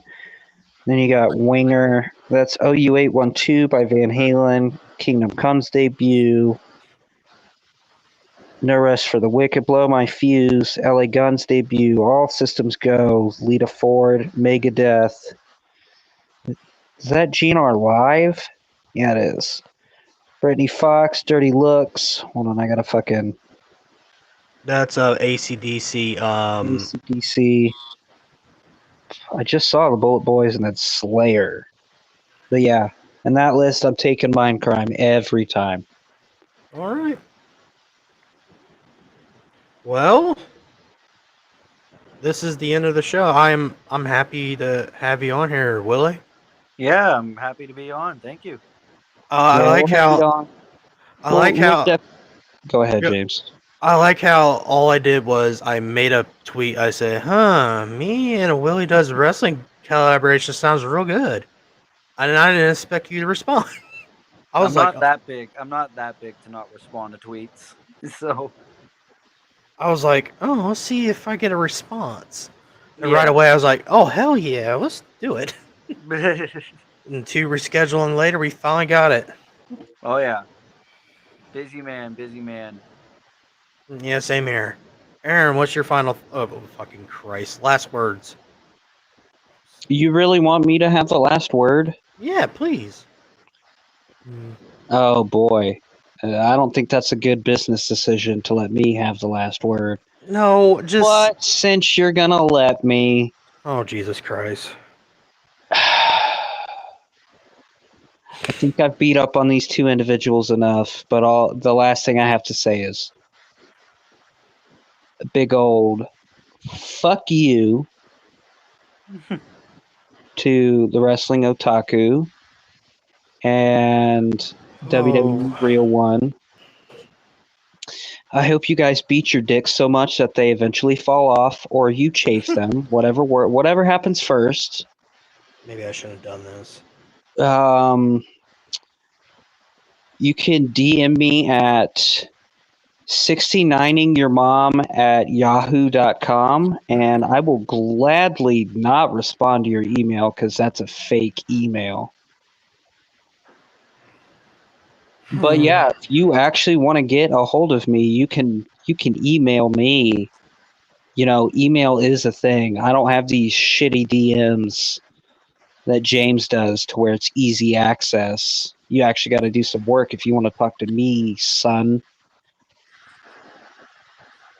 But if you feel the need to come and attack me for anything that I've said, that you look like a pedophile, you also buy Tessa Blanchard's OnlyFans, yada, yada, yada, you can email me at aaron.baker95@yahoo.com, and I will gladly answer your email in a timely fashion, which means never, because I never check my email.